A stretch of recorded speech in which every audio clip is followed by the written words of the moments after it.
First of all, good morning, everybody. Welcome to our proceedings. I would like to tell you that today, this is a very special day because it's a European Day of Music, and MIBAC certainly supports it. In the afternoon, you will have a surprise, and I hope you will all be here to enjoy this this performance that we have organized. And I don't want to tell you anything else. It must be a surprise. As you know from our agenda, in the morning we will have two sessions with two panels, round tables. The first is I'll be the coordinator. In your folder you have the profiles of the speakers and also the abstract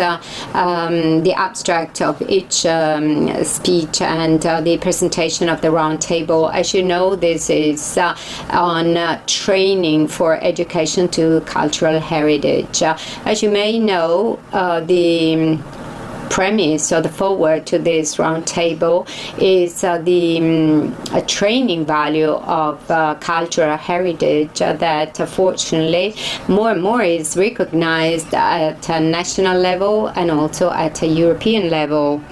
But bearing in mind two aspects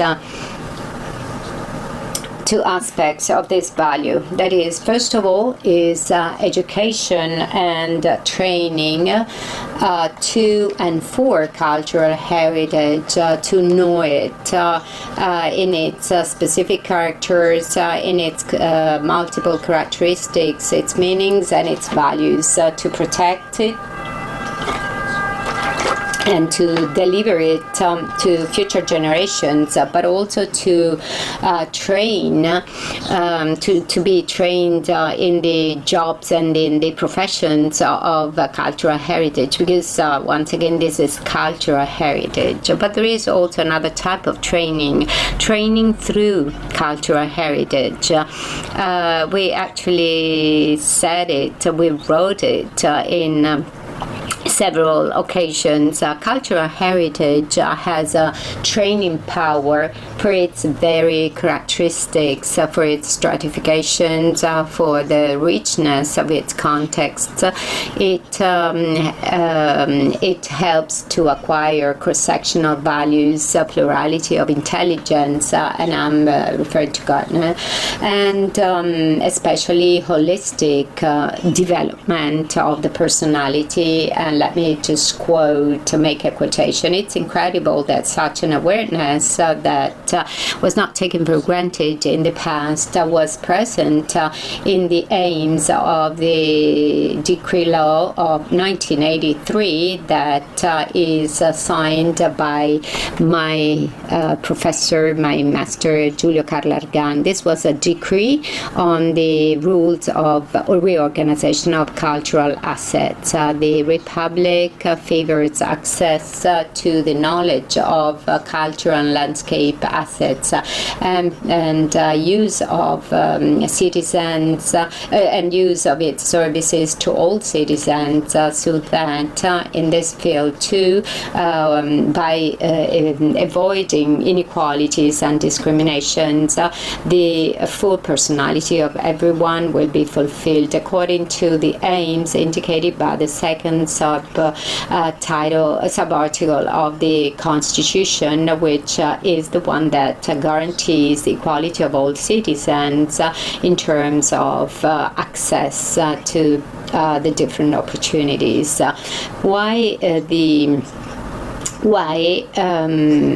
But for this to be achieved, it is indispensable to train the people who are in charge of this education, both on a formal and informal level. Now we distinguish between formal, informal, and non-formal level, but there are some experts here, and I guess that formal is the structure one inside the institution. Non-formal is the one that is normally provided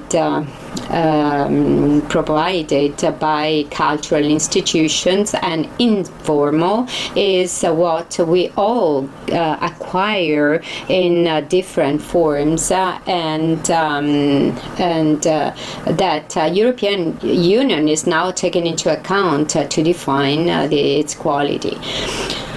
This is the importance and the value of training. This was perceived 20 years ago. The Committee for Education and Territory, as Marisa Delay said yesterday, she was the chairperson of that committee, and she asked for a specific teaching in all curricula, archaeological, naturalistic, scientific, not only the curricula of the historians, of the art historians. Then the year after, with the university reform, which in the next year, the museum education was one of the disciplines connected with museology. This request, so this could be implemented, this could be achieved now for 20 years.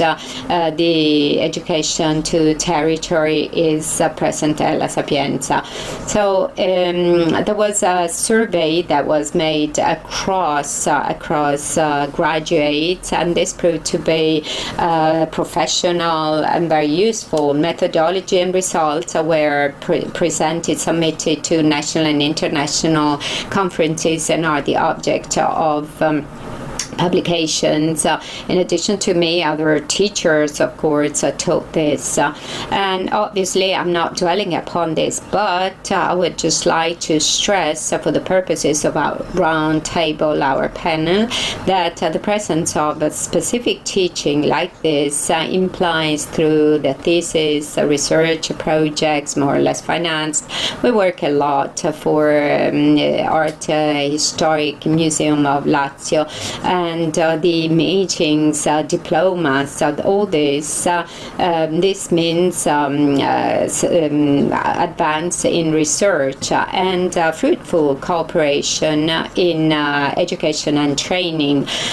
Without research, there is no innovation, there is no confrontation. We can't move forward. But we've always been astonished by the fact that despite this was recognized by legislation, it was not more massively introduced in university curricula. And our case has become exemplary, because the first plan on education to heritage of DG Education and Research addresses it, but it was kind of isolated, maybe because the modern museum sciences, as the National Council recognizes in the research published on the research on education to cultural heritage. And this is a document that I would like you to refer to, because this is something that is lacking in our university. So this is a gap that needs to be filled somehow. Slightly different is currently the situation in the specialization schools, for specialization in artistic and historic assets, and basically for the training of professionals, so to say, professionals of cultural heritage. The education of Museum of Territory is present with different names, because we have it in Rome, in Bologna, and recently in Pisa, with the name of Education to Heritage. Today we have the director here with us. But let's, before we get started, let's talk a little bit about the current context. It is characterized by important novelties, which in Italy and in Europe has put education to cultural heritage in the center of recommendations, legislation, acts of legislation, international groups and research groups outlining seeing the possibility of new lines, of new developments for the whole sector. Just let's quote the strategy for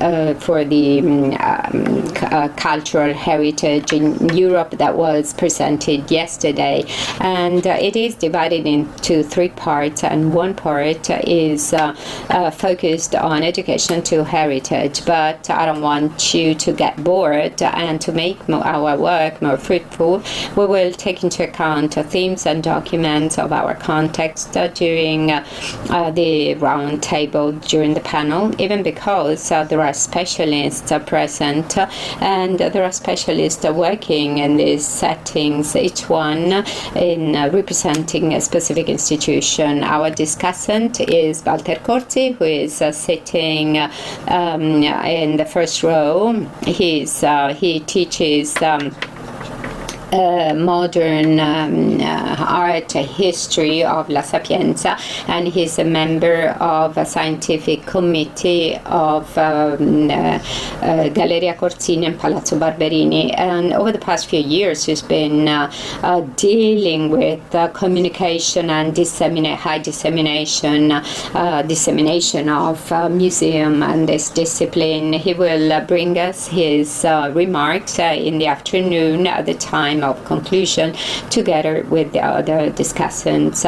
In this roundtable, the only person we don't have is Alessandra Augusto. He's an executive of MUR, and we called Alessandra Augusto because POM is one of the greatest innovations in school, and unfortunately she was not able to come, but we can read a part of the summary that she sent us, because unfortunately it's really an extraordinary situation. Operating program for the school competence, skills and environments for learning 2014-2020, dedicated at specific notice cultural, artistic and landscape heritage, published in May 2017 to the knowledge protection and enhancement of national heritage. Even with the aim of supporting the European Year of Cultural Heritage 2018, systemic action has been promoted in the world of school on the whole national territory.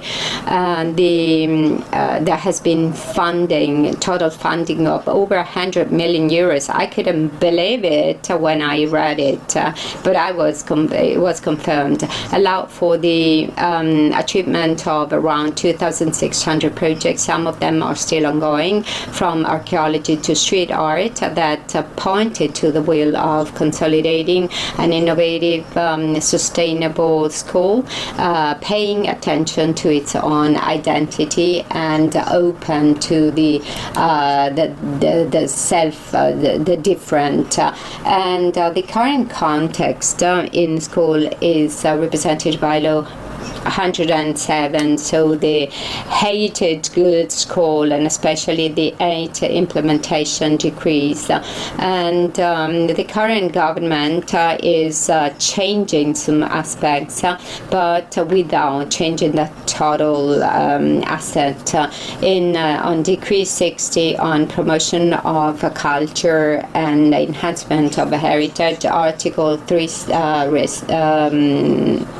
provides school institutions support and historical and critical knowledge of the cultural heritage and the direct experience of its expressions, even through cooperation with the institutions which are responsible of protecting, managing and enhancing it. Therefore, there is Article 3 and everything, but how and with which modalities can these issues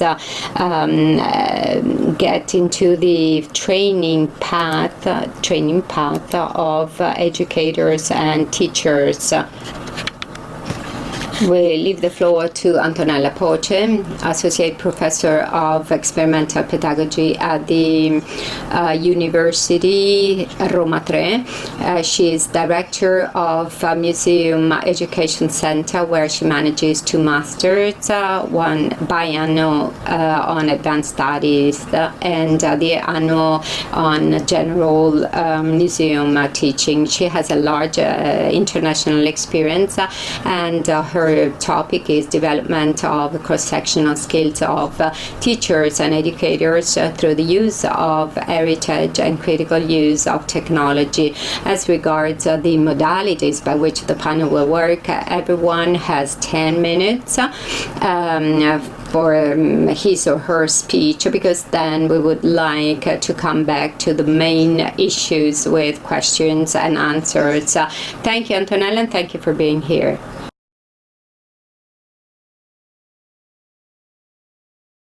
Thank you very much for giving me this opportunity. I'll try to be quick, even though, of course, trying to communicate and tell you about our activities in a few minutes. The activities of my museum department, where I work, is really tough. So it's difficult to do it in a few minutes. First of all, this museum education center was set up in 1994 by Professor Manardi, and thanks to her, we can work in a context that has been thought of to fill a gap, a serious gap that we had in our national landscape, because the Museum Education Center was developed to create an archivable educational materials that most of the Italian museums have in Italy, and that they use, but of course, if not archived and filed properly, that would be useless. And the research activity that so we started a research activity in the national and international context, and we've been this research has been more and more fruitful, and we have involved different countries, and here I don't know if the slides will be made available to you so that you have a chance to come back to these, and you may have access to our website, which has all the information on research activities and educational and training activity, which is at the core of this of my presentation today. So Professor Branchesi was referring to the training activity which characterizes our center, and specifically the 2 masters, international master advanced studies of museum education, 2 years course, which and I would say that this is unique. This is something that is unique in Italy, because we have experts coming from the most important museums all over the world: Tate Modern, the University College of London, Pratt Institute, and we have a colleague from Pratt Institute in New York who is teaching our students, and we have a seminar or workshop model that has been developed based on classes and teaching education at the museum. So we have both theory and practice. Then, of course, there will be stage and project work, which represents the conclusion, the end of our path. And our students meet at least 2 international experts visiting us. It's a unique path because, well, actually it's a one-way path. That is, the foreigners, the experts, una corsi come to us. They do not, our students do not go abroad, even though we have one student that will go to the Louvre in summertime. The other one is general museum education, and in this case we have an activity which, an online activity which allows those who work who work can benefit from some meetings and encounters. Besides this, which is our offer, and this is a general summary of our research and training activities. As regards research, we have many international projects and specifically European projects that we are involved in, and here I would like to bring you some elements of a project that was completed some years ago and recently, that is focused on training of our primary school teachers for cultural heritage integration into their curricula by using the so-called technology critically. What does that mean? Well, these are some elements of the project. The partners involved. There are 4 countries involved. Then the type of call and the duration.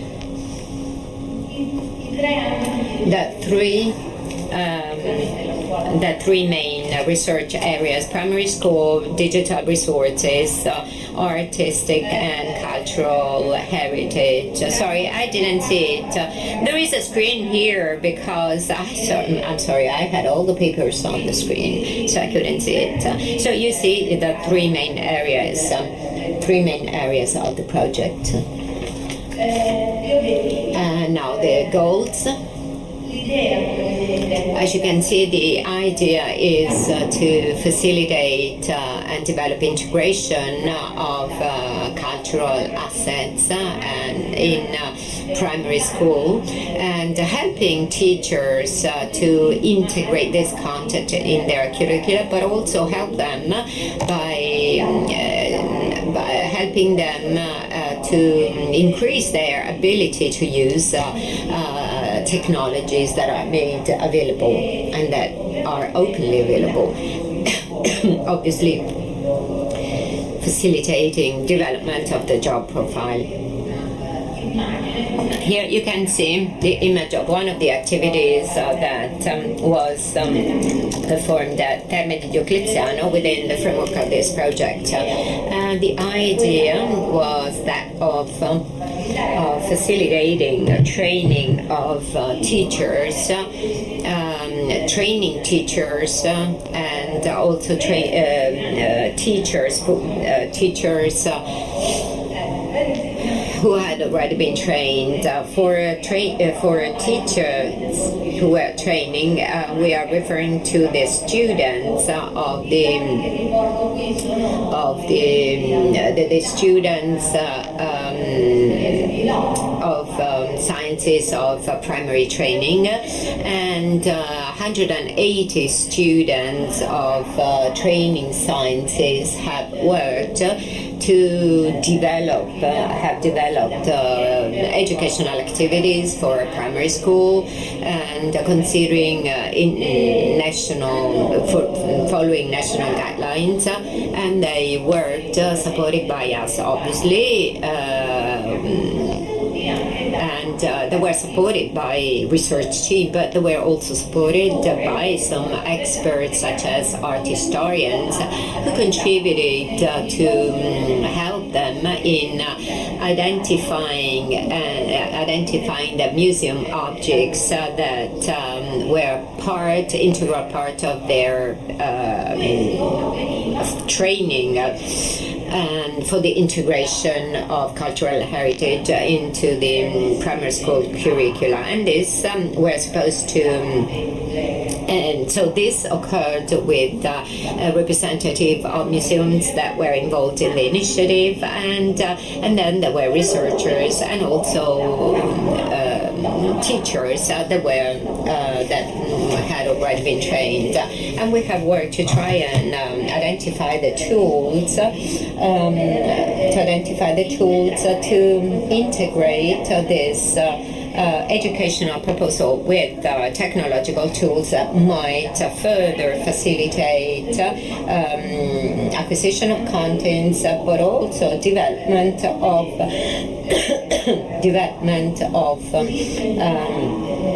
cross-sectional skills, which are so necessary at this time, and especially critical thought, that our evaluation of critical thought that our work is working on, and to be prompted. And yesterday, Dr. Costa told us, underlined this aspect, and the commitment of the Commission in this respect, and which are these cross-sectional skills: communication, collaboration, creativity, critical thought, and obviously each skill which is then developed within the research group was aiming at achieving one or more cross-sectional skills, and indicating the part of the area of the museum where this educational skill had to be developed, and then envisaging evaluation tools, and then identifying technological tools that could facilitate the achievement of these goals. Yes, here we have all the questions, but I cannot dwell upon this. And you have indications of you see here the content indicated and reference to national content we relied on. The last thing that I would like to tell you, why am I bringing this example to you? Simply because it brought results which can be used, which can be still be used, and which represent the object of research. We have theses, we have scientific products that were developed within this context, and that may be the basis for further investigation. We created a manual which is available. This is a digital tool, of course, that includes all theoretical studies developed by partners within this context. You have the websites here, and you may have access to it. Then you will see the contents of the manual, which is available in English, Italian, and Dutch. That is the languages of partnership. And here you see how the menu is used. It may be used through by entering keywords or filters, type of use, context. That is, every teacher can and could, depending on their own needs, constructing this, and constructing could develop their own path. Then we have created a web app also, and this is a further product for the project, and within the framework of research, I would like to mention also another project which is ongoing, and I would like to mention this because it's still within it's it falls within the context of training, because we have both listed teachers but also teachers who are training, and this is in line with the themes that were touched upon yesterday, and we are focusing on the use of museum and museum object as a tool of social inclusion through different guidelines. It's a university project. 5 departments are involved, and we coordinate. We coordinate it as our center. Over 30 teachers. We range from engineering to mathematics to museum teaching. I will stop here. I hope that I provided you with useful details, but I'm here and I'm available for any questions. Thank you.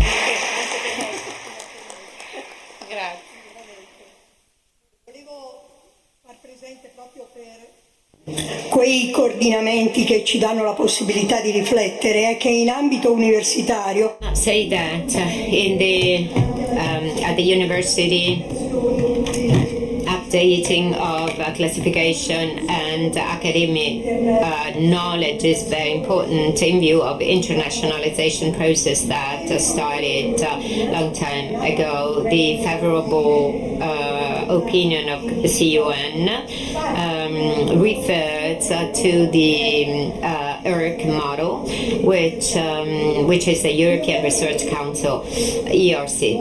And according to me, this new sector, ERC sectors, new in inverted commas, because they always exist. This might allow, since they are more flexible, might allow for specific teaching of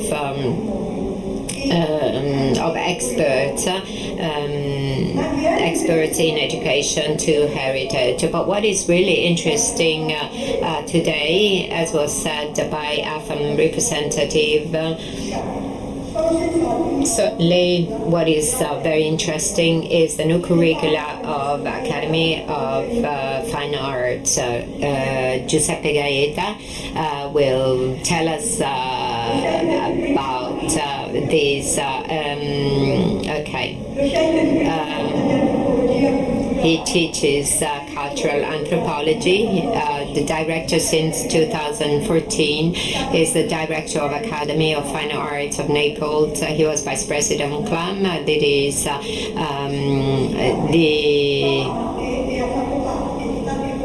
He was a member of many commissions and committees, but I cannot list all of them.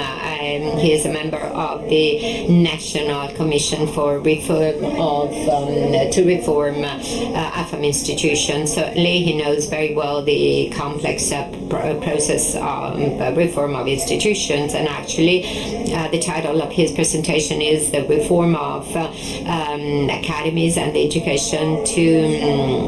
Education to Cultural Heritage in Curricula." Thank you very much for this opportunity that I've been given. Certainly this enriches all of us, because this will allow to share knowledge and will allow to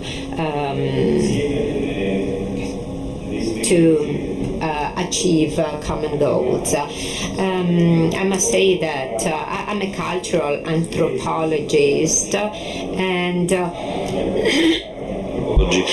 all'interno delle quali and I must say that I've always obviously I've always observed, but I was deeply involved in this observation. I must say that when I think of heritage, quoting Morin,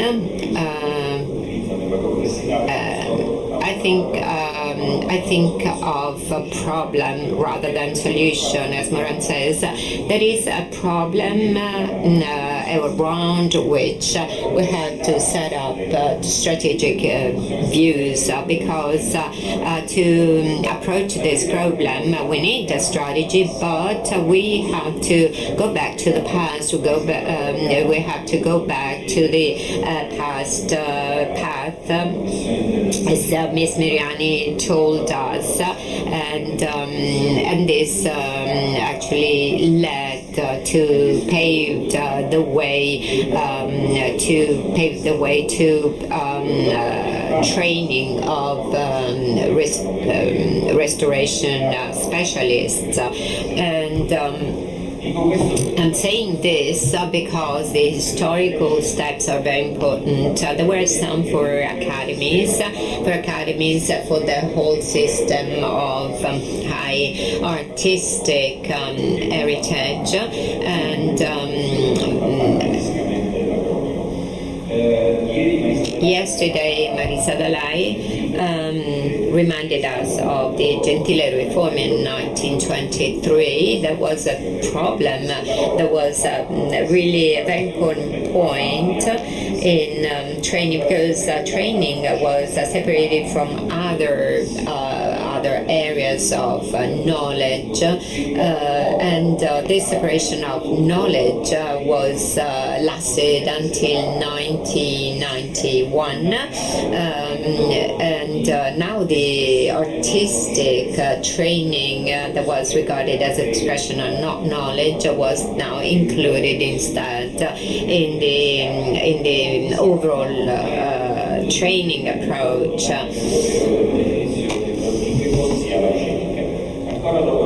Today, when we speak of artistic production, art production, we say that document says art is expression, not knowledge. Yes, certainly art is expression, but isn't it a form of knowledge as well? Because we should question this statement, because otherwise we could not ponder over it. So it's certainly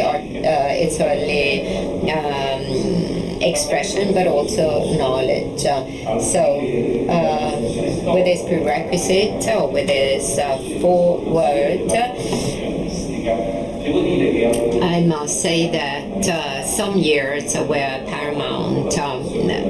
1991, with the approval of artistic or art training, and high education, art training was halfway between higher education and university education, and now institutions were also for art training, were also considered. University is a multifaceted universe, but there are different types of institutions. There are the Academy of Dramatic Art, Academy of Dance, for example. All these facets represent a broad universe that should be assimilated in a model that is more ideological than concrete. So sometimes this is based on kind of juxtaposition rather than convergence of models. And I was vice president of the National Council for High Artistic Training, art training, and I must say that most often the system was characterized by very specific characters, and this is complexity because we are looking at the problems with a myopic approach, and that's why instead of having convergences we have divergences. Then in 2005, with DPR 212, this represented the framework for the new educational regulation of institutions, which were enforced by two decrees in 2009. 2009 is a very important year because it's because it is because many important decrees were enacted at that time in the field of artistic training. But 89 is very important for Academy because with 2 decrees, 89 and 23, the educational systems are reorganized, and also the necessary legislation is enacted. 61 disciplinary areas are 61 disciplines are developed, and they are all referred to restoration, because in the meantime the legislation on restoration was enacted, and the academies that have many different subject matters and disciplines feel that for them it was very important to have all these disciplines being organized in the job profile of restoration specialist is a somewhat hybrid job profile, but la consistenza.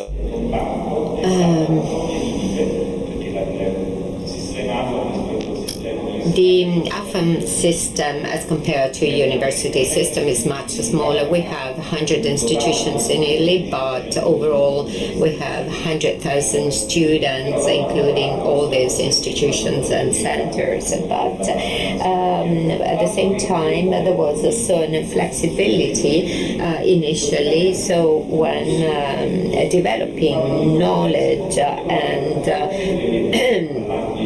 disciplines, it was possible to organize the different sectors, and it was possible to organize specific disciplines and specific scientific sectors that will then relate to the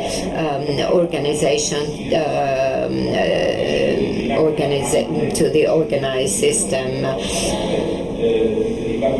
We have a Department of Designing of Applied Arts, where the schools are where there are different university courses, 3 plus 2 years. We have scenography, we have art schools, which are growing, which are thriving, and there is greater and greater attention to audiovisual production. We know that this is integral part of the current knowledge and the construction, setting up vocational training, and the restoration schools play a major role. And then there is a third department that Professor Facci was reminding us of yesterday, Department of Art, where which includes 2 schools, which are the School of Art Education and Enhancement of Current Cultural Heritage. So this temporary, or this transition allowed for calibration of our educational system, to allow for a more balanced calibration of the educational system, because it is true that we have to implement strategies, but we must have a flexible system that can produce synergies and good practices. And this was the most important part of development throughout the years. It was not easy because in the 70 years I referred to, academies were far away from attention to heritage. Actually, beforehand there was like a denial of centrality of heritage, but then this was followed by growth, art, education, and other design courses, which are aimed at training in cultural heritage. These are courses that are thriving, are very successful, and I would like to close by saying that in the Naples area there is a convergence, so to say, because the university system, Federico II, Luigi Vanvitelli, the second university in Naples, they work together, universities work together with the museum to set up integrated models aimed at education for arts and to arts and heritage. We know that our training is a point of departure and point of arrival. That is, we train skilled or potential artists. I always say that we've not trained artists for a long time. So we actually help people to develop their artistic skills, and the system certainly pays attention to the tangible and intangible heritage, and we work on skills which are oriented, as Silvia Costa was saying, oriented to a integrated system of knowledge and know-how.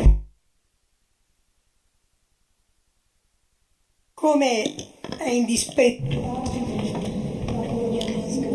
How training is necessary, acknowledging the profession is of fundamental importance. The microphone is off. Well, in Italy we still have a lot to do. The framework we are becoming part and parcel of is a very peculiar one, because we've seen recently the decree signed on this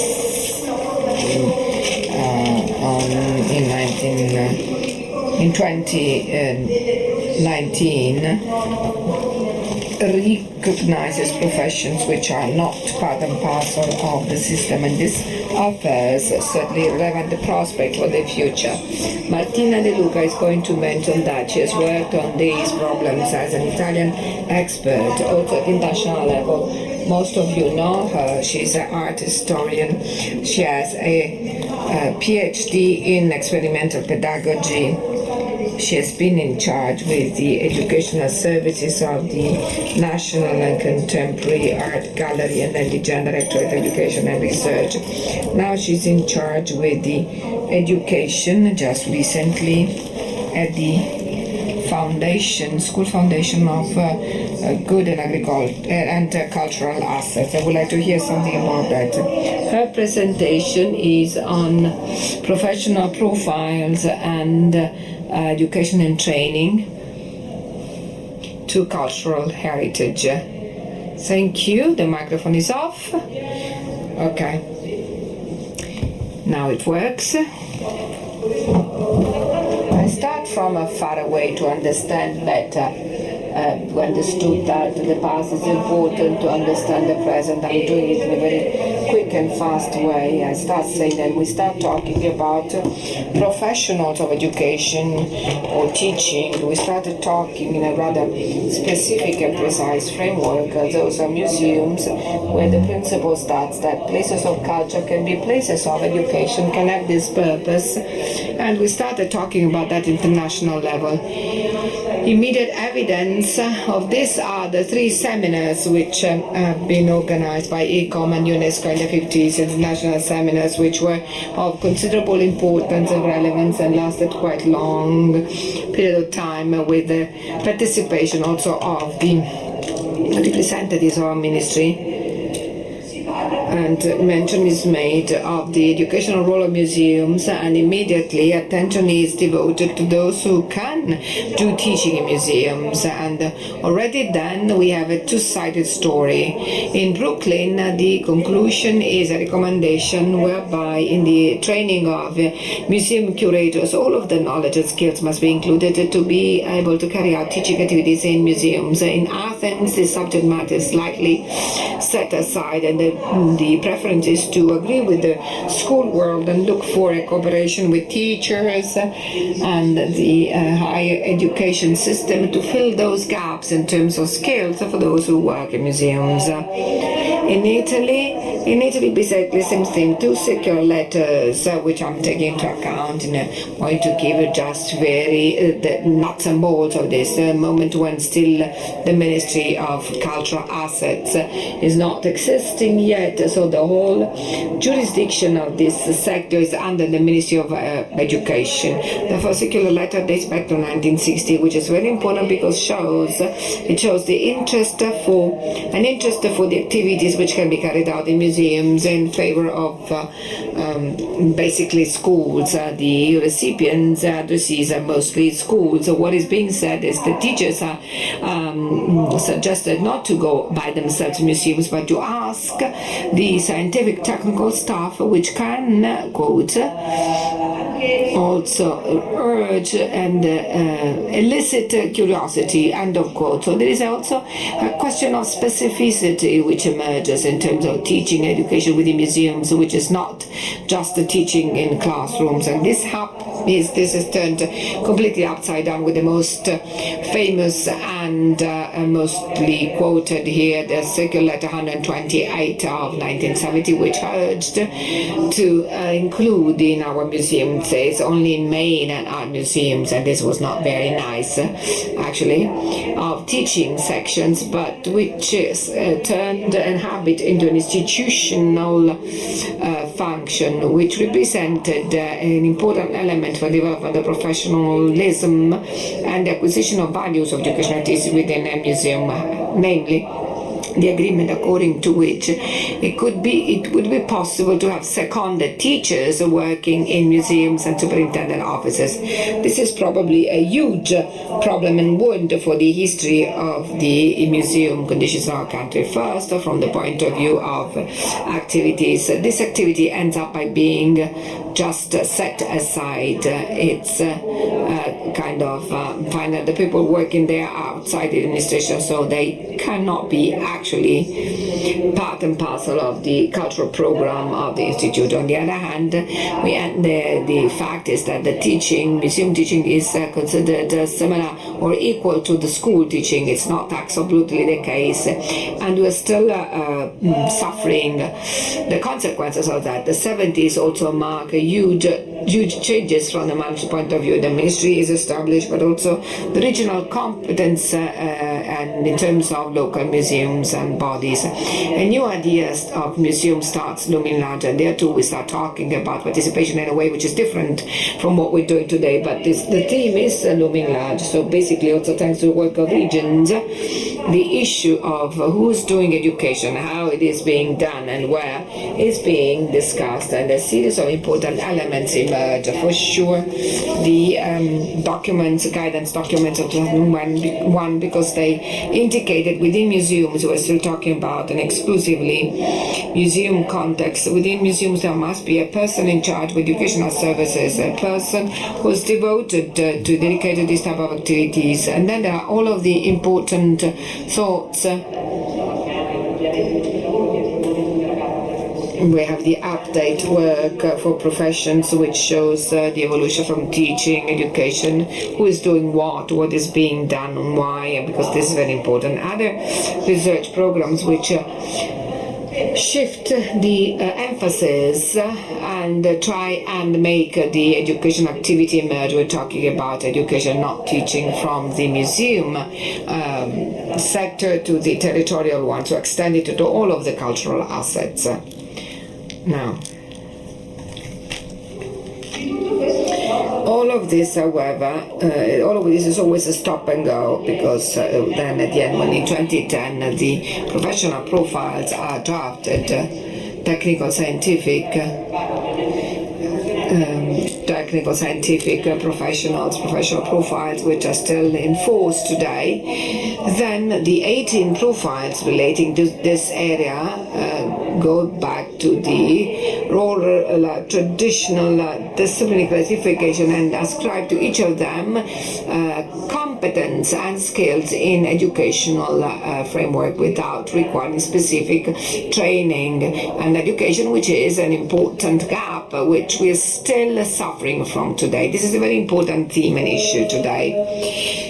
So we start talking and discussing in different terms and ways, not only on the basis of the regulations, but also the debate in Europe, the theme of competences. And we reach a different idea of how the professional profile should be developed, starting from the analysis of processes, analysis of skills. Just as an example, I would like to quote a final work, and many people have cooperated with it, which is still underway, the Atlas of Job and Qualifications in ENAP, which has an important interesting point, identifying work processes of the assets, identifying what is being done and how it is being done. And then the law Madia, which Elisa Marchesi was referring to at the beginning, which sets up at the Ministry of the Cultural Assets the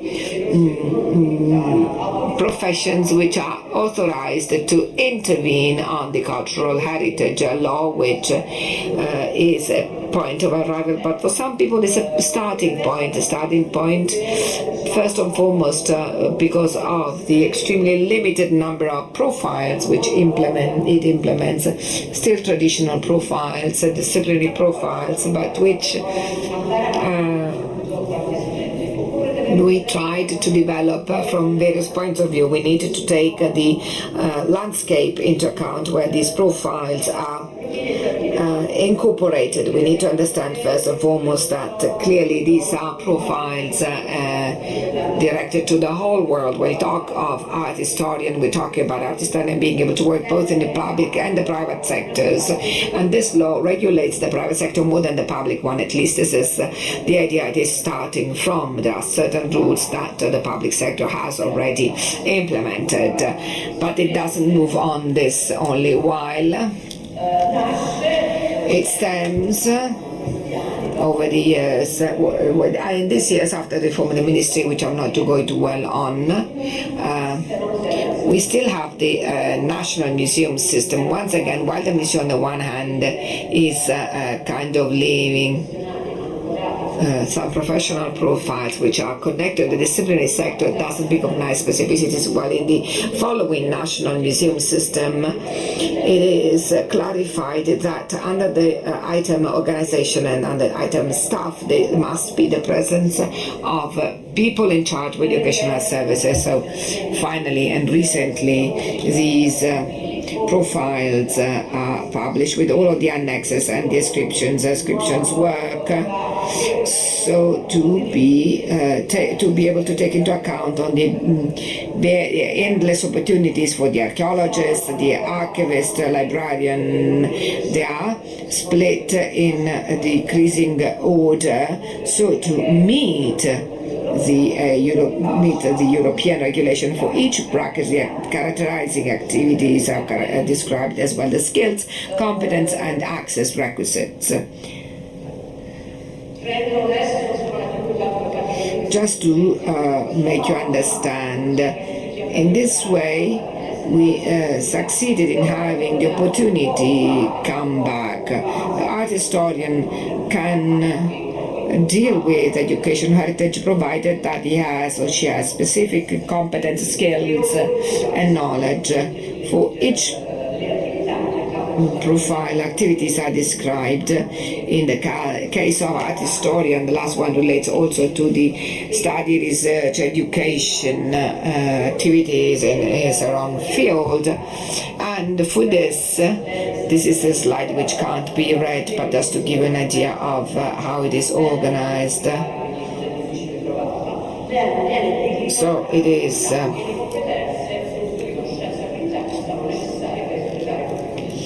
to understand how those activities can be carried out. It's a rather rigid method somehow, but it could be useful, and it has already been useful in defining the access requisites for those working in the additional in the sectors where additional requisites are required.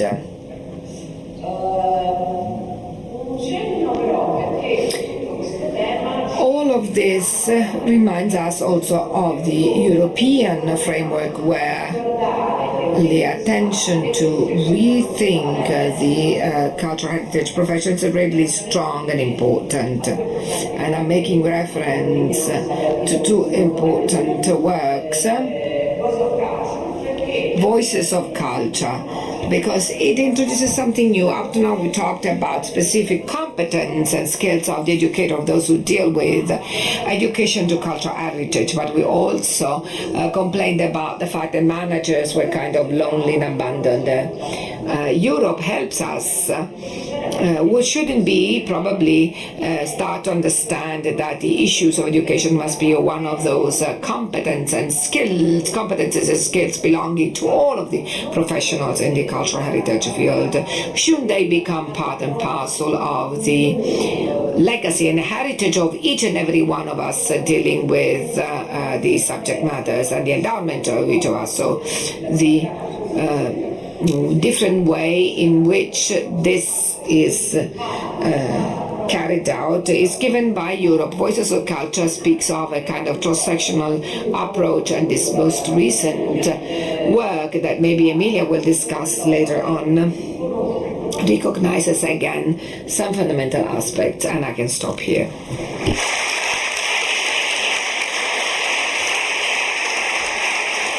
Grazie mille Martina. Thank you, Martina.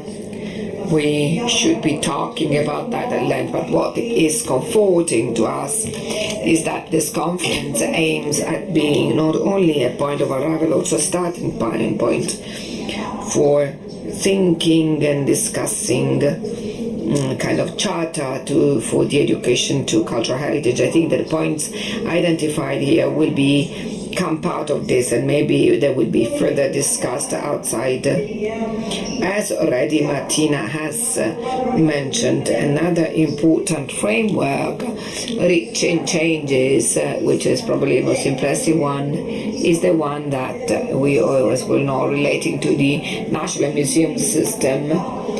And the decree of February 2018 has been mentioned. It is one of the documents to be learned and studied. The role of museums and cultural institutions for training is now formally recognized.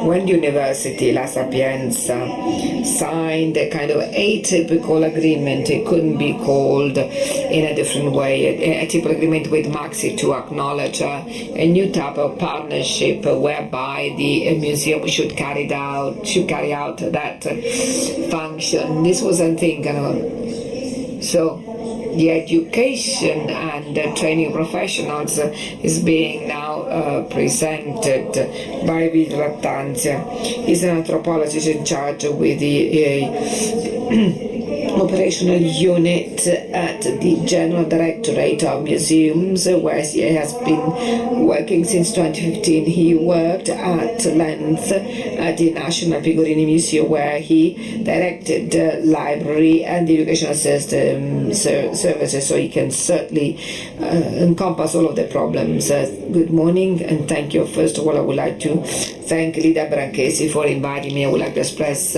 my congratulations to the colleagues because they keep on working in enhancing and improving the value of the heritage. And I would like to thank you very much for organizing this conference, which is very interesting and deals with a rather complicated issue and theme.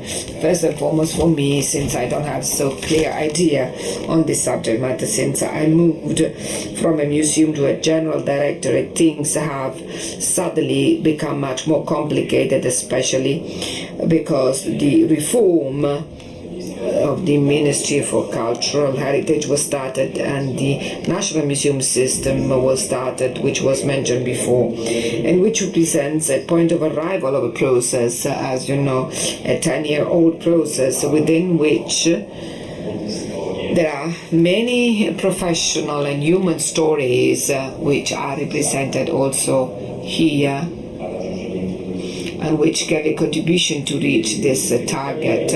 However, while we were reaching this target, we were realizing how the issue was complex, how complex the issue was, and how difficult the hurdle, which is basically connected to the fact that this a huge galaxy of museums, more than 5,000, which are going to make up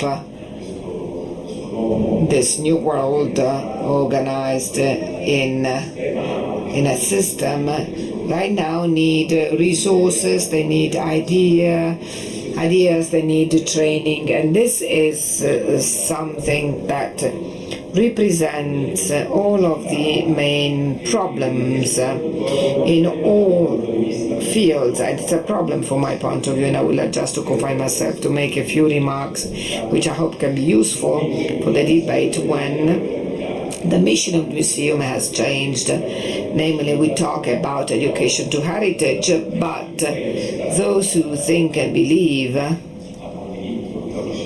that we are now in the time of post-museum, that the 21st century is the year and the era of post-museum, and the era of communication is interplanetary communication, so it's the time of the post-museum.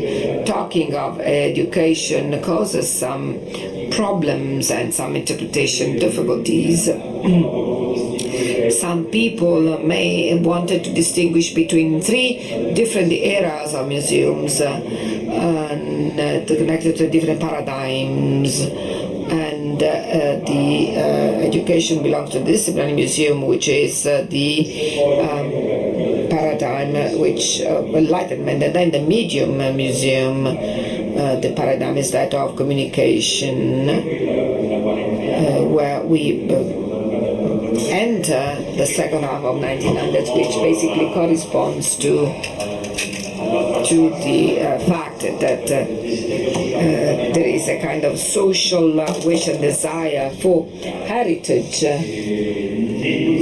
In the past 20 years, since the 1900s, there is a new paradigm looming large, which characterizes this institution according to the classification which was debated in the past few years, which I'm going to make use of to try and say something useful in this circumstance. In the past 20 years, the dominating paradigm museums is that of participation and cultural production.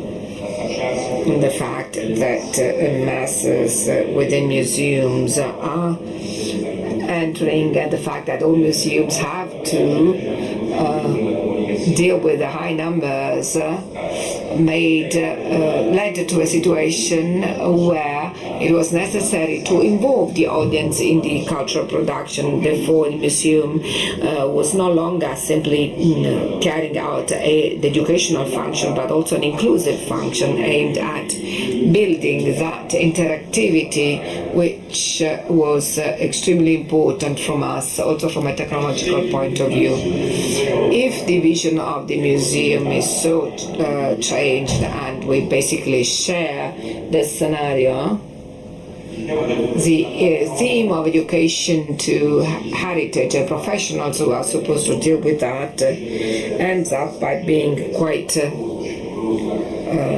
slippery and elusive. All of the things Martina was talking about, trying to approach and reach a definitional profile which is connected to a discipline and interdisciplinary cross-sectional aspect is quite difficult. I have difficulties in relating to the reality, and if I think of my professional experience in a museum, which ended 5 years ago, actually I've seen my professional skills change and go more towards an attention to participation, which in the collaborative museum turned basically into the involvement of audiences in that kind of participatory organization of work aimed at building a relationship with the audience which could make citizens participants in their possibility of interpreting the landscape, the heritage. So I discovered that I strongly needed the involvement of other skills. I do not know whether here, who, and how this type of education and training can be given, and whether the training institutes and institutions provide it. And this is even more true the more I realize that the paradigm of participation joins very much together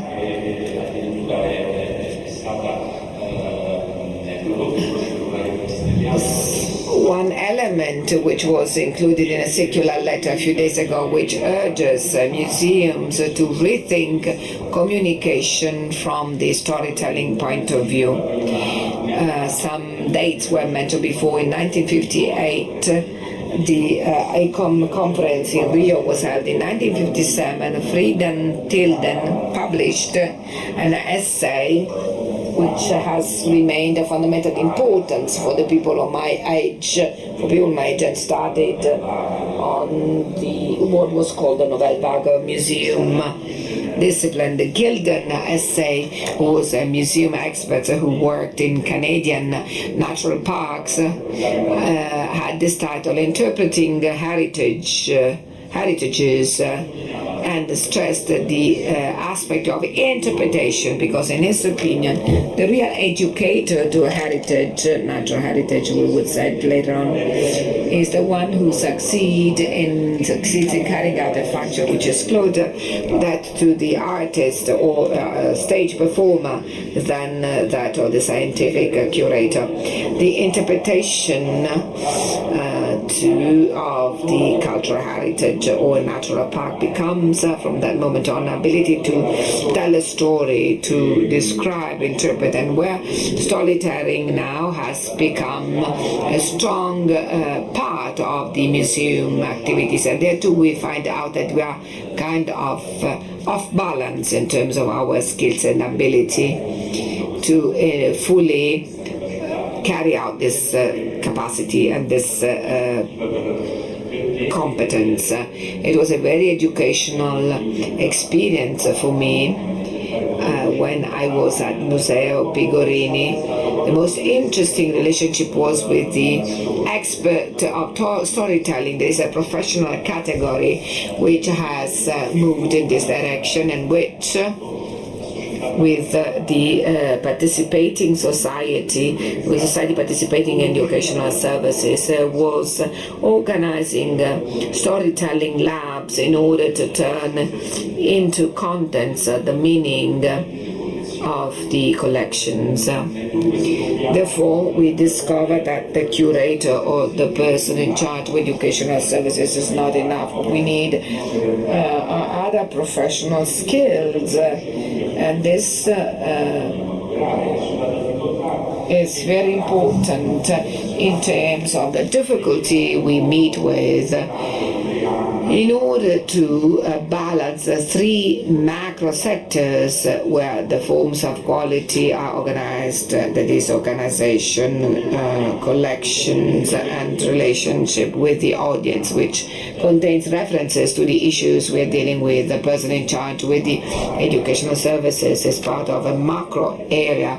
We're still waiting to understand whether this person is going to have a place to work within museums, considering that we don't still have resources enough to fit all museums with these professional skills. The effort we have to make is to work in this perspective, also take into account the fact that museums are changing their aspects and visions. The effort probably should be to try and move towards a more cross-sectional competence based on concrete practices with citizens who need an increasing involvement within museums, which can help us find new paths and new ways.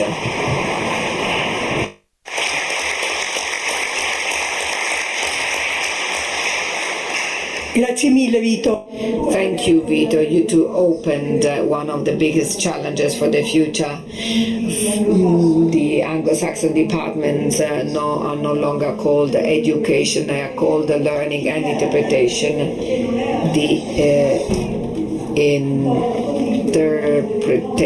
The interpreter in their meaning is one of the new professions in terms of education to heritage, which has been identified by this working group and by the research carried out on new professions in the heritage field at European level. And with Europe, we close with this first round. I'm pleased to have here Emilia Shakitano, who is an architect, a person in charge, scientific in charge of the European Year of Culture at European level. So we owe her a lot, as we owe to Silvia Costa. I think that many of those new acquisitions on heritage that the European Commission and the Union have given us, luckily, and I hope they will not stop here in these years.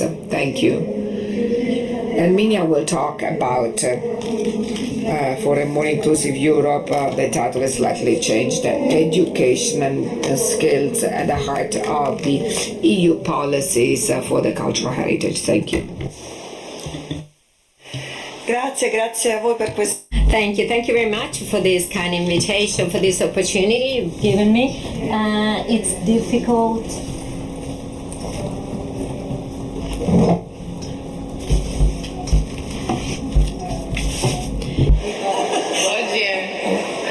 Dunque, per fortuna ieri Silvia Costa gli ha fatto il quadro generale.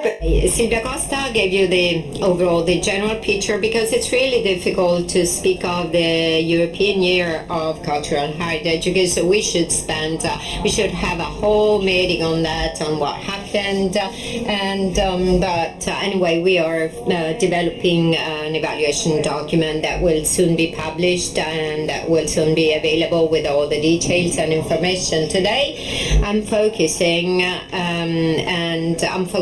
on the theme education and training. Obviously, I cannot but start from the new European framework for cultural heritage.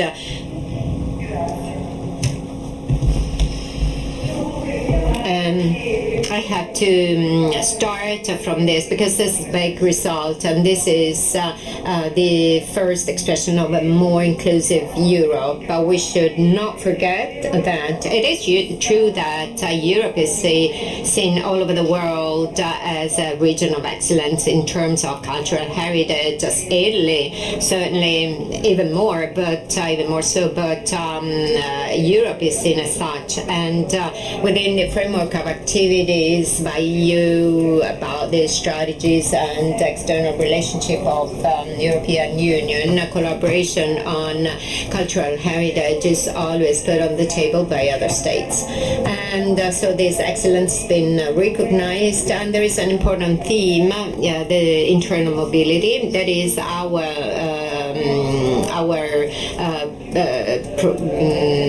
experts travel and interact at the intra-European level. But all this goes against the great fragmentation that we have all over Europe. Fragmentation because there is no shared definition of cultural heritage at the European level. Each administration has its legislation, its administrative framework, and in some states the cultural heritage falls within the environment department, while culture is elsewhere. In some cases we have ministries, sometimes departments, sometimes landscape. Magellan de Jambon has problems to find the right counterpart. And as far as European Union is concerned, a huge barrier is the fact that with the principle of subsidiarity applies, so there is it's not possible to harmonize this legislation at the European level. But something that is provided for by treaties, Article 3 of the treaty, the EU treaty, states that Europe protects the cultural heritage of European importance, and here as to the importance another chapter should be opened. What happened in the meantime? This cooperation, that is the activity carried out by European Union, that is to support and to help countries upon request, that is when it's necessary. Well, at the moment this demand has been more and more, the states have become more and more demanding because of course the difficulties we are experiencing in Italy are shared by the other countries, and we have to find new solutions and new approaches to deal with themes like globalization, digitalization, and so on and so forth. For this reason, and it's incredible, despite these limitations and barriers, in 5 years there has been a complete review of the European framework of policies on cultural heritage, thanks to the great work of the Council of Europe, which through the different conventions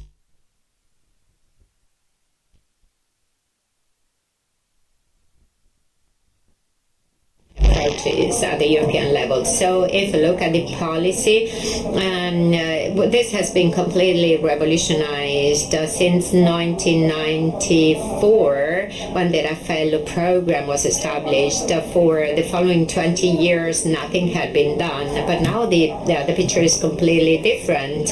So there is approach focused on communities, no distinction between tangible, intangible, and digital, the important role of sharing responsibility, very important role which is attributed to shared responsibility.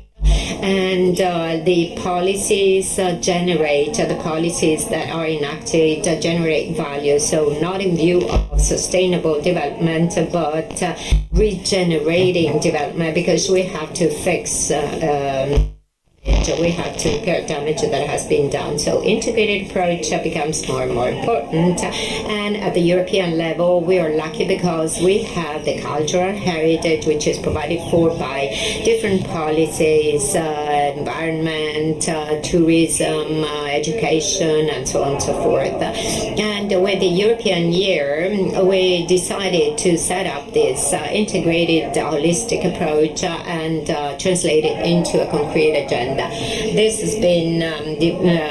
has been translated into 10 European initiatives which fall within 4 pillars: engagement, then sustainability, protection, and innovation.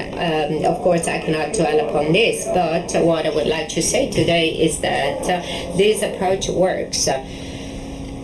it worked, and we had results that would have been impossible to achieve without the integrated approach. So involving 37 countries, because in addition to European EU countries, there were 38 more countries. Then UNESCO, Council of Europe, all on board, all European institutions, Parliament, Economic and Social Committee, Regional Committee, and so on and so forth, and the national facilitators have been activated, and many activities and very successful outcomes have been achieved. So the approach works. A fundamental theme is the theme of common European cultural heritage, which is the beginning,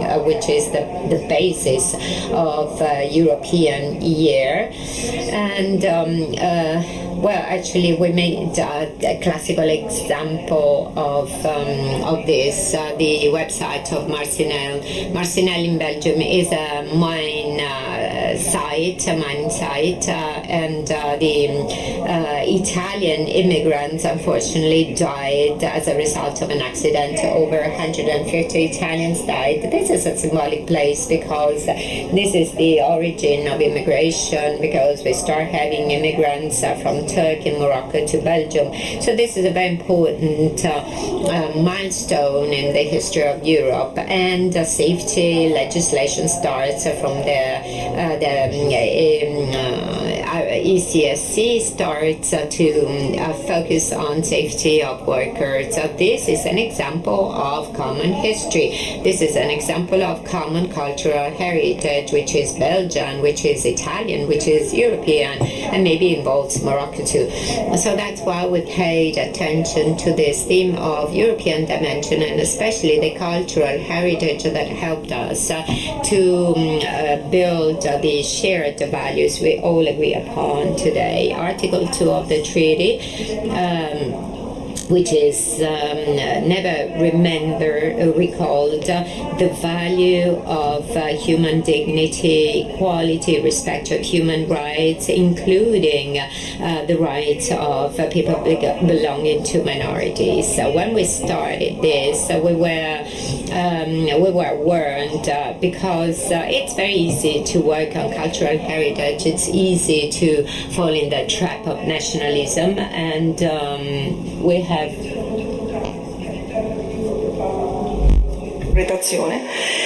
che ci ha aiutato a capire, a stare attenti in questo quadro dei valori, a tenere la barra nella direzione giusta, che è una barra che guarda al futuro e non al passato, e guarda ai valori universali e non ai valori individuali, quindi ai valori universali e ai valori di comunità, per evitare appunto di cadere in questa trappola. Devo dire, la strategia Buon lavoro, grazie.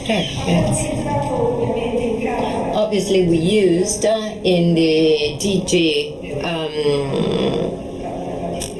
culture, we have used the activity of colleagues that deal with Erasmus, and we used e-training platform, which gathers 2,600 teachers, 67,000 teachers only in Italy are involved in e-training, and we have developed support materials for the teachers that wanted to be involved in this initiative, and we have all the they are available in all languages, but we have gathered some experience. I just included some examples because there are people living in Salento in a village with a tradition of Greek language who had training with Greek schools and wanted to find the common elements of their languages. Then we have developed this guide, this handbook, a guide to interpretation and educational approach, and examples of projects, examples of ideas how to use the Europeana and the House of European History that I invite you to visit. We set up another guide, a kit for teachers. This is Detective of Cultural Heritage. So with it's an online game, and then we developed interesting events, amongst which, for example, the other ideas. That guide, like 101 ideas for events. Erasmus represents another opportunity, and we saw this with the project. I would like to underline, since we have been locked down, so I would like to underline to say that we're working to see how it's possible to insert intangible assets into school curricula. So we are doing this job together with UNESCO, and we continue. And in December we have adopted a European plan with over 65 actions, which are implemented by 19 DGs, and now we have 5 pillars, because the international dimension is more important. They based on the same principles. There is a very important intervention, and we have developed a guide of principles together with ICOMOS, and obviously and of course they play a very important role in order to achieve quality results. And I would like to end with the work Martina De Luca mentioned before. That is this very important report that was I brought it with me, so if you want to take a look. And this was developed by 23 countries which for 23 years I have worked to exchange good practices on cultural heritage. How to do we work? First of all, there has been an important program in these countries that there were very important visits and very useful and fruitful visits. We focused on the 4 phases of development of profession. First of all, the first is awareness. How can we raise the curiosity of young people to this profession? Then training and how you become expert in this field, and then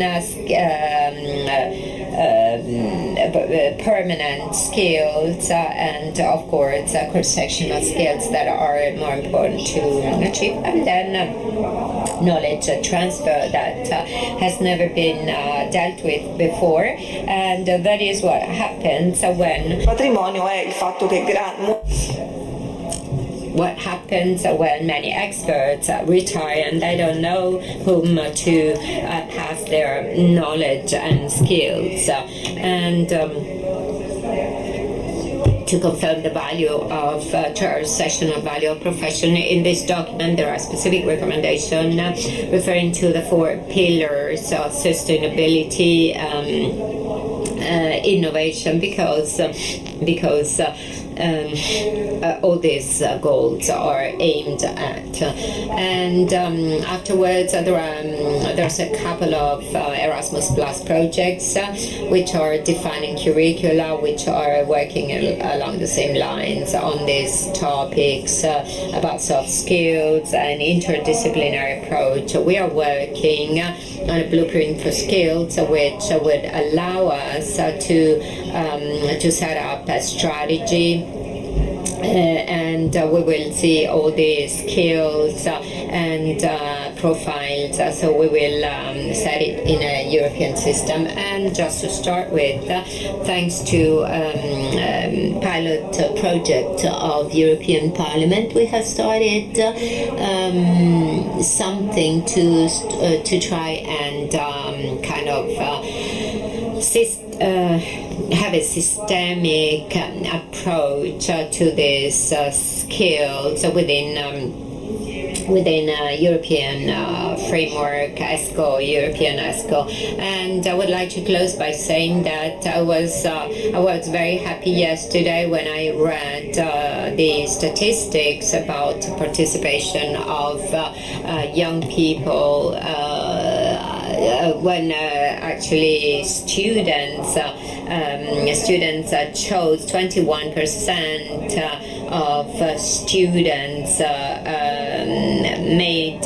actually decided to do the second composition, the second theme at the exam. So there is a hope. They have chosen it, and I think that this is very important. This means that our effort to try and stretch out, now we no longer live in the present, but we have a chance to look at the past and especially ahead in the future. Ho scaricato il manuale di cui mi avevi mandato. I downloaded the guide and the manual, and it's full of certainly insights, and with the help of Martina we will be able to focus on what we actually need.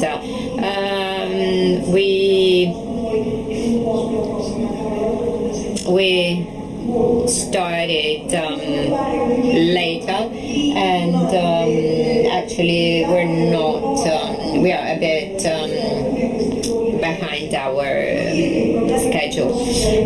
Anyway, I would like to have a second round, and we will not discuss the main issues that you have raised. One of these is cross-sectional character. But I would like to start from Giuseppe Gaeta, because one of the biggest issues is the division, the distinction between university curricula and new professions and new job profiles. Much is done to fill the gap, but this is still one of the basic problems. So Giuseppe Gaeta was a member of Hamburg International Commission of Hamburg, that is evaluation criteria of ANFM, and you are a member of experts to evaluate teaching regulations of schools and institutions. Have you identified, so do you think that these evaluation criteria have been implemented? Should there be evaluation systems which are appropriate, considering also university training and the labor market? I realize that it's not easy. Well, this is a very complex theme that has been several times has been at the core, the center of the many activities carried out. I was part of a commission that had set up to identify indicators to evaluate research in high artistic training. This is very important because the theme of evaluation and construction of indicators relates to university training and research. So this is a need that is certainly perceived at the European level, that is setting up common indicators which are not only descriptors but which allow for good practices, exchange of good practices. Soon I will be a member of a commission to assess the new training proposals for new courses, and at the moment certainly there is an effort che siano al passo. Develop curricula which catch up with times and which of course are in line with the cultural heritage needs, not only in Italy but also in Europe. And this is a very important time because reform of knowledge, of education. Recently, actually our colleague from Kuhn, Mr. Rosati, told about reform of education, but here the cross-sectional characteristic is not always a way to identify specific skills. When I was speaking about the different disciplines in academies, instead of putting together sectors, sometimes we had to disassemble, to separate them, to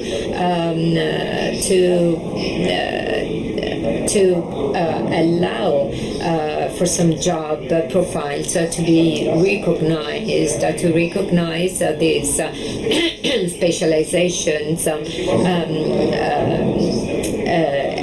which, however, must be part of an integrated system. Interdisciplinary approach does not mean people who know everything, but different people who have different skills, but try to speak a common language and confront with each other on experiences where different views are very important. Now, this is a very important theme on training models, so mirror, it involves mirror and MIUR, and also the agency which is responsible for evaluation, research evaluation.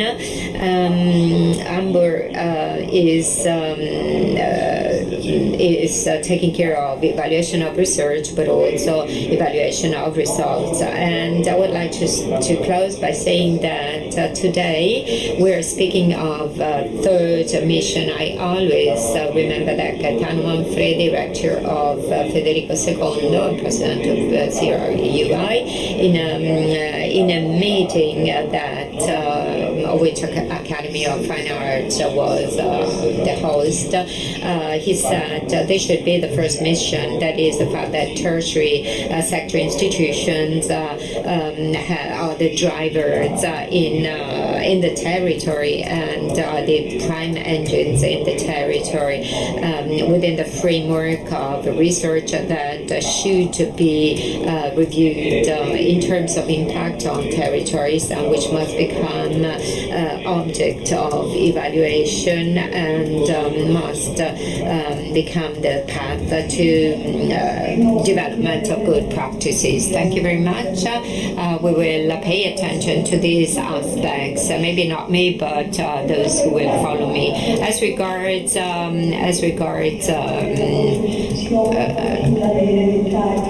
the profession of teacher, well, the primary school teachers are asked to include in the curricula some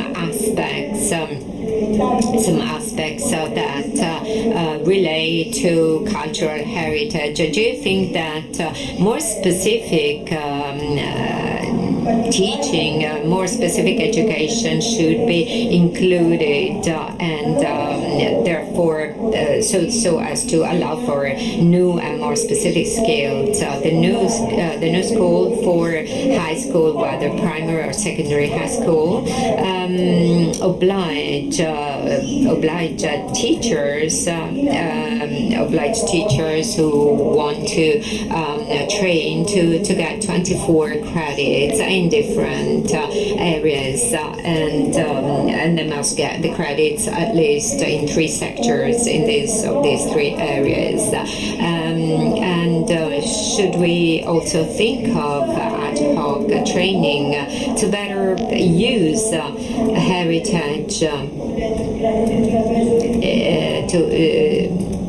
to also use heritage in cross-sectional skills? Well, the answer is taken for granted. It is true that, as you mentioned, in the so-called 24 credits, of course, the future teachers must train in pedagogic and teaching disciplines, but it is not taken for granted that there will also that the museum teaching and education will be chosen or will be included. Unfortunately, it is obvious that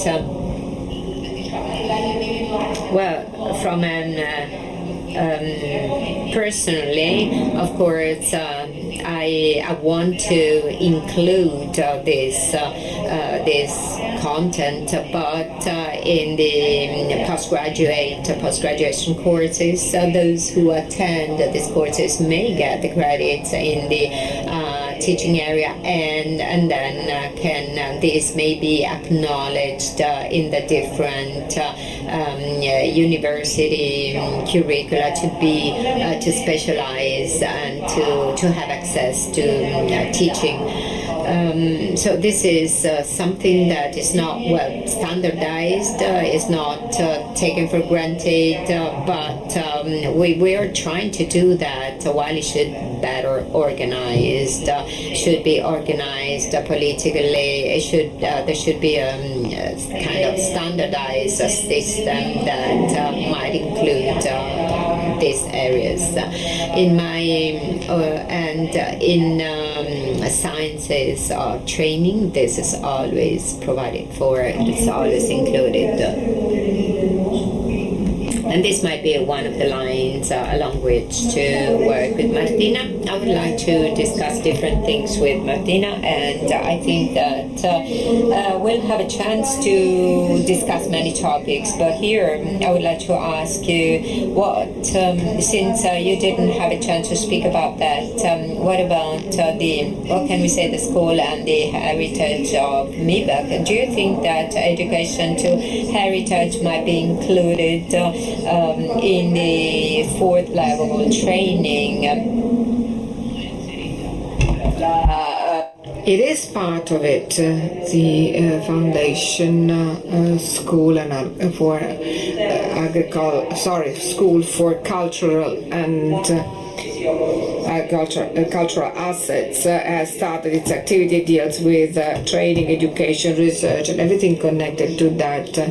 Just disseminating knowledge and building a system of knowledge. So these activities are connected. In the first part, there's the training part. The first course started in October, which is above the 8th level, basic level, which doesn't exist yet, which is still connected to the CTS credits of the European Space of Education, which aims at training young people, professional in this, who have a very structured technical scientific training because they come from PhDs and specialization schools in various sectors. Right now they are present following a selection of many students who are archivists, librarians, anthropologists, art historians. So we have all of them. The first challenge, the first practice to this, having them work together in order to acquire those cross-sectional skills which are missing in the university training, which is quite moving on by silos, including also the necessary skills for the management of the heritage, so everything relating to the legal administrative aspects, starting differently from many other masters have done, from a common element. They're all professionals, so they are strongly rooted. After a year in class, they should, which lasts 11 months, they should carry out a kind of internship within which they carry out a real concrete project, which is part and parcel of that institute, and accompanied as the research activities. They have a high specialization diploma in research. This is we have this idea that research must be connected to training and operational aspects, but exactly because we start from a holistic approach, which is kind of cross-sectional. We are not training people in charge with educational services. We're training people who in the management of cultural assets understand the meaning and importance of education to heritage, which can be expressed in many different ways, which can be applied also in the protection stage, like the public archaeology, which can become also the moment of dissemination, also as to the issue of knowledge, the specific responsibility of researchers to share his own researches, and this is basically the targets the school is going towards. The international course, which will start in October, has a different aspect, which is international cooperation activities. So it is going to be organized as a course for professionals already working in the framework of the park, archaeological museum management. We are selecting the applications. They will start in November, and they are coming from all of the Mediterranean countries. So the area going from here to Turkey, Syria, Lebanon, Israel, Palestine, and all of these projects, this activities will imply activities on the spot, on the field, involve the ways in which the cultural heritage can be an instrument of education, also an instrument of social and collective growth. So we have the whole thing connected to this.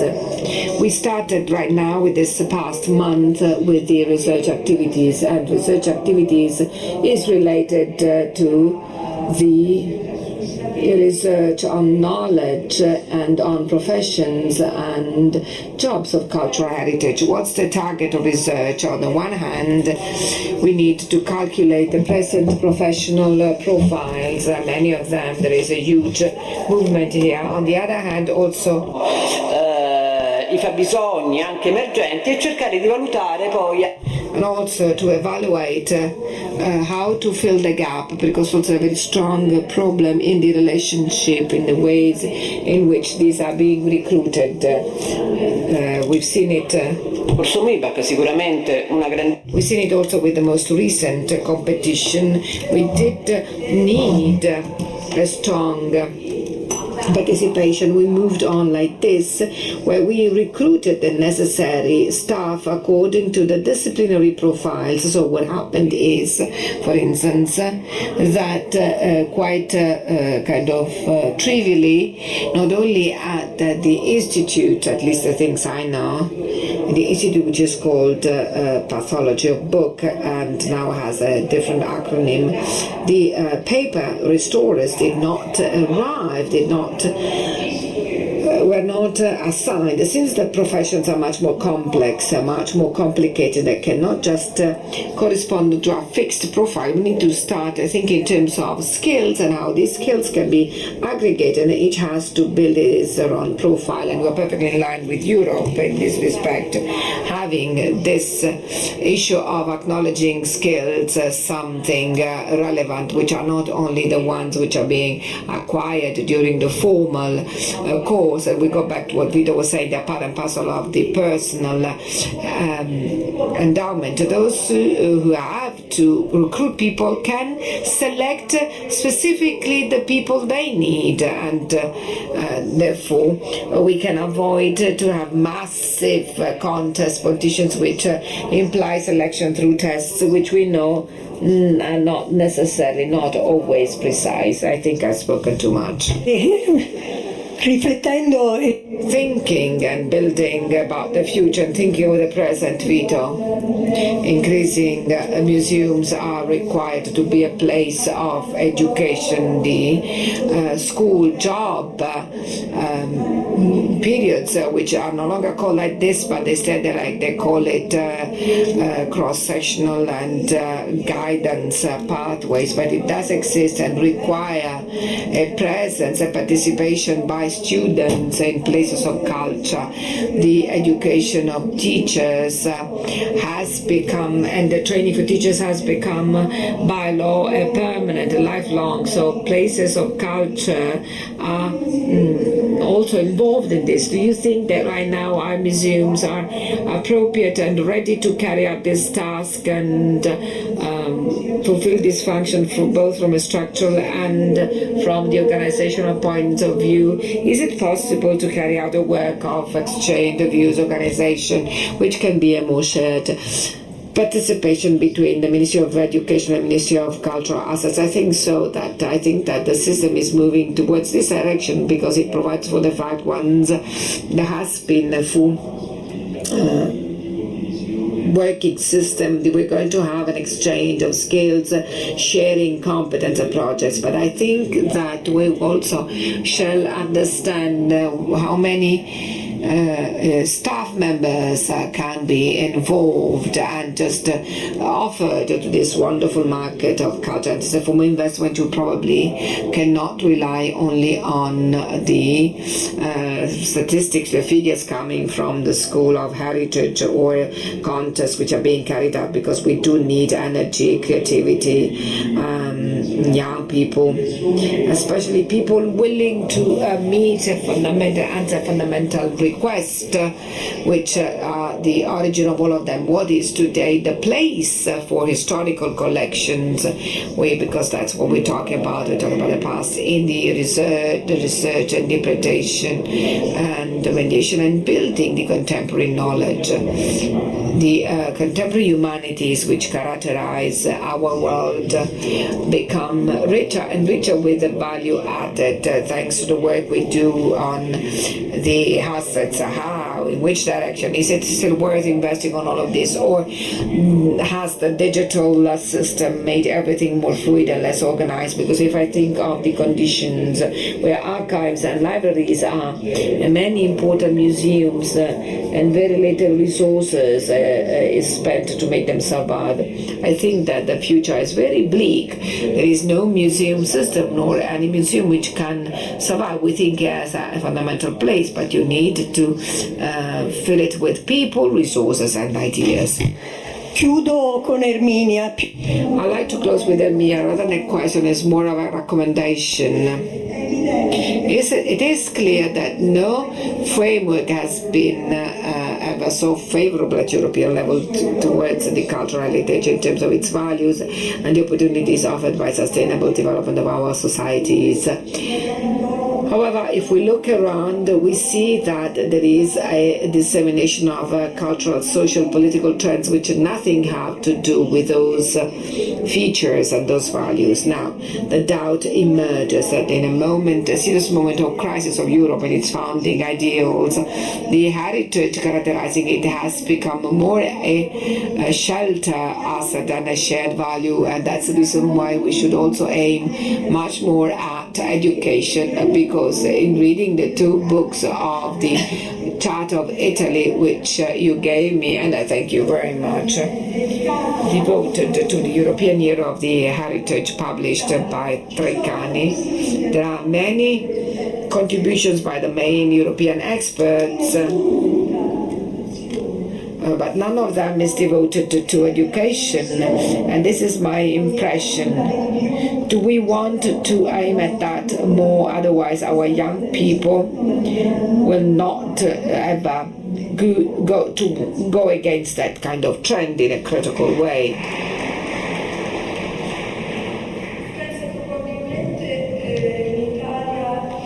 I think that quite likely in Italy what happens in Europe doesn't.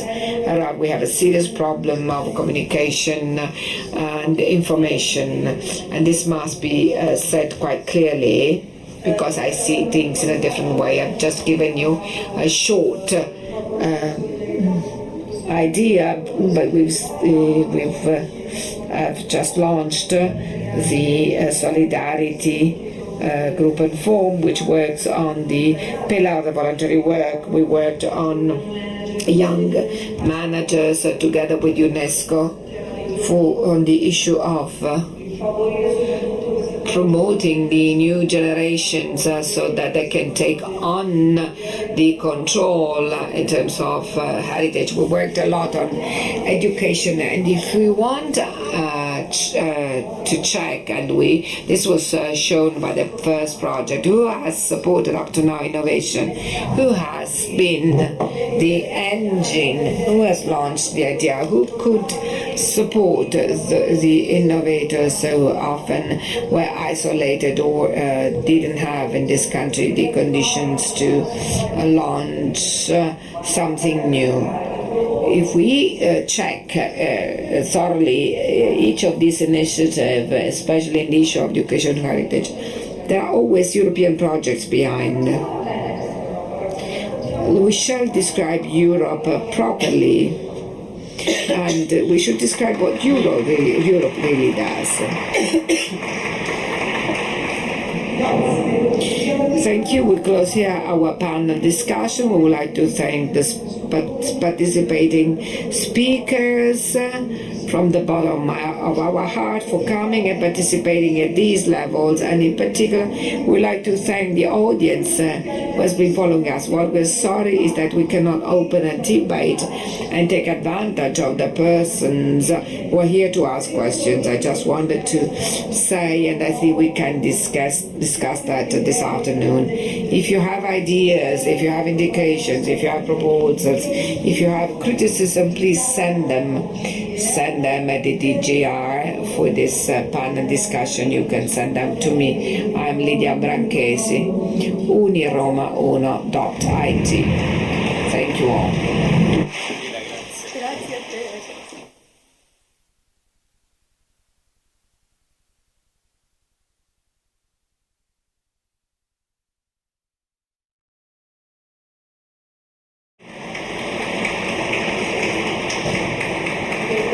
I am kindly asking her to stop me if I were to speak too fast and she wouldn't be able to translate. I thank her for this courtesy. That's the third session. The title of the conference is Italy, Europe, the New Challenges for Education to Cultural Heritage, and it is important for me to clarify, unless it has already been done, the reasons for this meeting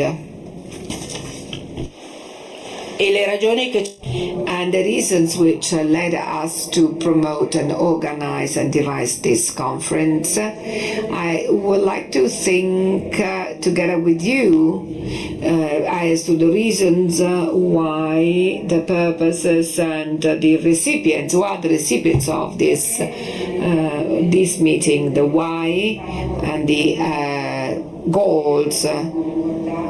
20 years later, thanks to historical memory of Marisa Dalai, we mentioned yesterday, so not only the historical memory, but also the matrix in the etymological meaning, all of the changes of everything which occurred, and we would not be here today had we had her sensitivity, awareness, attention, passion, rigor for the issues which was then called the museum teaching or didactics, and today, 20 years later, is being stated as education to cultural heritage, which is not the museum or art teaching or didactics. 20 years later, but not only to draw the conclusions, but also to revive it. And it's also an opportunity, an important opportunity to think and update. So we are a museum community which is asking questions, and in these 2 days has the opportunity of meeting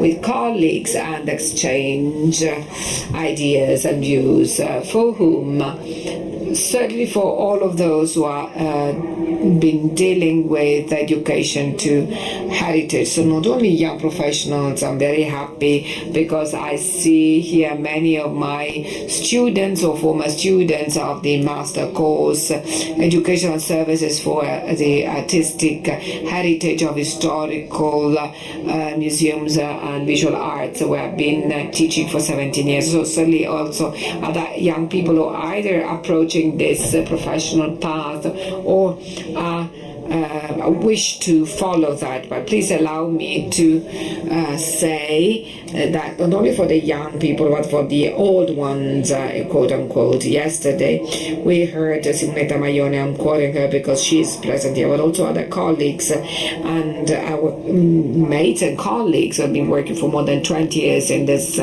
framework of educational services. These are people who had the courage to defend and promote their actions. So they are a kind of clandestine community, at least at the beginning, which luckily over the years found its visibility. I was saying that it's 20 years later, the recommendation of 1998, thanks to the recommendation that Françoise Jurion sent to Lida Branchesi. I would like to thank her for sharing this. Françoise Jurion, who I had the pleasure of meeting as member of the group of specialists of pedagogy of heritage European level, and I took one of his piece of the writings. I apologize for not translating that into Italian, but I think that what she says is clear to everybody. 20 years later, this recommendation remains relevant, remains effective.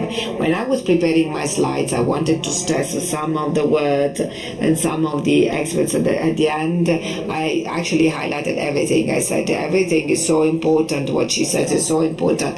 The fact that we must help young people to have a new vision, educate them to be free. We don't need the yes people, yes men or yes women. We don't need citizens who passively accept the impositions by politics or fashion, but they are aware citizens. So this is comforting to all of us, because it means that what we've done 20 years ago with the Commission is recognized and acknowledged by one of the experts of what is called in France Pédagogie du Patrimonio, and this is still topical and relevant today. Kind of complex institutions and shared heritages, so it is the title of our session. Please, I would like to clarify the title because it led to some doubts.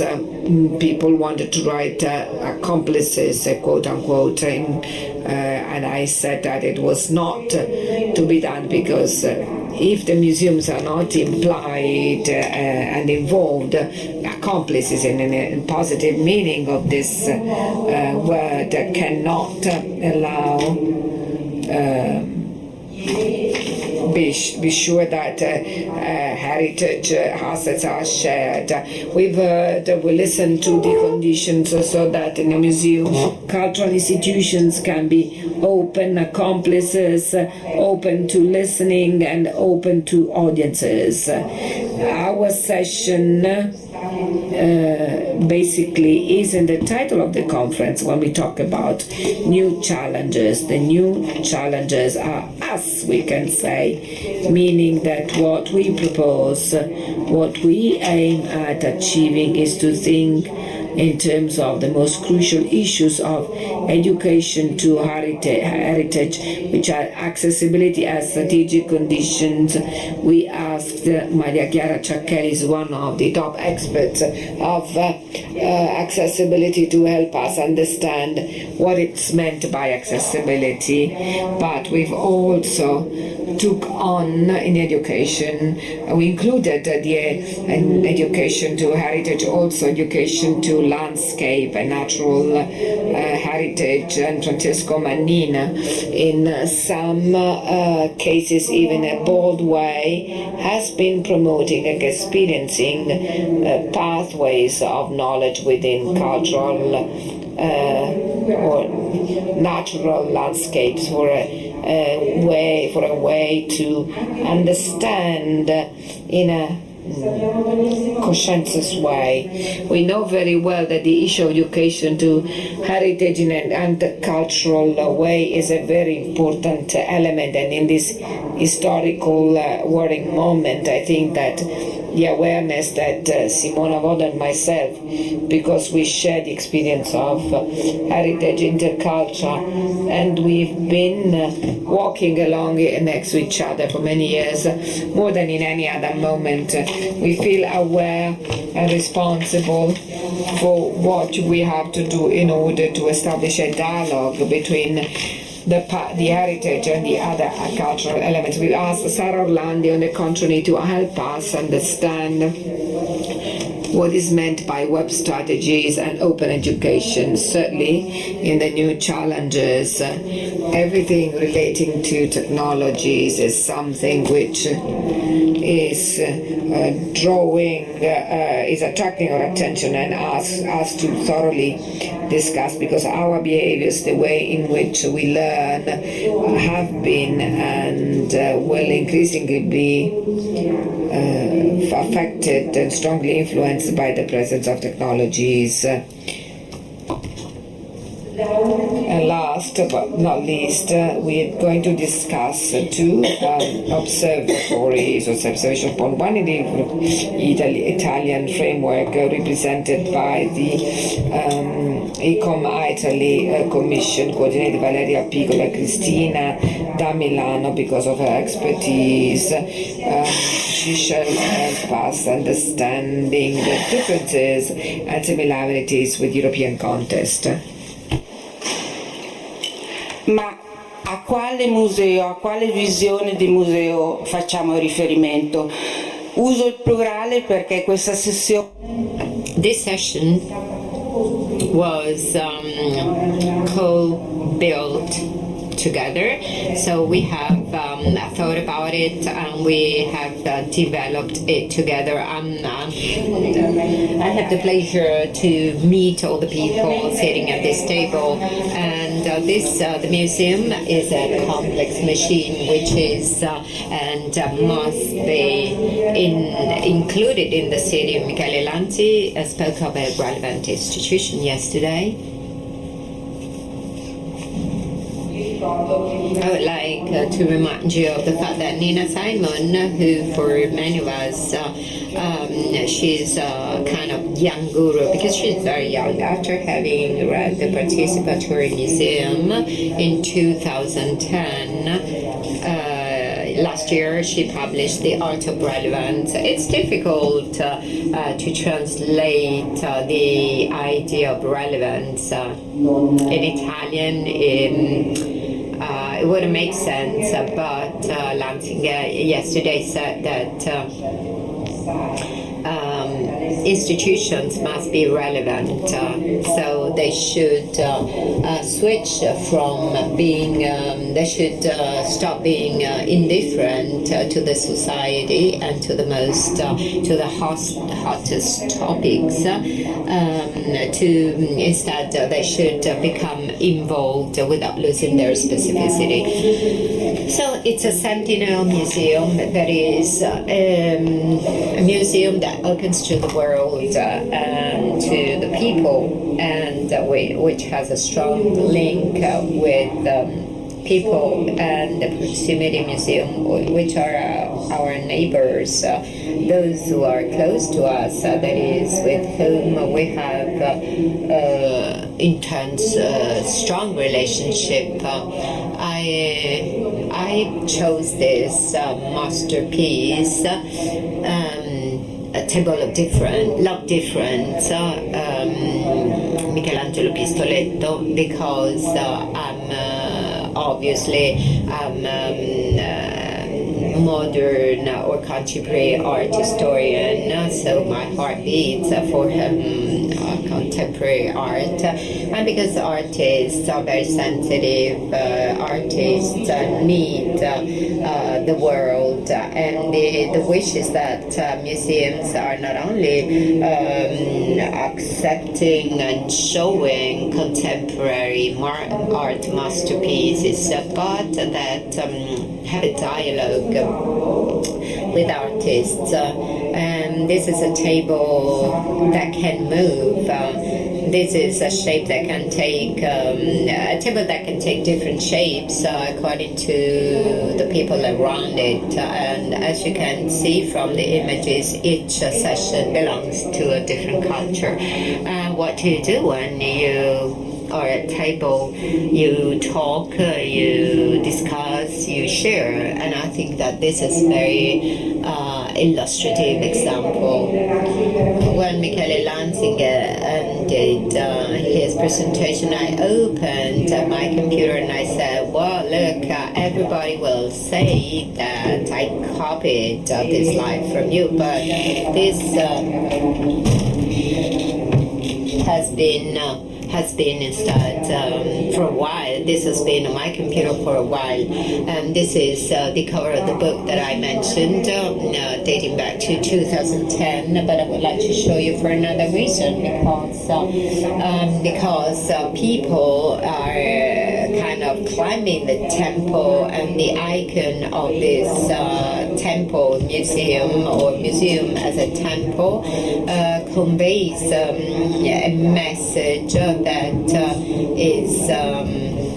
that is different from what we are used to, because anthropologists talked about museum as a forum or a third space or contact area. And personally, I must say that the lesson learned from anthropologists that I was lucky to meet, Pietro Clemente, Vito Lattanzi, Claudio Rosati, Mauro Turci, was the best lesson as an art historian because of the anthropological knowledge of museum and heritage. Then I would like to propose you the new definition that was discussed on May the 8th at the State University in Milan by Icon Italy, and that will be this. Some adjustments will be made, and this will be submitted September this year at the General Conference in Kyoto. The topic is Culturale, museums as cultural hub, the future of tradition. I underlined the new words with respect to icon definition: accessible, that works in a system of relations, sustainable, the service of society, and sustainable development. Makes research on witnesses, testimonies, and Sara Orlandi is the coordinator of this work to redefine, for redefinition of the museum. Initially it was testimonies or witnesses, material and tangible and intangible. Then Sara, you will tell us what happened, and so they preferred to just say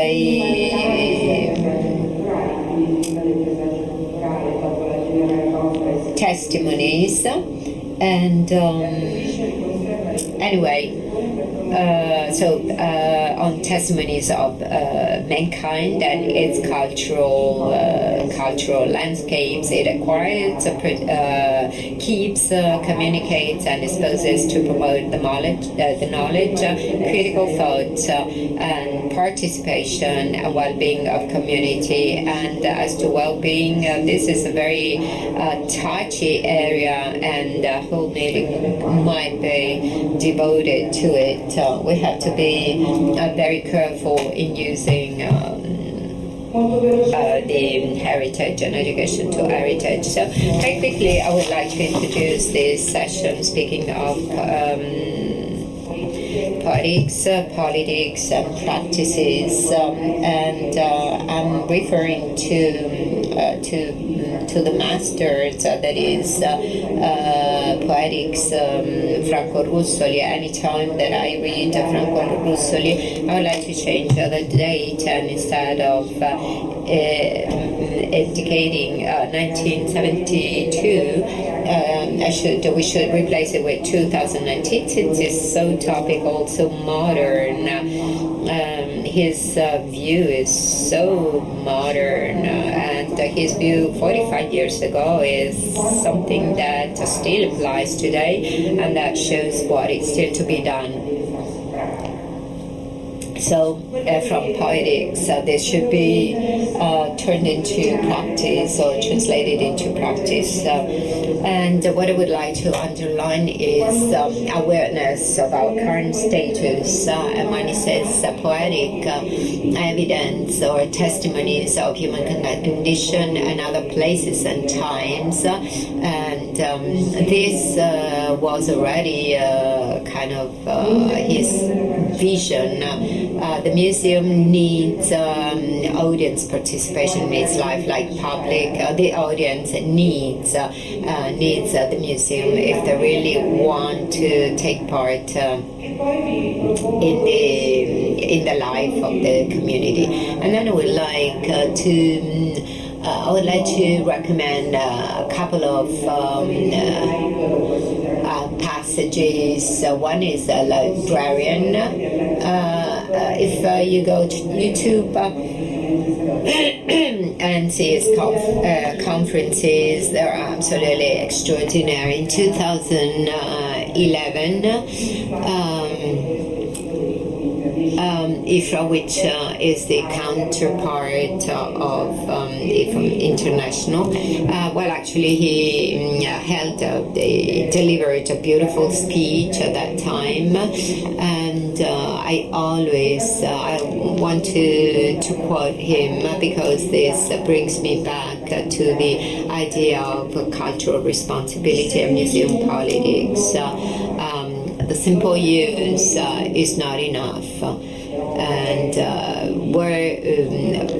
works, archives have no value if they don't help the community to learn and to make better decisions. So it's a strong responsibility. The other piece that I would like to propose to your attention comes from an archivist, Giovanni Solimene.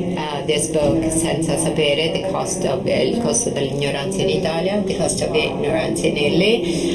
He's speaking of culture that is dynamic, in which you have to be bold. So a culture that is really such, is never static, and this is what prompts me and Simona when we speak of interculture, that is continuous transformation of not of heritage, but the co-transformation thanks to the perspectives and the views of the others. Now let's come to the documents, to the acts. Certainly the definition of intangible or immaterial heritage of 2003 of UNESCO certainly changed things as compared to 1972, because now we can now the heritage is enriched with new perspectives, and this allows me to open an important parenthesis about how many disciplines or disciplinary skills and competencies may be endangered or undermined, because obviously we have to we don't have to eliminate, but we have to add instead. And then the centrality of individuals and the community in the this is an existing ongoing activity. Then I thank Valeria Pipica, belonging to Faro Network, because we confronted each other with each other on this, and I wondered why Italy has not yet ratified this convention, and she told me because the big problem, and then maybe Valeria, you correct me if I'm wrong, because the problem is the definition of heritage and identity. Can you imagine with the current government, and Erbina would be more accurate on that, but this convention has very important content. We always refer to this convention when we speak of sharing public places, but it's not coercive, it's not binding. Chiediamo a Francesco Mannino di parlarci del paesaggio. We will ask Francesco Mannino to speak about the contemporary landscape. There are very important documents, European Convention of Landscape, when we say that this is a part of territory as it is perceived by populations, and there is an important role played by sensitization and training and education. So there is a very important role played by the population in this respect. I thank Francesco because he recommended me to read this Memorandum of Vienna, September 20, 2005, on well, actually we're speaking of 14 years ago, but it's still very topical, so there must be a dialogue not only on the topic of conservation and protection, so about the problems of protecting and so on and so on and so forth, but also participation and use. As regards what has happened, museum and cultural landscapes, ICOM 2016. As ICOM Italy, we have we have established the Charter of Siena, and we would like to use this charter in education to heritage. There has been a process that then led to the organization of General Conference, and then Stati Generali del Paesaggio, la Carta del Paesaggio, and I finished with the last but the most important topic, that is the technologies that we keep on calling new, but Orlando taught me that the web is 30 years old. So I love this image because we speak of profiling of audiences, museums committed in profiling audiences, and then the profile, Facebook profiling, and so on and so forth. So there is this continuous change. So my physical profile is somehow modified, and I would like to thank Sarah for this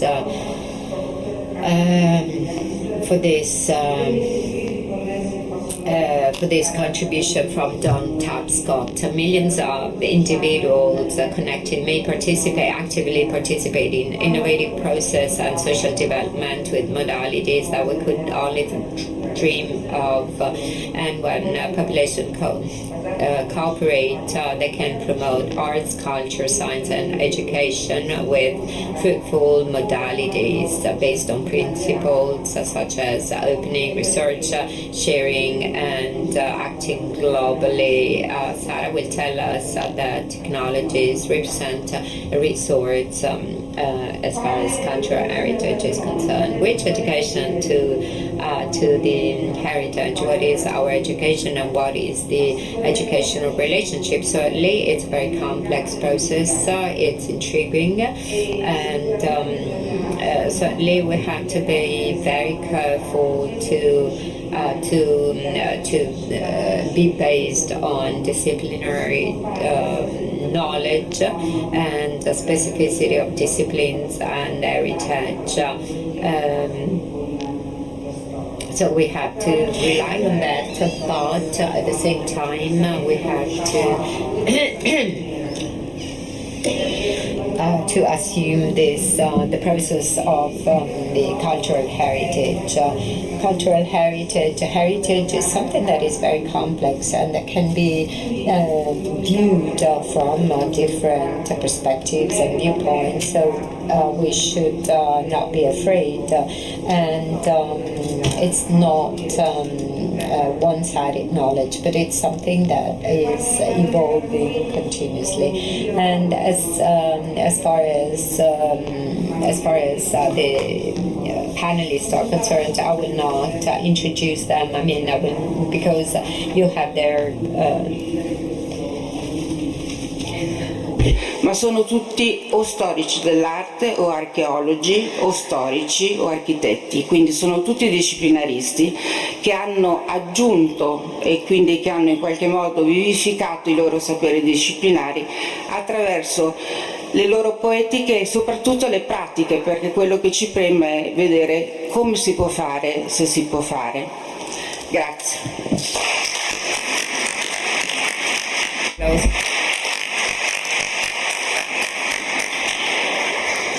Allora, abbiamo pensato di organizzare la... We thought of organizing the panel with 2 rounds of questions.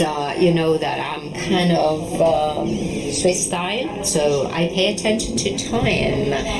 Each one has 10 minutes, and we start with Maria Chiara Ciaccheri. Maria Chiara Ciaccheri, I will ask her to understand why accessibility is a strategic requirement and what is meant by accessibility.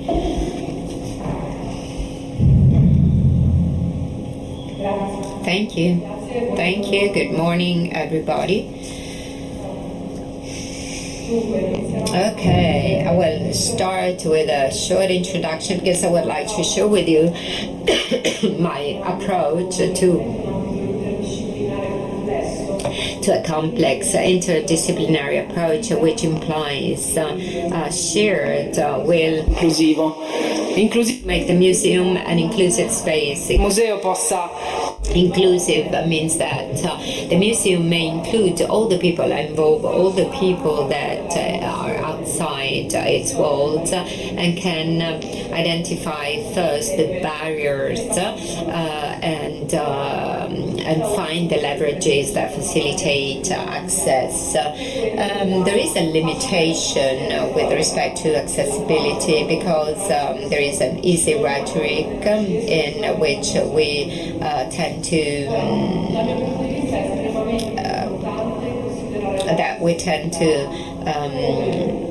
that tends to be a problem.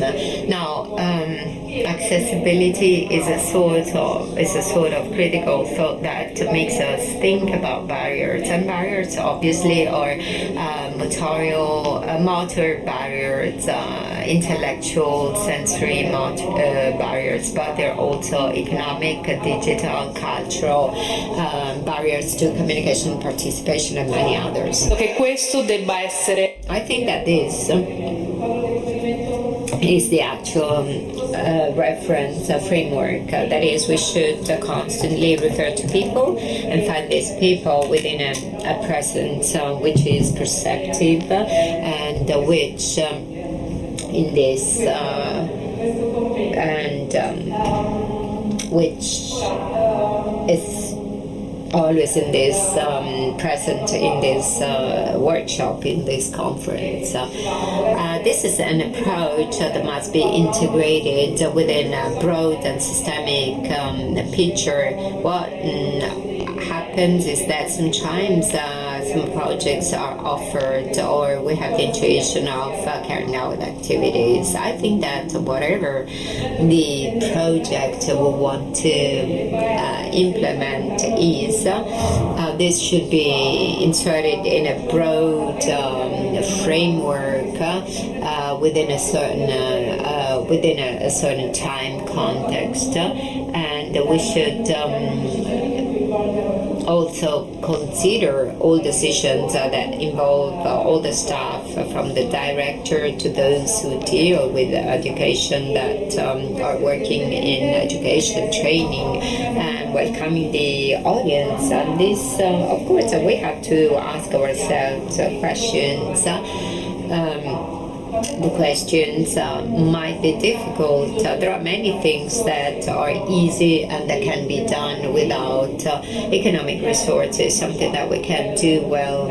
And so on one hand, we have difficulty and urgency. Of course, urgency is more problematic and should be discussed. Everything seems urgent, but there are things that are simple and urgent and can be implemented earlier. But So now, thinking of more sensory barriers and intellectual barriers, because we always refer to the stair flight that should be eliminated. But I think it's important also to think of how the new digital product is intuitive, user-friendly. È una competenza. Knows that accessibility is not prerequisite. So it's important to communicate how many steps there are at the entrance of a museum. This should be communicated on the web. I think that the most important barrier is entails an investigation on cognitive variables, because very often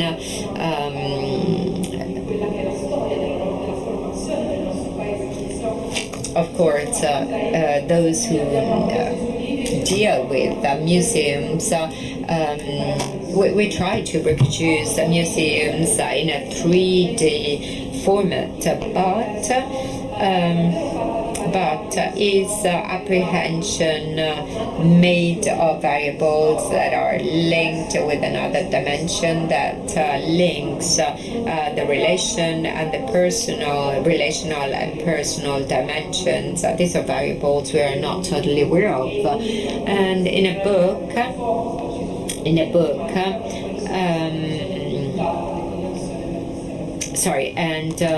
of course, it's important to have to focus on that. When we're speaking of accessibility, we are obviously considering disabled people, disabilities that may be temporary or permanent, visible or invisible, and that allow us to broaden the range of solutions. So this allows us to develop a systemic and overall approach. This is a dimension that makes the principle of design for all its own dimension. So an automatic door is good for me, is good for a blind person, is good for a person on a wheelchair, but at the same time, and this is a challenge of this discipline, does not allow us to learn everything by heart.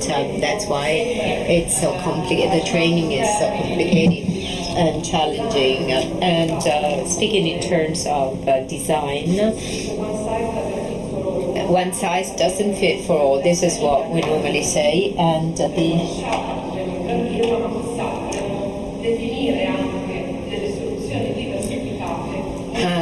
yes, we should probably large prints. That is, we should diversify. We should customize the solution depending on the different needs. Okay, so we and always bearing in mind that initial barriers overlap. So the risk is, once again, the risk that we should avoid is to stereotype disabled people or people with disabilities. A person with, so for example, a blind person or a person on a wheelchair might get a Harvard degree and have a graduation in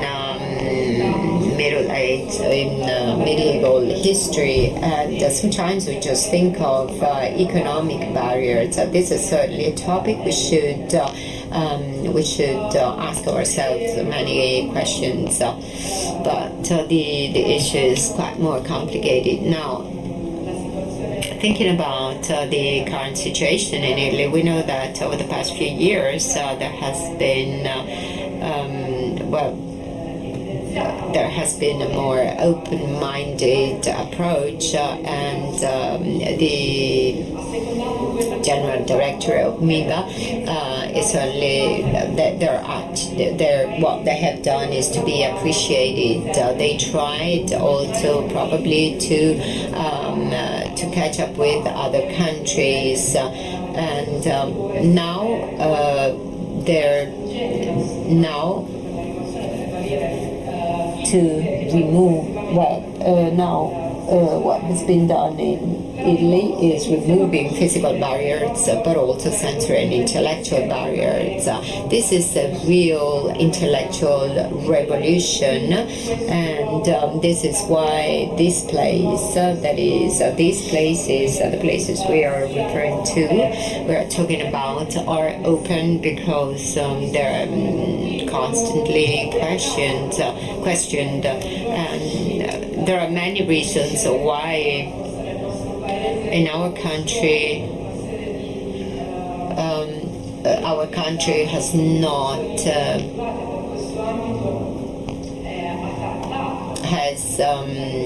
not adopted certain guidelines. Has adopted these guidelines only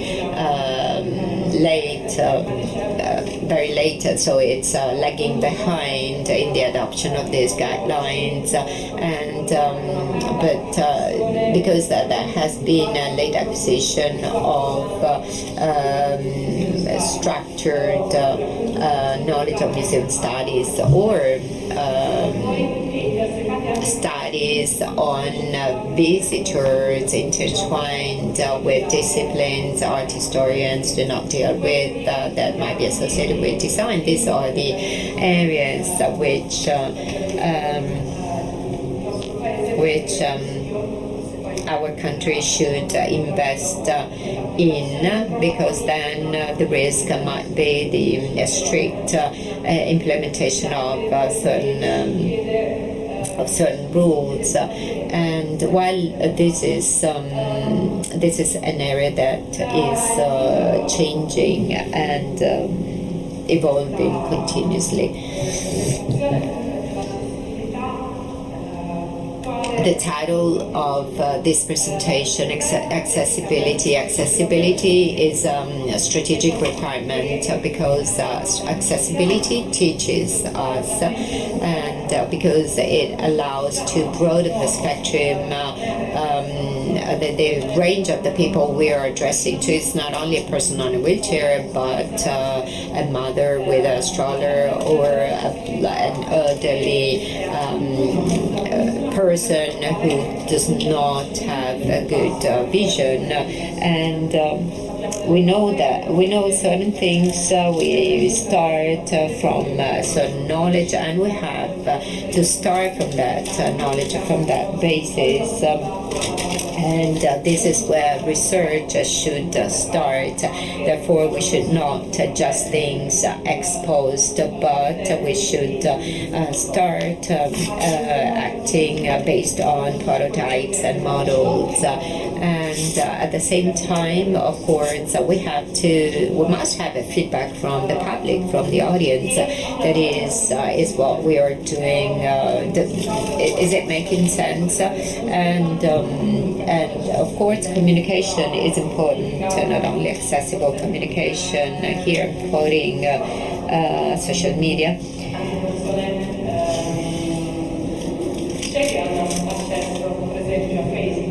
There are people who have access to Facebook, but how many people will be concerned about and will want to describe the images that may be translated by vocal synthesizer?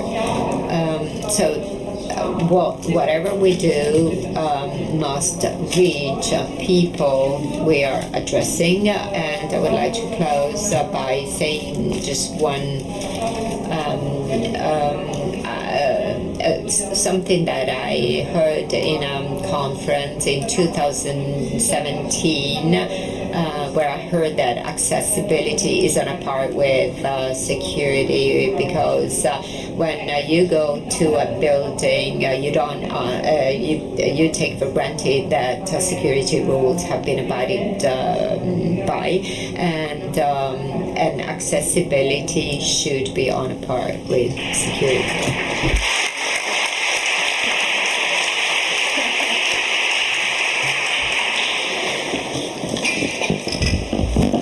Grazie Maria. Thank you, Maria Chiara. 2 editions last year in Mantova in 2018. Art Art Lab promoted in 2017. No, was it 2017 or 2018? In 2017, in preparation for the European Year of Heritage, they promoted a workshop. One of them was devoted to accessibility with a series of recommendations, and one of them to interculture. Now I'm asking Francesco Manino, as president of Culturale, who works a lot, and I suggest you to explore their website, and then Francesco will make reference to this interesting situation, because it joins the expert knowledge of university to the special knowledge in terms of education. Citizens, it's important to know what it means to educate. Good morning.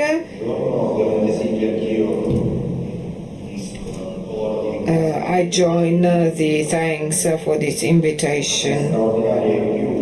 It's an additional occasion to share what we're doing and what point are we.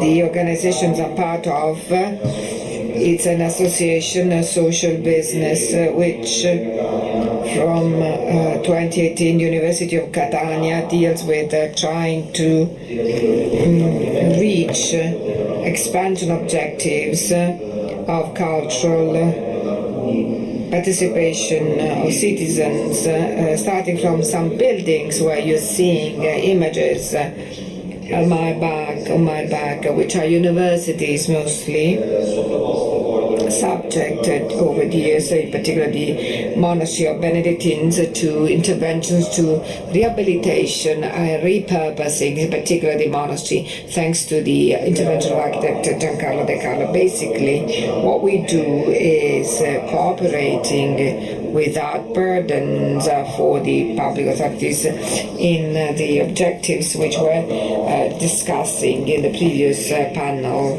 When we started in 2010, no mention was made of third mission. This was being started discussing all over the world. Now we are fully part and parcel of the third mission strategies, the University of Catania, with a cooperation which is taking increasingly on the shape of public-private partnerships. Right now, in this stage of the year, we are exchanging views with the university to sign a special public-private partnership under the article of the new Code for Public Works. And this is just an introduction. I want to stress that this organization was established 10 years ago. We're going to turn 10. We're not very small, but we're still young. The organization, not myself. Clearly, this organization has aimed immediately at reaching the objective of intervening on expanding cultural participation. At the same time, it had to deal with the issue of sustainability of its own activities, also from an economic point of view, since the starting condition was that of being self-sufficient as to finding resources was concerned. This is not an easy task. Yesterday, Leon's contribution sadly reconsoled me as to the sustainability and the agencies, and he said something very important from this point of view. But despite that, 10 of the members of our organization are now also employee of the association, and 2 of them who deal with the planning of educational services are here with us and participated in these 2 days.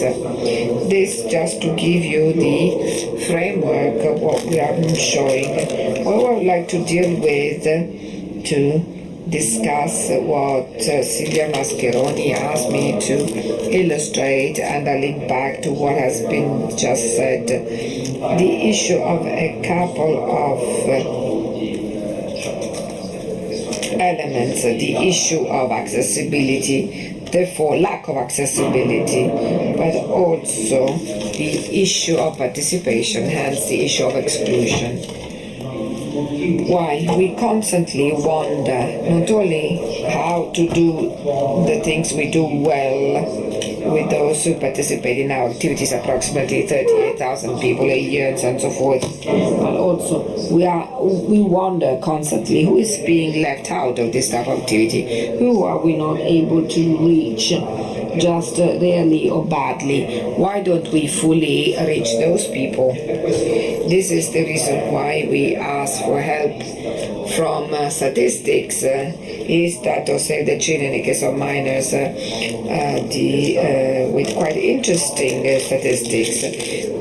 2017, according to ISTAT, only 27.1% of the Italian population has fully participated in cultural activities, which means that 79% did not participated in a very limited way. And Save the Children helps us. 55% of minors in Italy has never set foot in a museum the previous year, and in Sicily I'm saying that without any pride whatsoever. Even we reach 72% as far as museums are concerned. As to other forms of cultural consumption, the participation rate is even worse. Is that helps us in trying to understand the motivations of these cultural exclusions. And I have to confess here that when I found this publication on the reasons for lack of participation of Italians in museums, we opened that in Excel and we thought we could find an economic reasons, but this was not the case. I opened an Excel table, certainly it's not something positive. I was there to try and understand what I would find in there. And I was very much disappointed, but I understood 70, and I wrote it, 70.5% of the people interviewed for each social bracket said that the reason why they would not go was not an economic problem. Only 9.5% said that they would not go to museums because they had no money. The problem was boredom, interest for the things, and the lack of museums in one's own territory. So, and I'm trying to get to the issue and the theme suggested by Silvia. Clearly the economic barrier is one barrier, but not the only one. And in this I fully agree with what Chiara said. Barriers are cultural barriers, but we do not manage to break some clear, eliminate some clear obstacles in our communication in terms of the work and activity we carry out is a social barrier. When the places we manage are those temples Silvia was mentioning in the beginning, which take on the attitude of being an elitarian place, and this is still strong among cultural institutions, and it is a cognitive nature. When we ignore there are new different needs. So barriers are many and different, and all of these often lead us to think that most of the population cannot or does not want to give any value to the museum or cultural heritage. They don't want to, or they cannot do. We wondered, and we constantly wonder why of this lack of importance or relevance perceived by most of the population towards, and we should stop the taboos towards what we consider to be sacred. We often ascribe this feeling of sacredness as how is it possible that all of these people consider the heritage and landscape of cities irrelevant, also natural landscapes? How can this be explained? We tend to quickly answer by ascribing this to the ignorance of the others, and we believe that ignorance justifies everything. On the contrary, I think that the Faro Convention explains us something. If under Article 2 it describes the communities as groups of people which ascribe value to cultural heritage, also in the perspective of future transmission. I think that in that case Faro is referring to long processes which ascribe value, but it's not always the case. It's not always easy. Here, our work is of fundamental importance because we work, for instance, and I will probably explain that better in the second round, we work a lot with teenagers, thanks also to the attempt to interpret the alternation school and work or the projects mentioned this morning. We consider them huge opportunities, especially to be able to deal with these group of people, despite the fact that this is known to all of you working with young people. If you ask them what's relevant for them, it's not beautiful, because the issue is not beautiful, what is relevant for them in the cities they live in. We've done that, and the maps emerging describe, first and foremost, almost a complete lack of cultural heritage, usually seen, even just in some cases, because they couldn't go in, so they're curious to know what's behind there, like theater or something else. And almost never the places which are relevant for adolescents are present in historical centers, though for instance they study in schools which are located within historical centers. And on this I would like to close making reference to the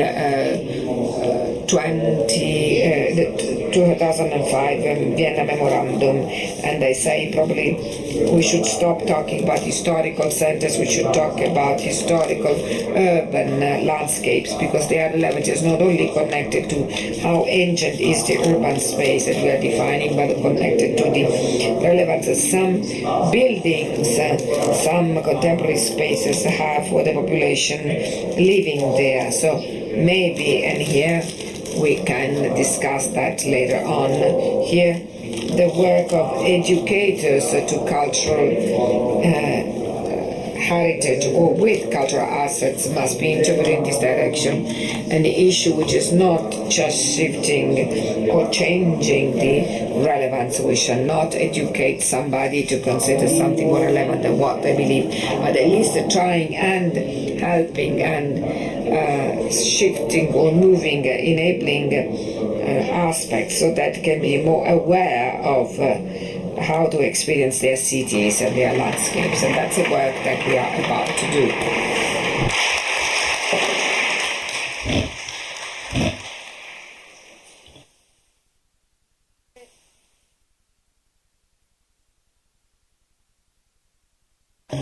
Grazie Francesco. Come dicevo prima, thank you Francesco. As I said before, the theme of intercultural dialogue to promote listening and participation and interpretation by new citizens is so important and complex, and I will ask Simona to help us enter the specificity of this framework.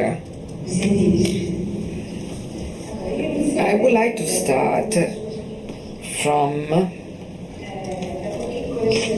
two small preliminary remarks. First of all, like all of the fashionable terms, intercultural dialogue has been used a lot, both appropriately and inappropriately. So it is particularly important to understand what it really means when we refer it to the framework of heritage. The second remark is that any debate on museums as intercultural spaces today cannot but take into account the escalation of a rhetoric which is talking about crisis and migration emergency in ways which lend themselves to dangerous instrumentalizations.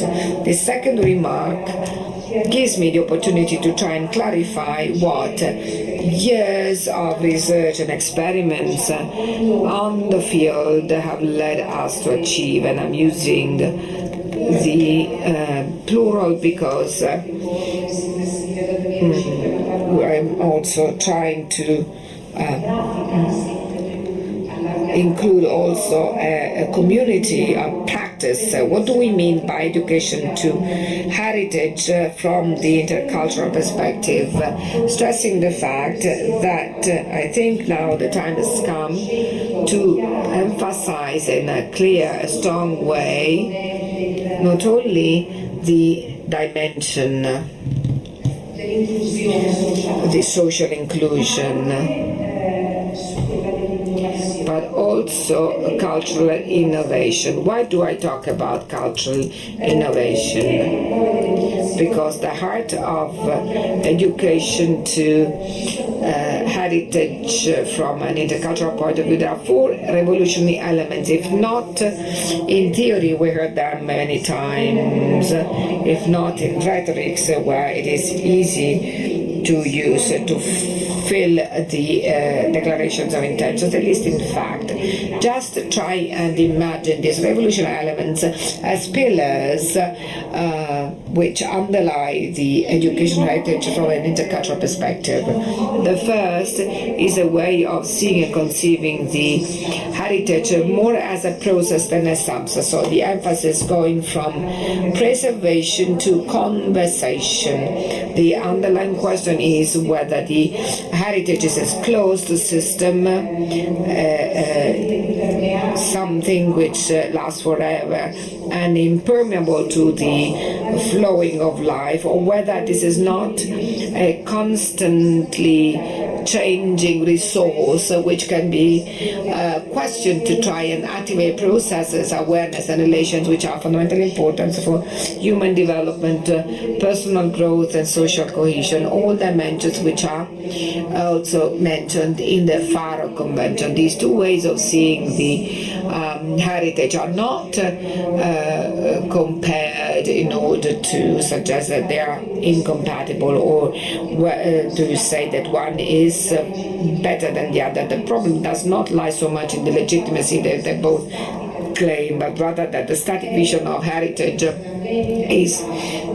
has traditionally prevailed and continue in most of the cases, continues to prevail, with what result? That of actually preventing not only full accessibility but also participation in the life of cultural institutions by new citizens. And here I'm not talking about people who have just arrived in our country, or not necessarily about these people. We're talking about new citizens in the strict meaning of these people who have been living in Italy for decades, who have an Italian citizenship, which have a proximity relationship with museum, which is probably non-existent.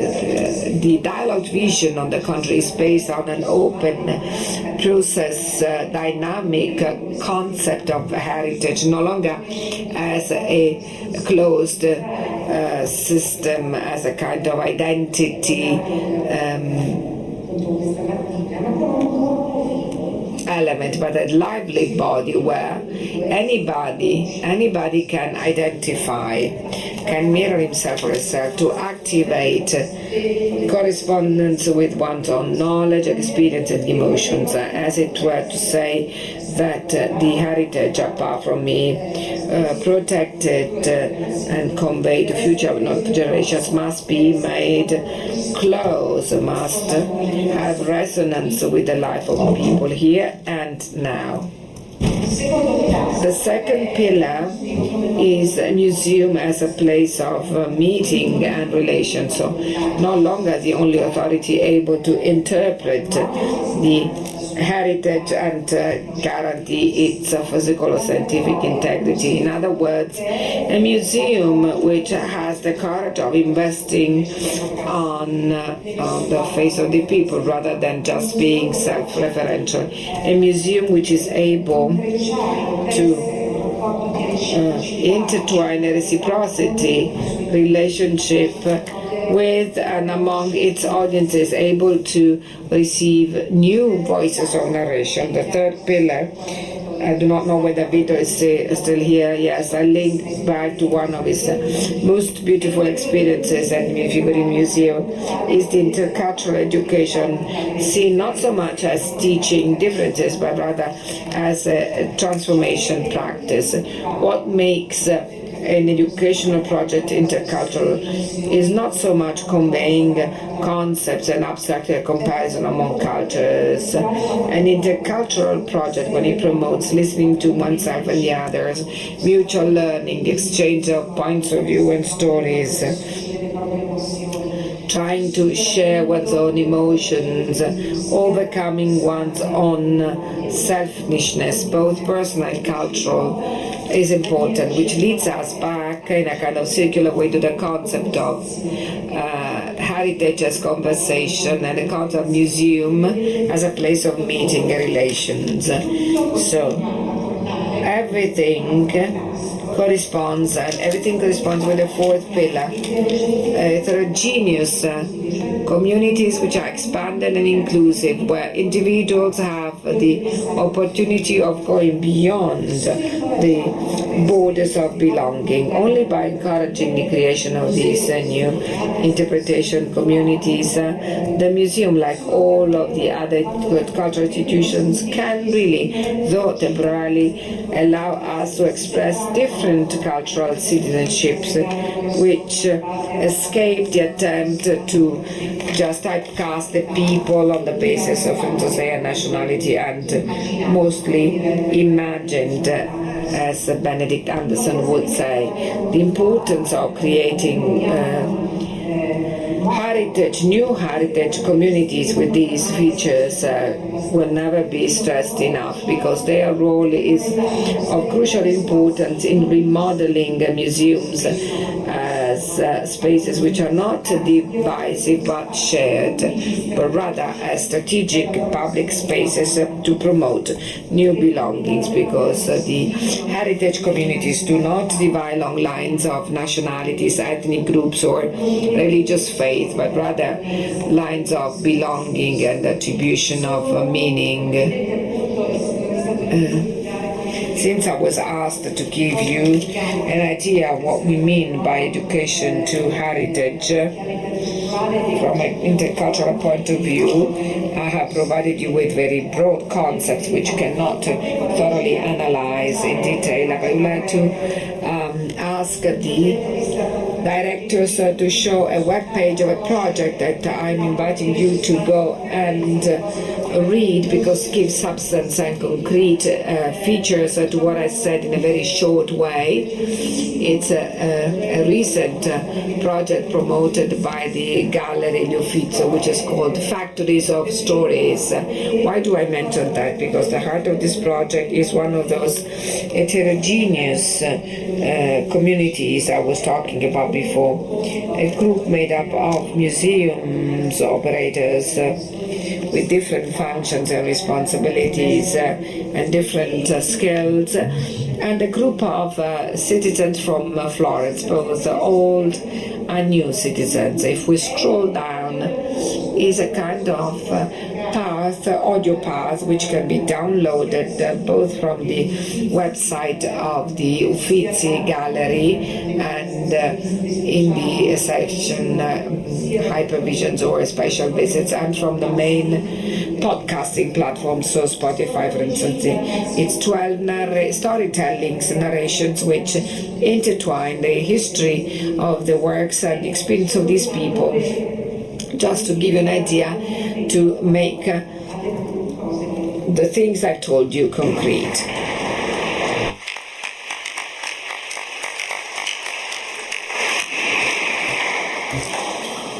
Adesso Sara. And now Sara will help us understand what is meant by web strategy in a dialogue with museums and cultural heritage. Well, I know the question, so I'm prepared to answer. No mind. Scusa, oggi mi è andata benissimo perché quando si sa che mi occupo di Very well, because any time that I tell that I deal with multimedia, I'm an expert of multimedia, they ask me to fix their computer, but I'm an art historian, and I know a lot, but not as much as a developer. So in designing, I of course take care of museum updating, and my colleagues technical updating, obviously, and we try to work together. So I could impress you with special effects and videos, but probably I would have divided your attention from what is most important. And I want to share my philosophy with respect to the digital technologies and the web, because it's highly overrated. We are now completing a project of alternative work and school, where we work with Politecnico di Milano and Department of Mechanics. And we are designing the multimedia contents of this huge project to make like a virtual pilgrimage to San Pietro in Civate, because it seems impossible that no people could have access to that. So we thought of having accessibility for these people with disability, and there would be a physical pilgrimage of students to that church. When we do this multimedia designing, we start from the vision. We start imagining with students what might happen. That is, there is a neuroscientific approach that is let horizons emerge. And when we have what we have done with the Z generation, the multimedia was had the least interest for them, because of course it couldn't be as evolved as the technology of video games. Now they were thinking that a person with disability could not perceive everything like we do, so they all were concerned about having a sensory context for the person with disability. So the project team worked on senses and sensoriness, surrogate sensoriness, and they started exploring all that could help people with disability experience emotion, experience of feeling. So this just to make it forward, because digital technologies, meaningless digital technologies don't make sense practically, are not useful. And there is a teacher from Politecnico of Milan who wrote a book about it, and he says that his greatest concern is not to find a solution, because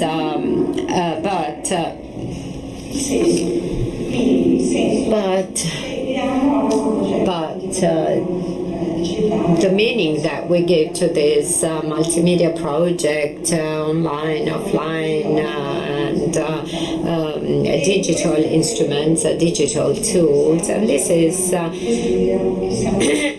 and that's why it's interesting that we are all art historians, and we work with developers and teams in museums.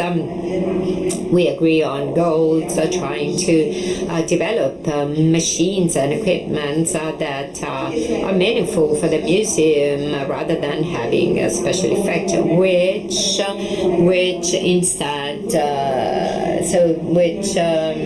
and we really do not do what others do, that is trying to impress people. Silvia was mentioning the new definition, which is recently established. Digital is not included because digital is a tool and not a goal. It was a spectacular process. We did it with a beautiful working group involving commission, regional coordinators. We try to involve all those involved in the that might give a contribution from the Italian community. So I am very proud. I'm very proud that we had the courage to. Silvia showed you the first two lines, and in the first two lines we mentioned accessibility in legal terms. That is accessibility, meaning by that complete accessibility, physical, cultural, digital, and then we said that the museum works in a network of relations without which it is nothing. So we are part of a sensory network without which our work wouldn't make sense. And then we have added sustainable development. You must know that digital technology has great problems in terms of sustainability. In this case too, maybe you don't see it, but it's a problem. Michele mentioned the 17 goals, and this gives you an idea. Why did we change? Why didn't we keep certain evidence and materials? Because we thought we didn't keep testimonies and materials because this had to be further elaborated on. So we reported testimonies of mankind and the cultural landscape, and this comes from our Italian heritage. Should I close? Well, then I will add one more thing as to the purposes. Well, we actually were concerned about the word education, but we had seen that learning and interpretation is what is used in English, and therefore we believe that it's important to give this contribution, and digital is only one arm of a multi-sensory octopus.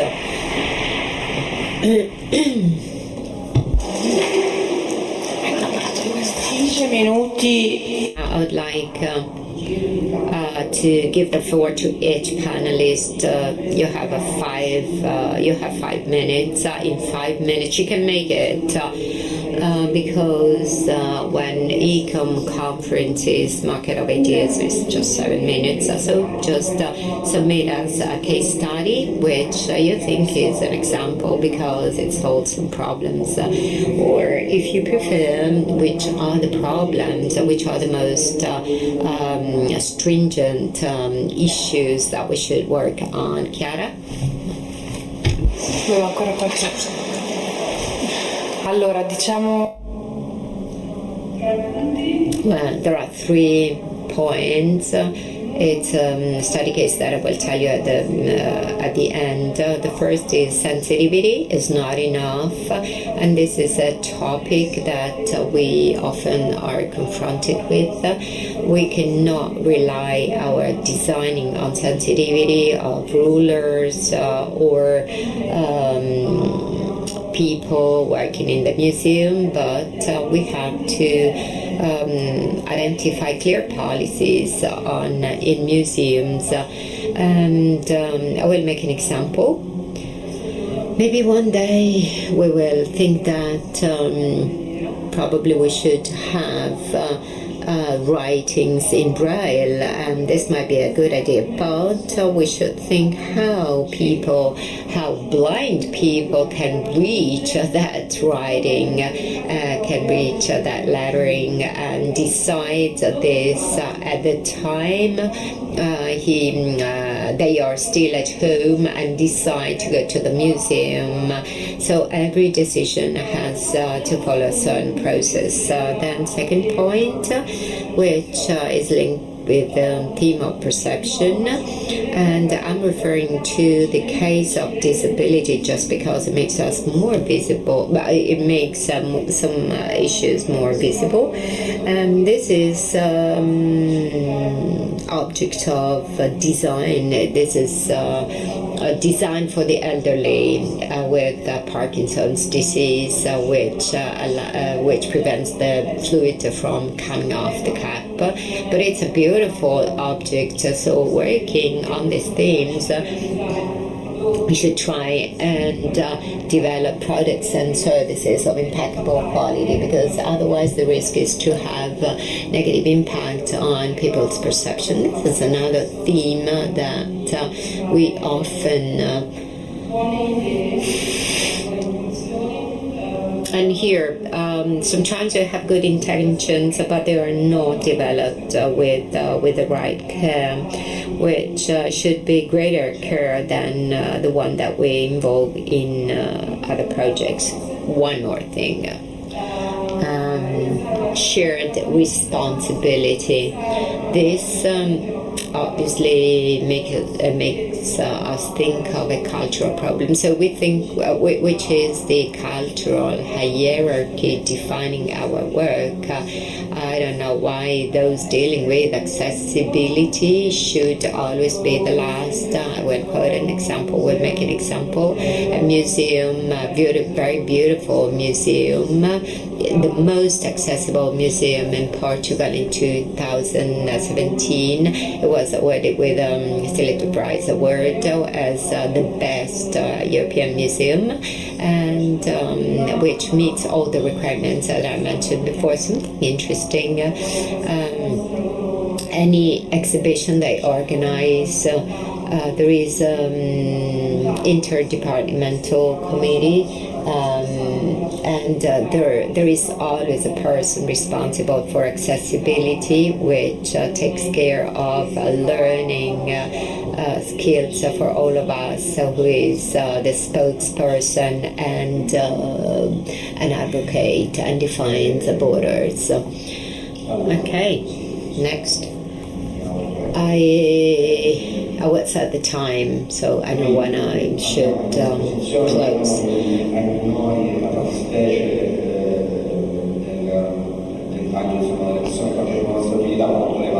We have many minors, almost 10,000 per year coming from school, having accessing to museums, and there are many examples. Probably one is very illustrative because it's a project alternation of school and work, which it's a project that involved two classes, and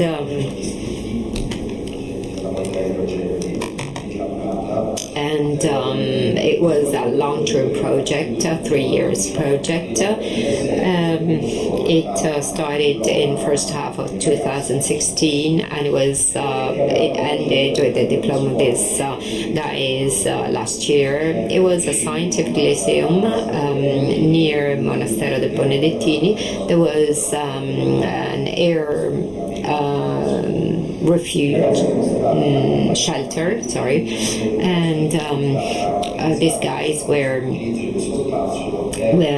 accompanied to this place that was supposed to be turned into a museum over a period of 3 years. Actually, they were selected amongst 429 projects that had been submitted, and they run the risk to get 50,000 euros, and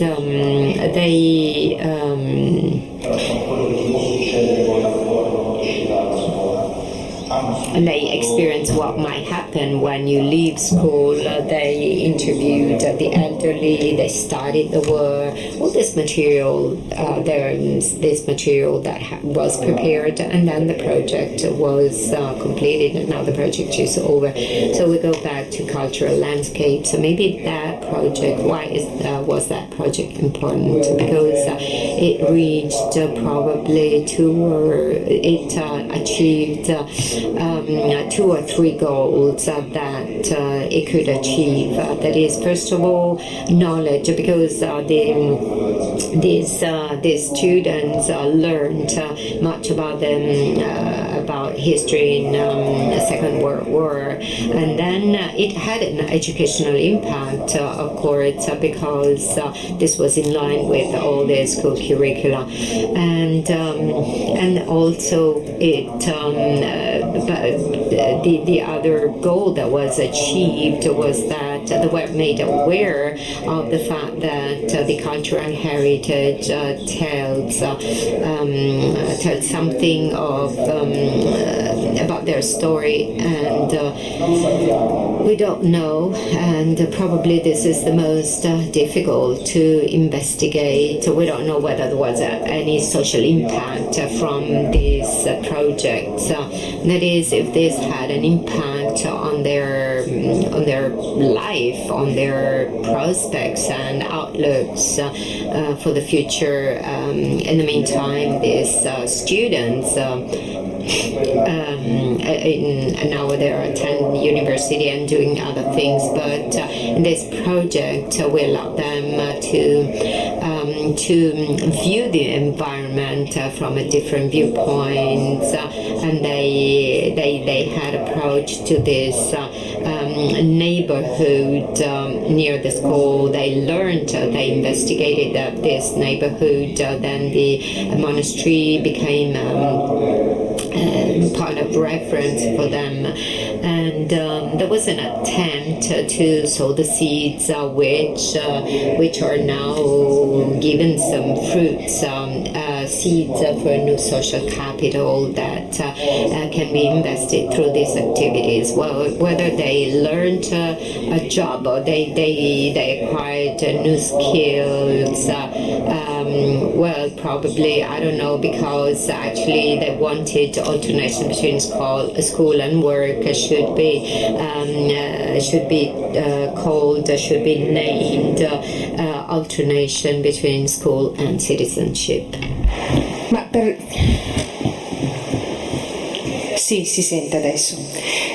Per ricollegarmi a quello che dicevo prima I would like to relate to what I was saying about continuity. I was saying before about continuity. Here you see a screenshot of interculture, heritage and interculture. This is a website that we run with Silvia.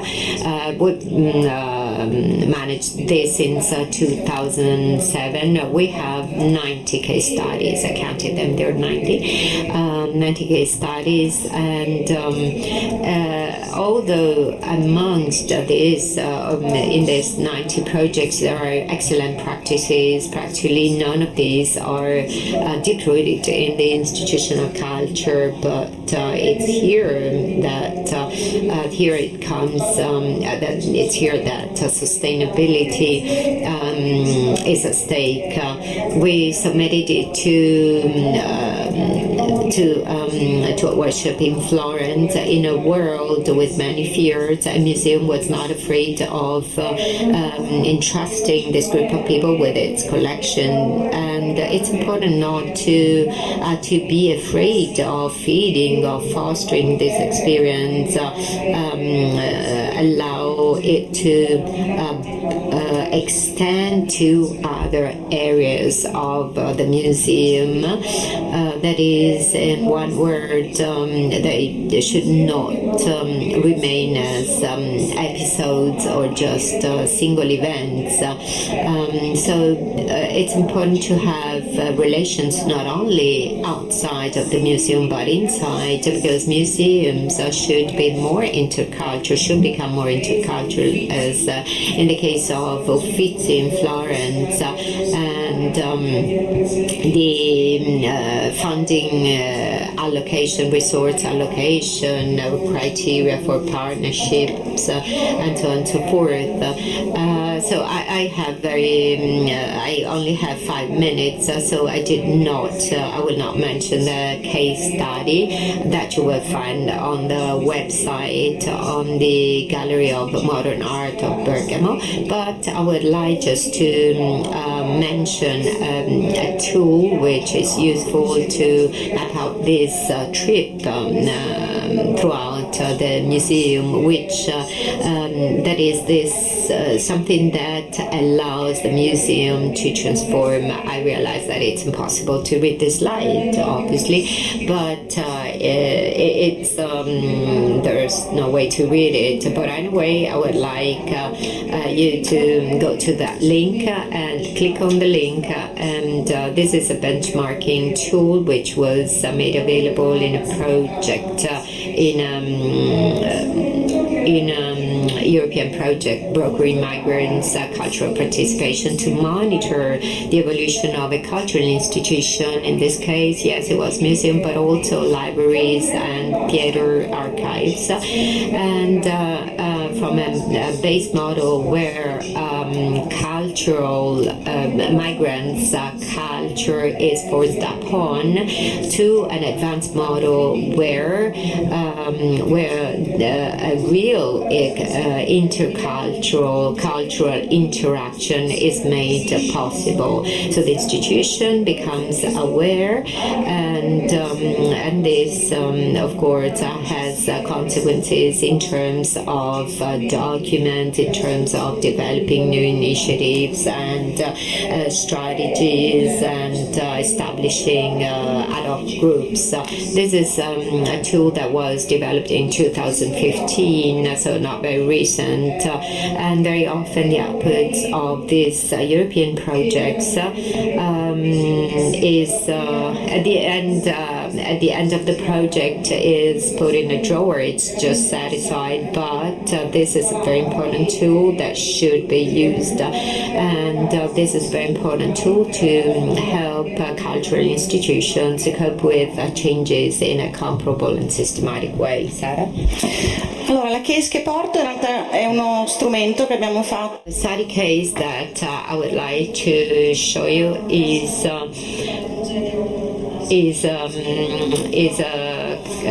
something that you find on the website of Italia, and we wanted to develop 17 parameters to evaluate a web strategy. First of all, this is the web was created, and so visionary structure was created, and you know that HTML language or URL and so on and so forth. There is a global hypertext. I'm not going to give you the details, but just consider that the old hypertext of DVD has exploded, and in every single page may be connected with a world community of information of communication. So it's a world communication system.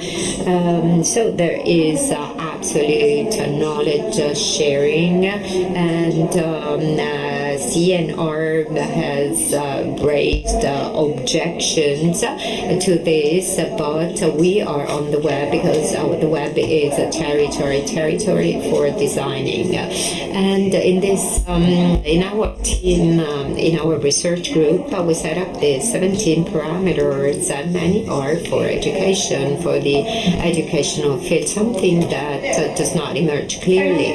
But amongst our 17 parameters, we have the differentiation of hyper-target style, which had very bad results, and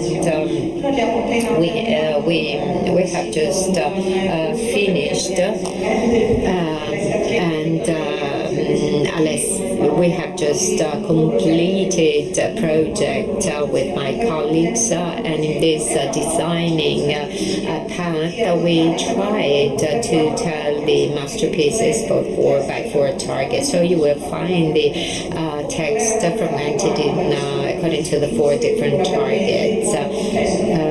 And we tried to find a scheme. And then we told archives and unpublished documents not to miss the group of experts. And we try to work in this respect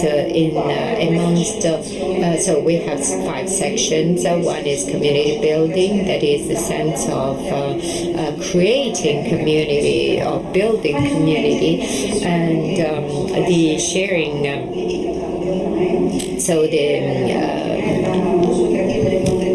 Tools that can be shared, and the use of contents, free use of contents, which is not possible for museums because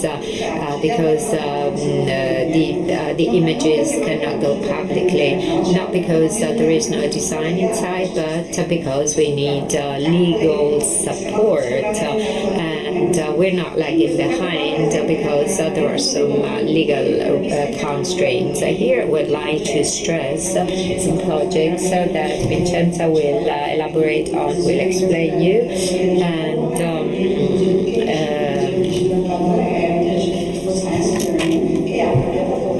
and other platforms that many platforms that were mentioned today. So web can be a vision for the education, but it's important to share this reading and allow.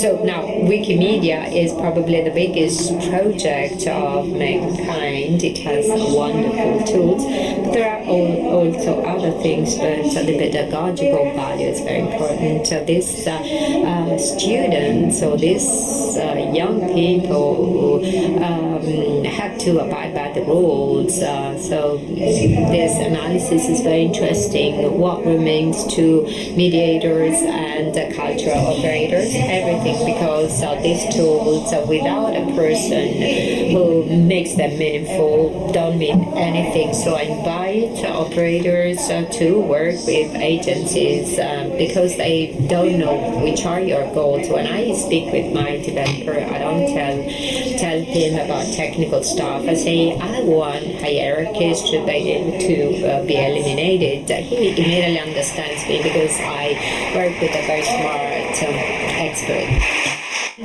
Thank you very much. And now the Italian framework and the dialogue with European dialogue. Valeria Pica, coordinator of the theme Commission Education and Mediation by ICOM Italy. Thank you for your invitation. I'd like to thank also the LIS interpreters for the work they're carrying out. I'll try and speak at the right pace with the right language, also for simultaneous translation. The interpreters thank you. In relation to language, I would like to link back to what has been clarified in terms of the difference in terms between teaching and education. Yesterday, in the Lisa Alai contribution, we had this reconstruction of how we got to a change which was also seen in the definition from teaching sessions to educational services, which shifted the term of comparison and the study and the attention connected to education, which can be interpreted as a awareness raising and knowledge process which aims at recognizing the value of cultural heritage, and this in order to improve and increase the community, the awareness of belonging to a place, to a story, to be part of it, to be responsible for it, both in the promotion, protection and appropriate use for economic development. In this respect, references to the Faro Convention, which, as we said before, kind of accompanied all of the many presentations these 2 days. One of the elements of the Faro Convention, which is still difficult to develop for ratification, is the idea of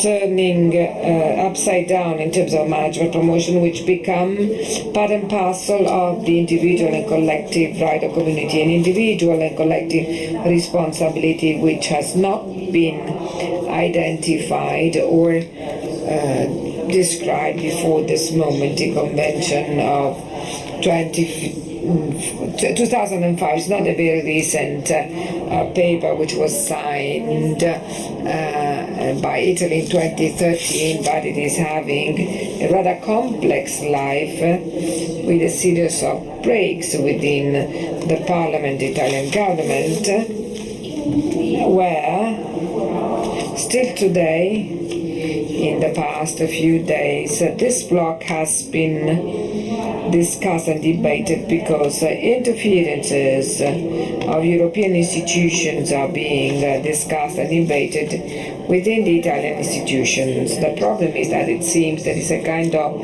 overlapping of roles and functions between European Union and Council of Europe in the interpretation of this framework agreement, and in order to enter the specific elements of the Italian framework and the life of this Commission, Education and Mediation, we go to the second half, we go back, the second half of the 2000, when ECOM Italy felt the need of better structuring its presence on the territory through the establishment of regional coordinations and develop a dialogue among professionals on specific subject matters through the theme commissions. So in 2007, the Commission Education and Mediation was established. The themes which are the research, programming and education in the sector of education and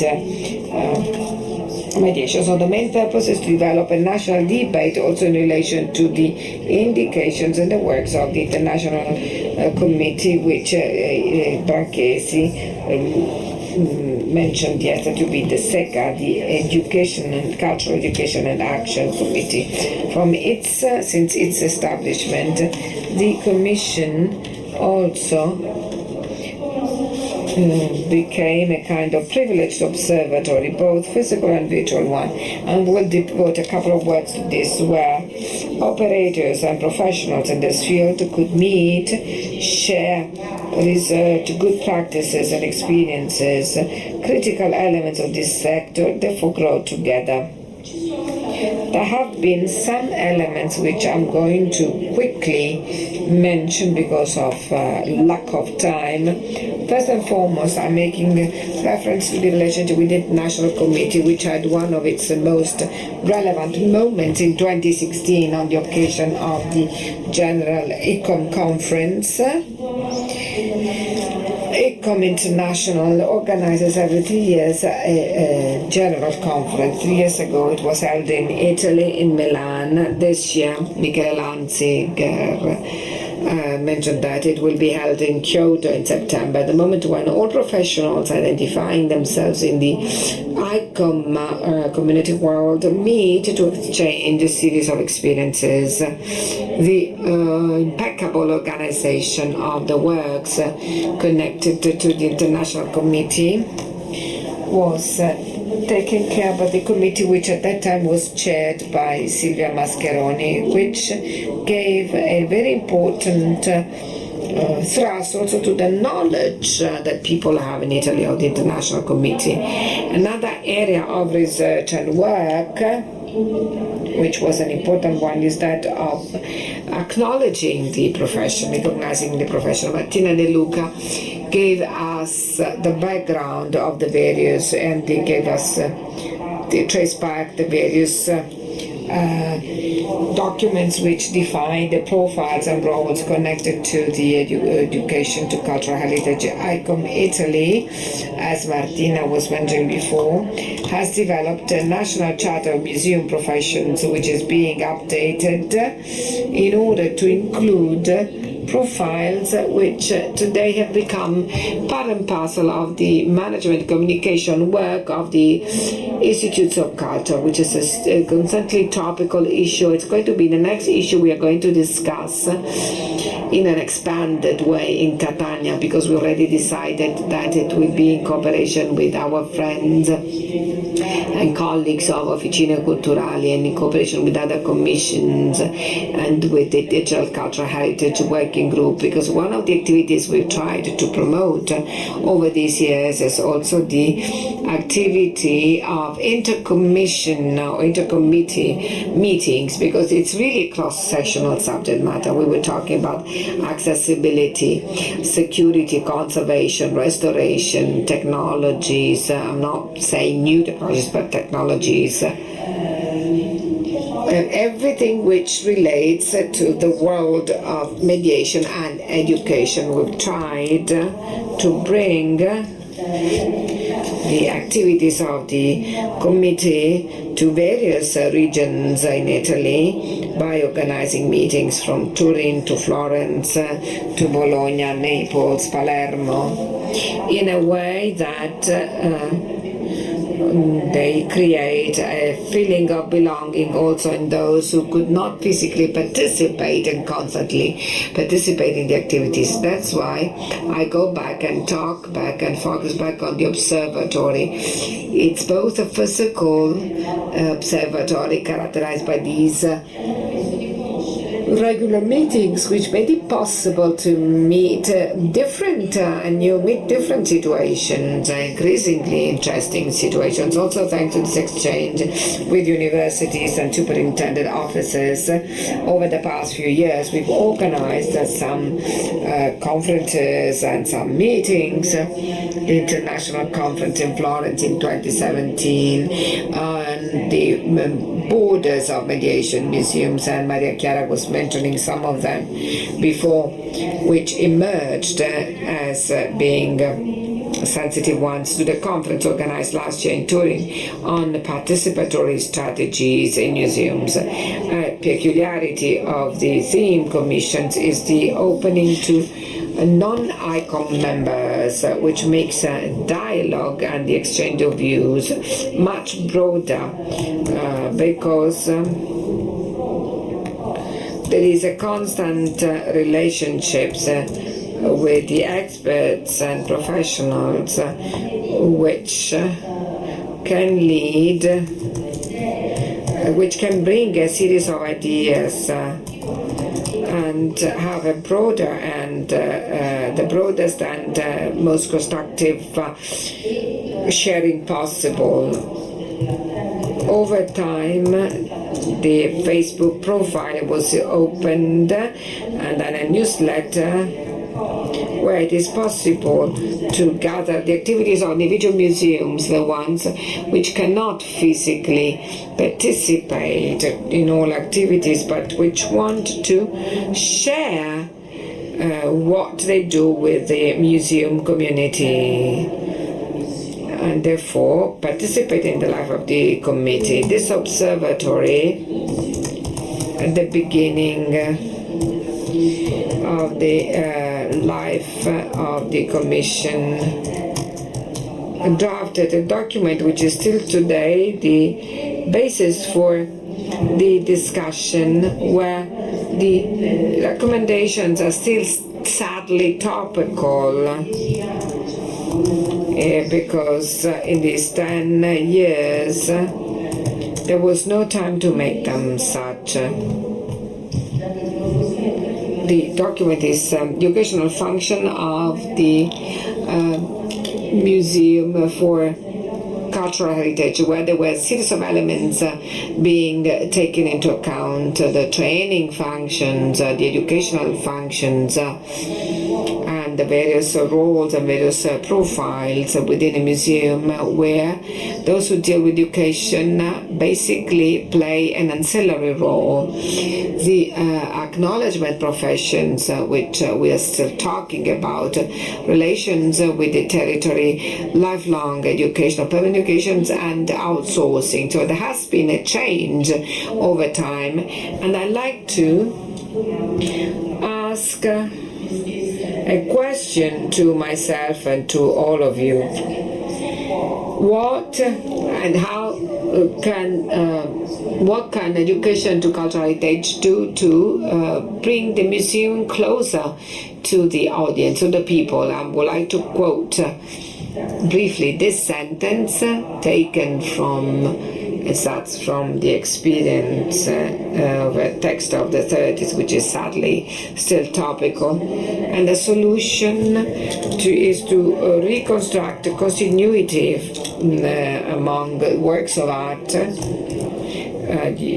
So reconstructing the continuity between works, facts, and actions and passions, which are universally acknowledged as making up the experience. And I would say daily features and experiences, no longer the familiarity and continuity of the cultural experience. And we've picked up from many contributions, educating people to cultural practice, to acknowledge the value of the cultural heritage, as I said at the beginning, is part of an experience that those who are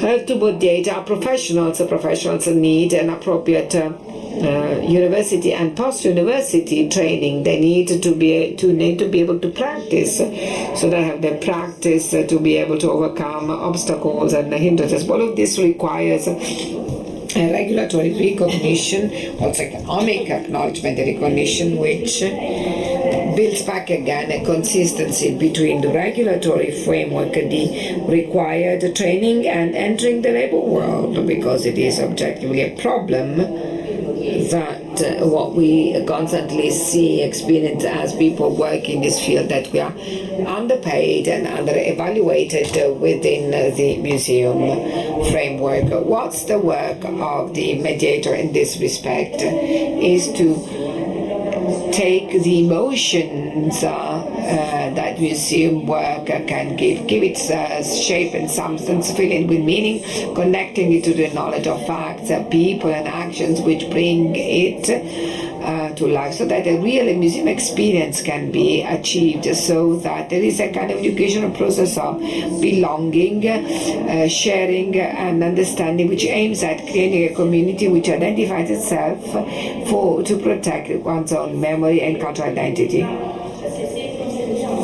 And if we consider identity as memory in action, as a French sociologist said, we can understand how memory is the basis of the feeling of community, and its identity changes over time. It's constantly evolving, constantly requiring new forms of mediation. To conclude, what we can try and do is imagining what the fallout of all of this can be. Clearly not an economic fallout, not everything which the social educational function museum can represent is not part and parcel of a business plan. There is no fallout in this sense, but there's a strong fallout in promoting social cohesion and territorial belonging. This leads back to the Faro Convention, to the process of making the community responsible and accountable, trying to acknowledge the value of cultural heritage on three pillars: stories, places and people, which is the real essence of the heritage. Thank you.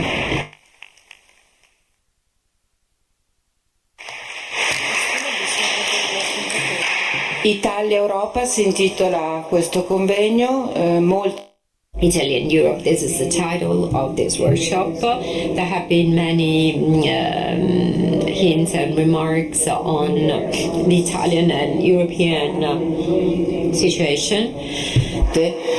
Chiedo a Cristina I will ask Cristina da Milano to draw the conclusions of this panel, and we actually did stick to the 2 hours time limit. So please tell us about Italian European situation. You only have 15 minutes. Well, of course, I realize that you've been very patient. We've been here since 9:30, no break, and now you get the comparative analysis between Italian and European situation. So I really try to be short. When we spoke with Silvia about the setting up this session, Silvia was telling me you should try and think of the elements that you find in Europe. I've been working with Europe, with European funds for many years. So she was, Silvia was asking me what are the different elements. What I can say is that compared to the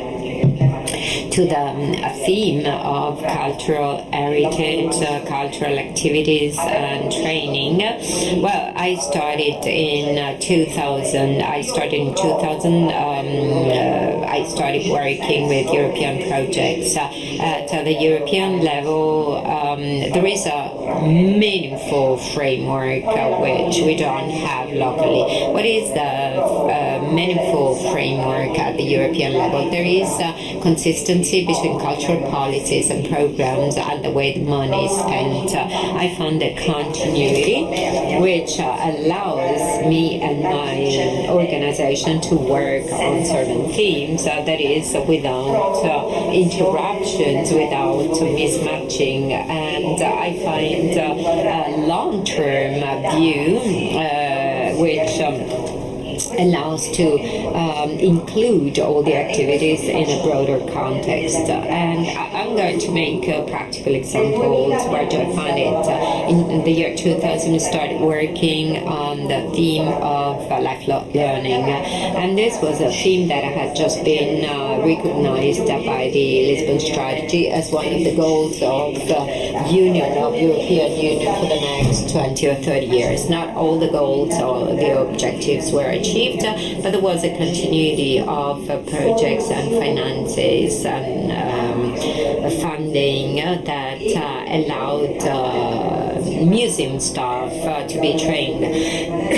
I'm thinking of the lifelong learning program that was originally Socrates and that is now Erasmus Plus. The other thing is a theme of access or accessibility and participation in culture.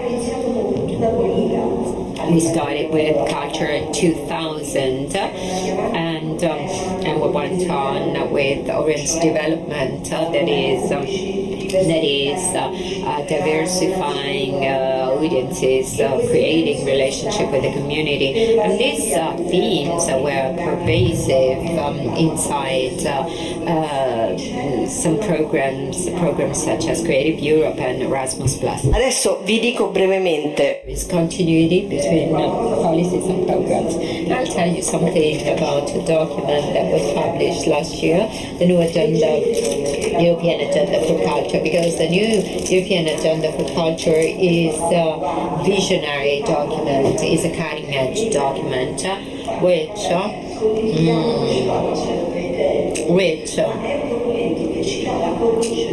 gives us the framework for the next 10 to 15 years. And this is the value of a European project.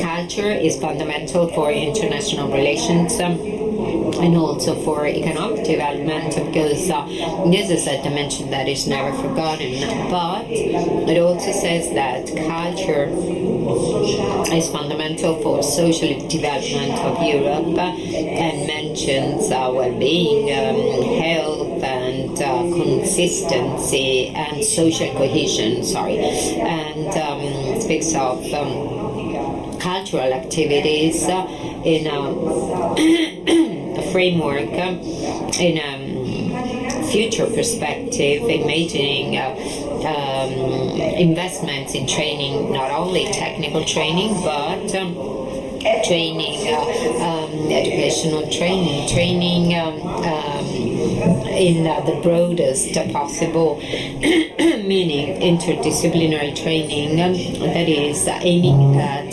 creating conscious citizenship, which is a prerequisite to have inclusive and democratic societies. So without such a framework, anything that we do runs the risk of being a good practice, but being an end in itself. What I instead find in Europe is the ability of Europe, EU, to give you a political reference framework, and the actions that are implemented are not an end in itself, but are meaningful and have a meaning.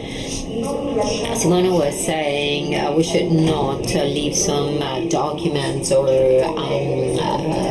outcomes or products of this European projects. We should not set them aside. For about 20 years, I've tried to transfer what we have learned in Europe to the local, national and local level. That is all European projects that we carried out. We try for each project to have a fallout at the local and national level. For example, the benchmark tool that someone was showing you, this is the result of a work that something that we did some years ago. Now, all this, unfortunately, is often dead letter when translated into the national and local content, which is very frustrating for us working.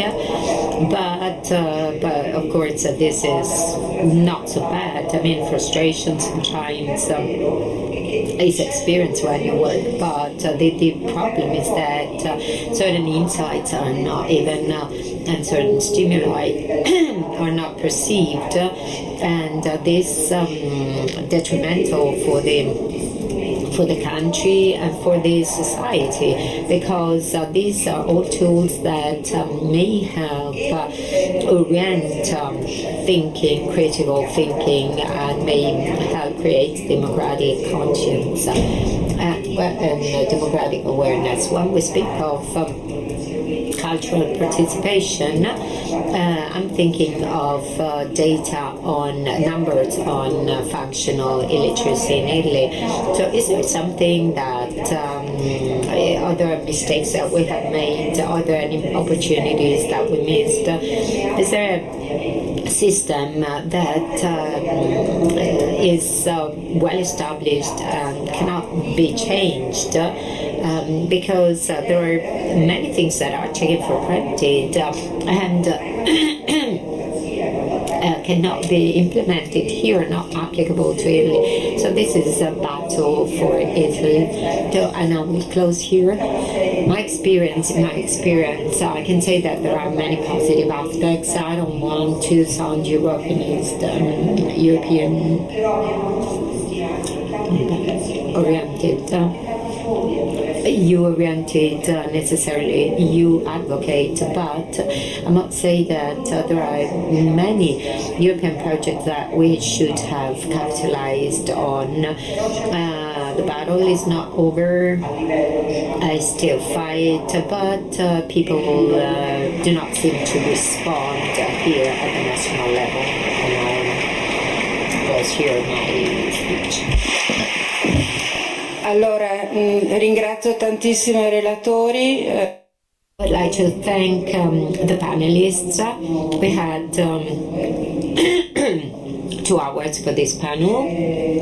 We started at 12 and it's not even 2 o'clock, so I think we deserve lunch. And as Lydia Branchesi did before, I would like I will ask the audience to send questions and proposals, obviously. Thank you very much to all of you. Thank you.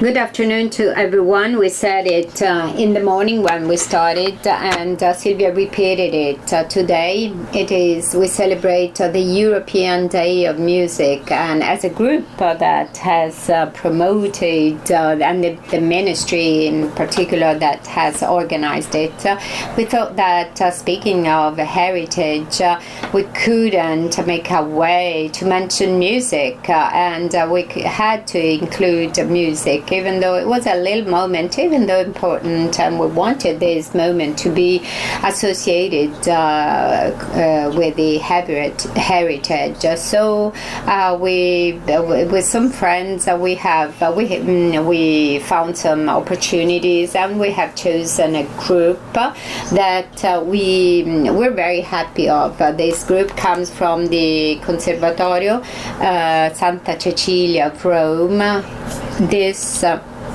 This is an ensemble of flutes directed by the maestro Francesco Baldi. But what is peculiar and what is interesting is that they work with the composition class of the Conservatorio. So all the music that you will hear are all inspired to Roman architectures, the feelings that they elicit. I'm not so good and prepared. I'm only very happy to listen to them. Thank you. Thank you. I would like to add some information to what has been said. Sound Alchimie Sonore, Sound Alchemies, was born in my class of flutes for educational and didactic reasons. But this cooperation with the students of composition, of the students of composition in the Conservatorio Santa Cecilia, it was so successful that we have completed the 3rd edition. There will be the 4th edition next year.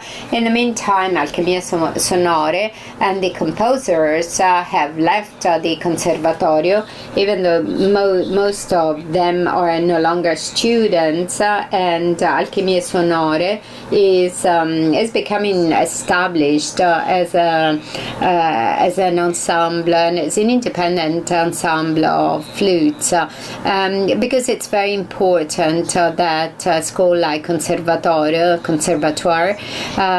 it's very important that the school must not confine itself to positions, how to play an instrument and all the technicalities, but of course these young people make many sacrifices, and they must therefore in the Conservatoire we must be concerned about these students to get a job, because it's really difficult for them. Alchimie Sonore is trying, because next summer we will have concerts out of the region, and for the first time Alchimie Sonore will go abroad, because they will play in Budapest at the end of August. So please, when they arrive, please let's give a round of applause, because they devote hours on end to music, which I don't want to define classical, because now classical is jazz, pop, blues, everything is maybe regarded as classical, and you will hear that in these passages that we will present. But becoming established musicians in Italy outside of jazz, pop and rock circuits is becoming established is really difficult. As a young man, I loved rock music, so I'm not biased, and it's simply something that I would like to point to your attention. Unfortunately, it's a market issue, so it's very difficult for the guys who do not play certain type of music. It's very difficult. It's very difficult. It's very difficult to find a job because you usually speak of pop, jazz music, but there is also other music, and you're going to listen to this, and what you will hear is an abstract or extract from a concert which is called Four Flutes for Rome. There is a cooperation with the composers. In the meantime, they have become professionals, and they have the diploma, the conservatoire, and they are collaborating outside with the conservatoire. Every year we give a theme to composers, to all those who want to take part in this context. And this year it was Roman architecture, so I have given two musical examples, a very clear musical example, to just give them an idea to our composers. One is Metastasis from Xenakis, which was a composer and an architect working with Le Corbusier, and one of the first compositions, one of the first symphonies of Xenakis was Metastasis of 54-55, that was conceived by him as an architect as a music partition based on architectural and mathematical principle. And the other example as a musical score, and the other is the other one is Ottorino Respighi, The Fountains of Rome. I'm very happy to announce it here because it's 4 fountains in 4 moments, 4 times of the day. Respighi, he was born in Bologna, but actually adopted by Rome, and he was the director of my Conservatorio di Santa Cecilia, and with Fountains of Rome wanted to express the feelings that he shared he had before these fountains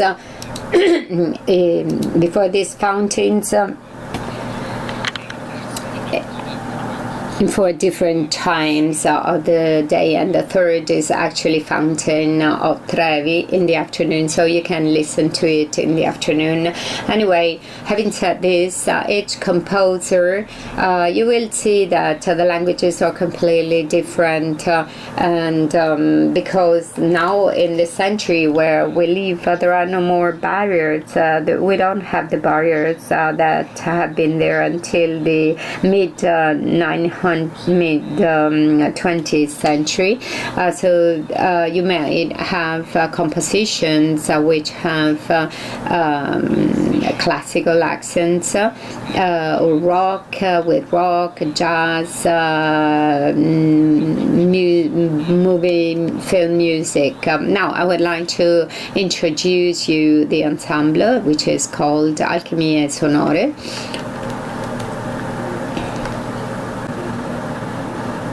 Here they are, while they are preparing, while they are getting ready.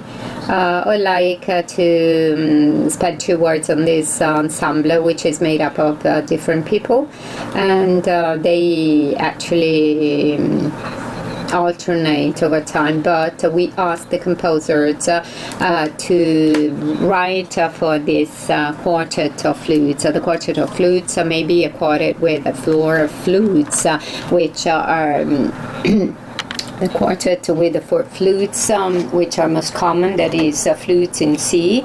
But as you can see, then there will be the use of the whole family of flutes, that is piccolo, and then a flute in C, then a flute in alto in G, which is the one that Davide has in his hands, and the flute bass, which is the lowest pitched of the family.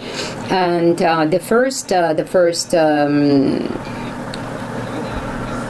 the first piece, because I forgot to say that every composer took inspiration from Roman architecture that he chose in total freedom. The first composer, Giordano Denisi, took inspiration from Porta Alchemica in Piazza Vittorio. And by the way, the name of the ensemble is Alchimie Sonore, because Giordano Denisi wrote other compositions for us, always with his alchemic references. And that's why we named it after it. This Porta Alchemica, alchemic door. I don't know if you know that there is this door in Piazza Vittorio, and which is a fake door. There are 6 symbols, and he made 6 pieces of these 6 symbols. We are presenting only one. I think it's the 5th, and the composer here wanted to choose, given the mysterious significance of these symbols. You will see that the first flute will give some hints to which the other flutes are responding somehow.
Questo This is, while I change the arrangement, is one of the 6 pieces by Giordano Denisi. The second one is written by another Giordano Maselli, who is a young composer who has already started his career in terms of film music. He wrote some music scores, some film scores. His language is quite influenced by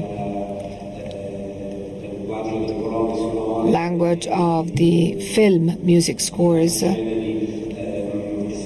and similar genres. What I want to say is that these compositions are brand new. They've been written this year. For the previous years, the compositions won numerous awards, some of them the international ones. The previous composition by Giordano Maselli, quite surprisingly, was awarded a very prestigious international prize in the States, and we're very proud of this.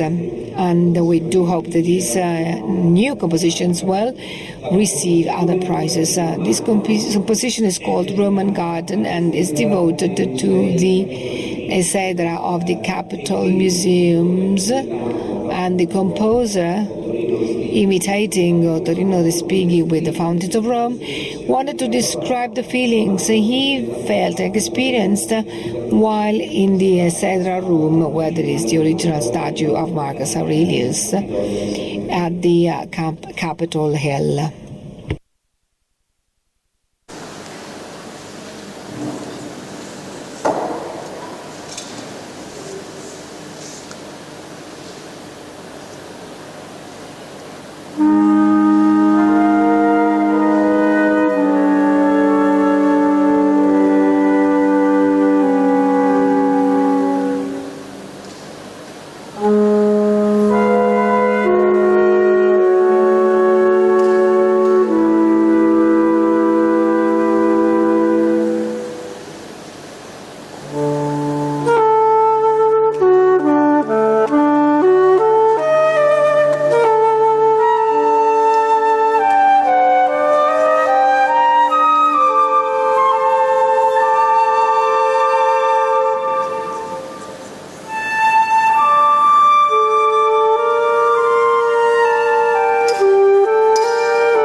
this kind of reduced walk, because many other compositions were written by other composers who unfortunately we cannot follow fully because of time reasons. Closes in the Basilica of Santa Maria Maggiore. Per noi possiamo dire una... The composers as a new entry for us. The previous composers we worked, in particular Giordano Disi was one of the first composers who worked with us, and then Maselli arrived the next year. And we've done many things together. Mercanti is the first time who works with us this year, has worked with us this year, so we're very happy to present his composition. He took inspiration from various architectural styles in the Basilica of Santa Maria Maggiore. The piece is called Liberian Quartet, in honor of Pope Liberius, who was the Pope who inaugurated the Basilica. So it's two movements. This piece is two movements, and he wanted to use different styles to characterize also the architectural styles in the Basilica, like every other composer who wanted to pay tribute to some of his favorite composers. So there are tributes to Igor Stravinsky and Dmitri Shostakovich.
Allora, per alchimie sonore ha suonato Alessia Valentini, Alessandra Prozzo, Giulia Prozzo e Davide Stanzione. Grazie, vi aspettiamo ai concerti di alchimie sonore.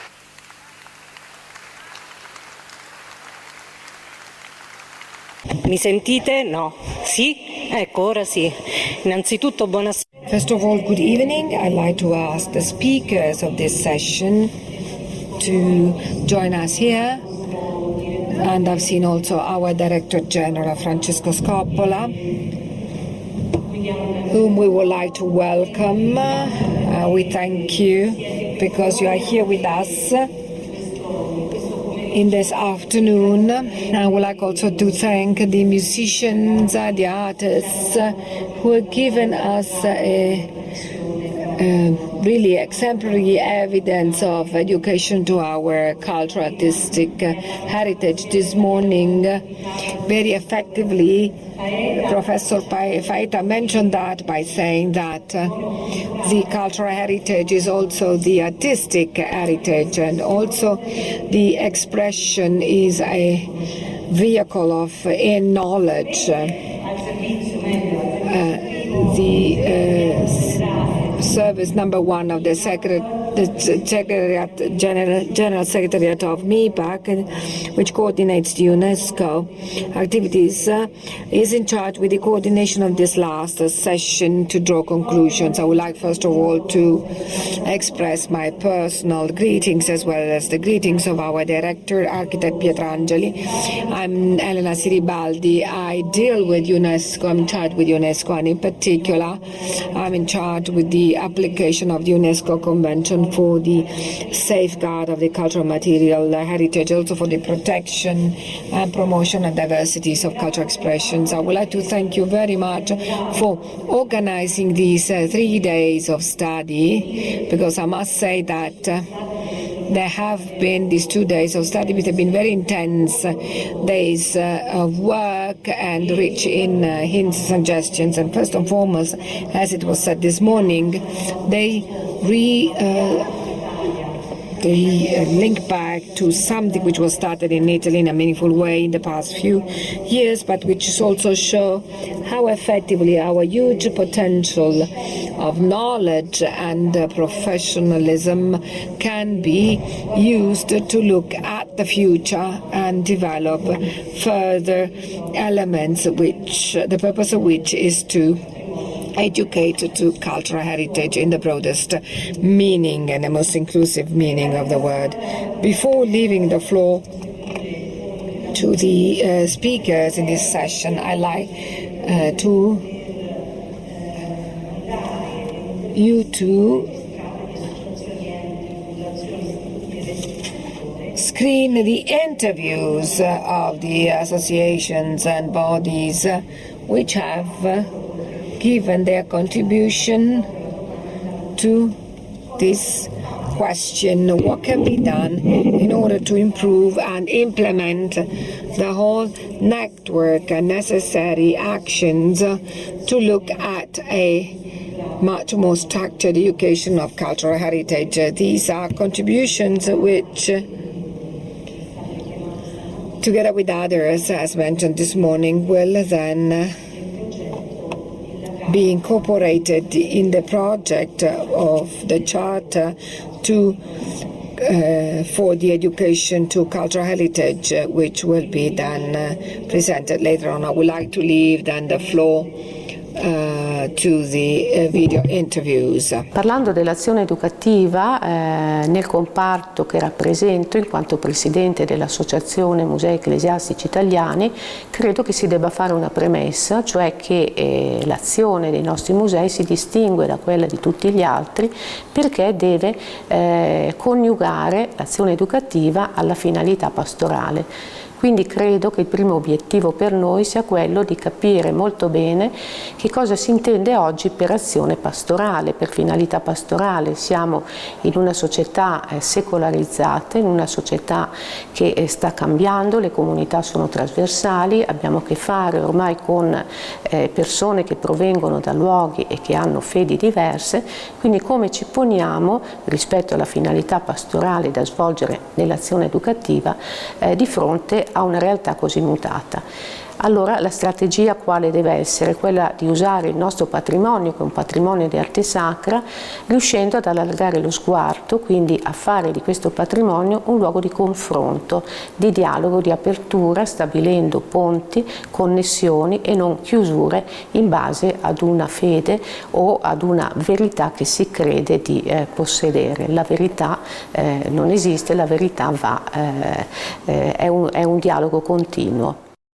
Obiettivo fondamentale per sostenere l'educazione al patrimonio culturale tra i giovani è stimolare lo spirito di una cittadinanza attiva, che non si limiti a considerare il patrimonio una materia di studio, ma coinvolga i giovani nell'impegno per la sua tutela, in quanto bene collettivo di inestimabile valore. Questo obiettivo coincide con la strategia da mettere in atto per motivare i giovani, che devono essere coinvolti in prima persona, devono diventare protagonisti di un processo di salvaguardia che non sia calato dall'alto, devono poter far sentire la propria voce e esprimere le proprie opinioni.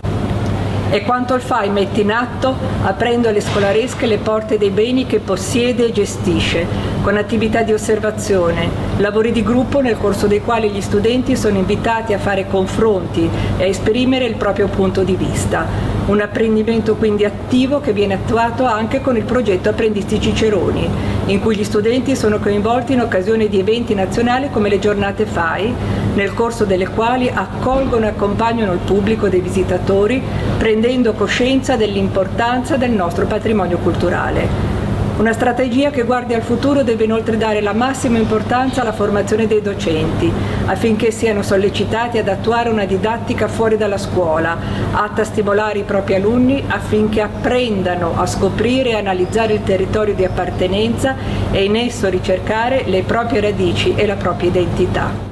Fondazione Cariplo, da oltre un decennio, si impegna a favore dell'educazione al patrimonio culturale in modo trasversale, attraverso i propri strumenti erogativi, nella convinzione che la conservazione dei beni debba essere affiancata da attività di formazione e di sensibilizzazione delle comunità.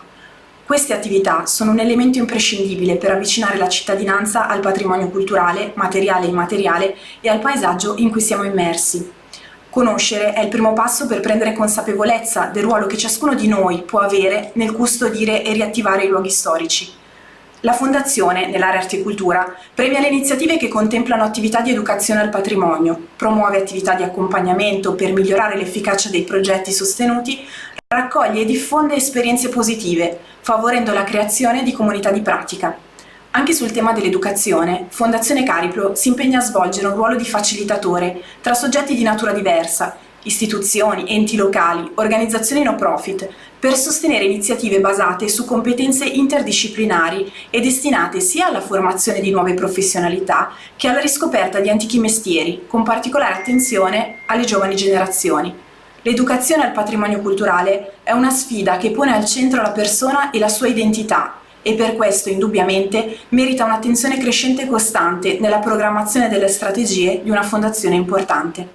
Due sono gli ambiti educativi in cui opera l'Istituto Cervi. Uno è quello legato alla memoria, quindi alla vicenda dei fratelli Cervi, alla resistenza e alla cittadinanza attiva e all'antifascismo. L'altro invece è legato al mondo rurale, al mondo contadino e quindi alla storia dell'agricoltura e del paesaggio agrario, e questo in virtù del fatto che l'Istituto ha in consegna il lascito, l'enorme lascito culturale e documentale di Emilio Sereni. Emilio Sereni è colui che ha scritto la storia del paesaggio agrario italiano ed è colui che ha dato la prima definizione di paesaggio agrario e lo definisce appunto come quella forma che l'uomo nel corso e dai fini delle sue attività produttive agricole coscientemente e sistematicamente impone al paesaggio naturale.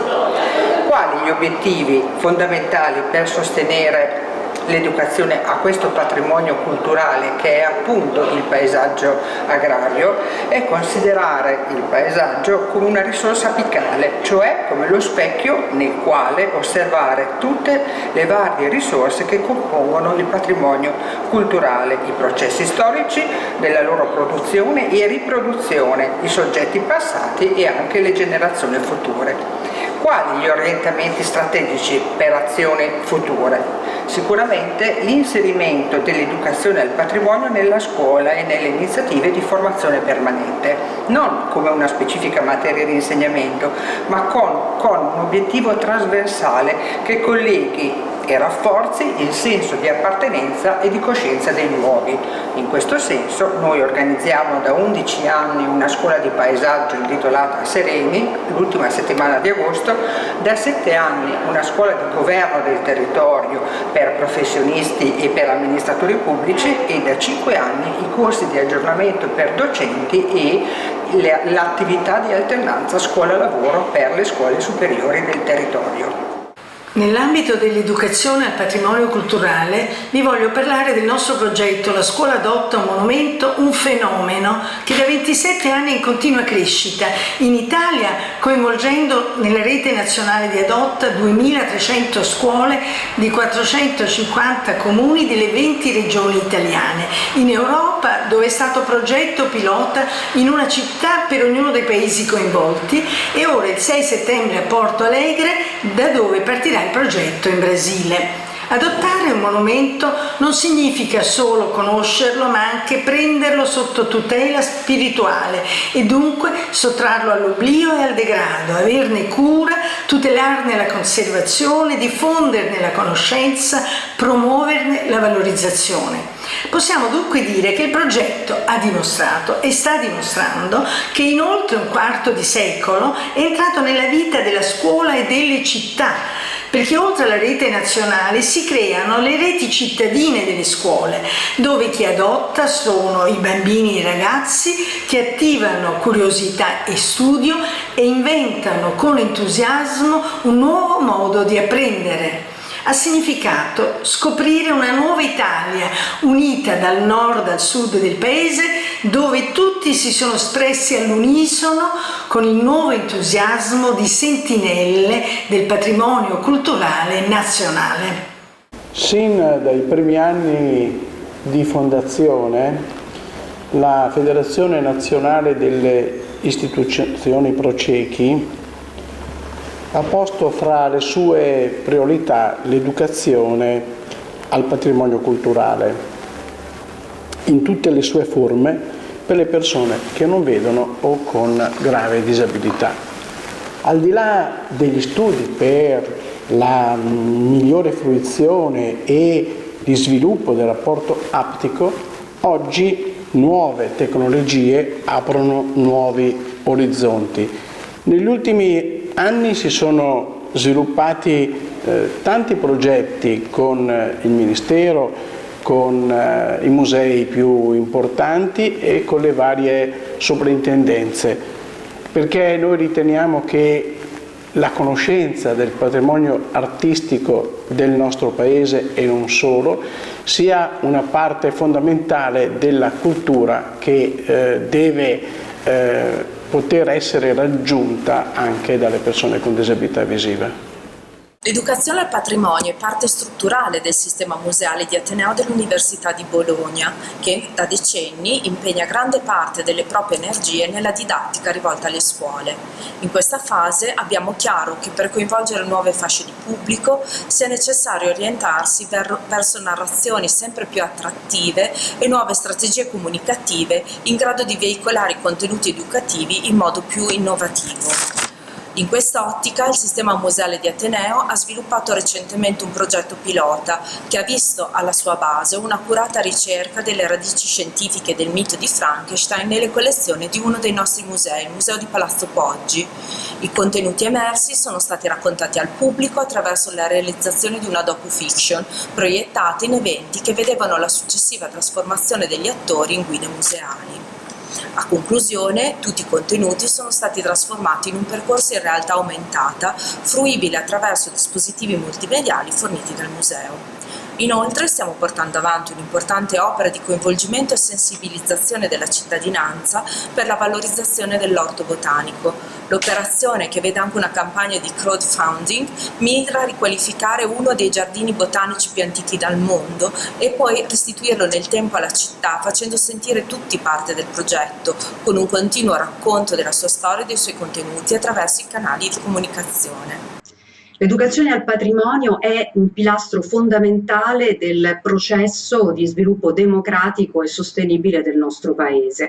Credo sia fondamentale perseguirla proprio in quella chiave europea che ha ispirato l'incontro, una chiave europea che non può non ricordare l'importanza della Convenzione di Faro, i principi ispiratori di quel documento e dunque soprattutto il valore della partecipazione e quello della eredità culturale necessitano di una condizione di consapevolezza e di conoscenza del patrimonio e del paesaggio. Noi dobbiamo sicuramente perseguire una maggiore e più sistematica alleanza con il mondo della scuola, partendo ovviamente dalla formazione del personale docente tutto e dal evidentemente consolidamento dell'insegnamento della storia dell'arte come disciplina curricolare che va estesa a tutti i livelli di studio e a tutti gli indirizzi della scuola secondaria superiore.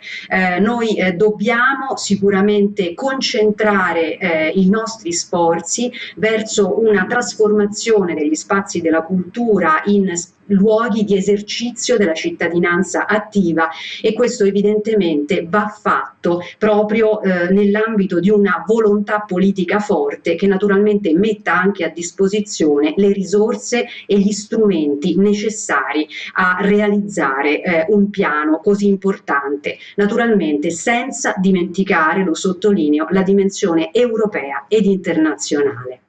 Occuparsi di educazione al patrimonio culturale in Italia in realtà dovrebbe essere abbastanza semplice, perché abbiamo un faro nella nostra Costituzione che è l'articolo 9. L'articolo 9 raccoglie al suo interno tutto quello che dovrebbe servire come orientamento generale da parte di chiunque in Italia si occupi di educazione. C'è dentro la cultura, c'è dentro la ricerca scientifica e tecnica, c'è dentro il patrimonio culturale e c'è dentro il paesaggio. La Fondazione Benetton lavora in questi ambiti da tanti anni. In particolare abbiamo dedicato all'articolo 9 della Costituzione un lungo progetto fatto insieme al Ministero dei Beni Culturali e col Ministero della Pubblica Istruzione. In breve la cosa è in questi termini. È evidente che una nazione, una collettività non riesce a darsi un futuro, non riesce a darsi il senso di se stessa se non ha ben presente qual è il patrimonio culturale che sottende il suo sviluppo e qual è il patrimonio culturale che caratterizza, che identifica una comunità. Su questo si può costruire una comunità e un progetto di nuove comunità, perché le comunità nel tempo cambiano. Il patrimonio culturale, storico, artistico, la cultura in breve di un paese è quello che ne determina i tratti connotanti e su questo bisogna lavorare sempre. Ringrazio innanzitutto il MIBAC che attraverso il SED ha fatto giungere al Maxi il gradito invito a rispondere a domande cruciali sull'educazione al patrimonio culturale. Per tentare di dare una risposta menzionerò alcune delle linee guida del Maxi Educazione, che da 15 anni lavora con, su e attraverso l'arte e l'architettura contemporanee con un approccio partecipativo e interdisciplinare. Credo sia necessario quindi l'ampliamento della comunità progettuale, cioè il coinvolgimento del target di riferimento nella progettazione, nella definizione delle attività, per progettare insieme con il target di riferimento, anziché per il target di riferimento. Ciò è possibile grazie alla condivisione del sapere specialistico, alla produzione di nuove narrazioni e nuovi significati condivisi. Tutto ciò permette di fruire e vivere il patrimonio culturale in maniera più consapevole e permette di sviluppare un senso di appartenenza e un senso di appropriazione importanti e anzi necessari all'esercizio della cittadinanza attiva e della democrazia. L'accessibilità non è un provvedimento di natura tecnica, ma rappresenta una vera e propria rivoluzione culturale nel modo di concepire e proporre l'arte e la museologia.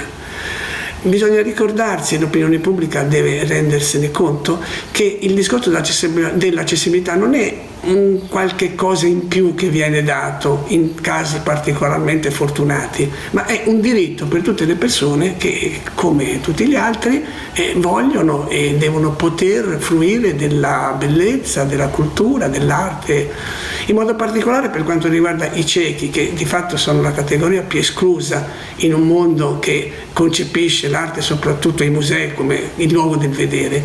E bisogna ricordare che i ciechi vedono con le mani. Allora è necessario abbattere il tabù del non toccare, che è sacrosanto quando si tratta effettivamente di tutelare dei beni che potrebbero essere deteriorati, ma molto spesso diventa semplicemente un modo di fare che non ha una vera ragion d'essere.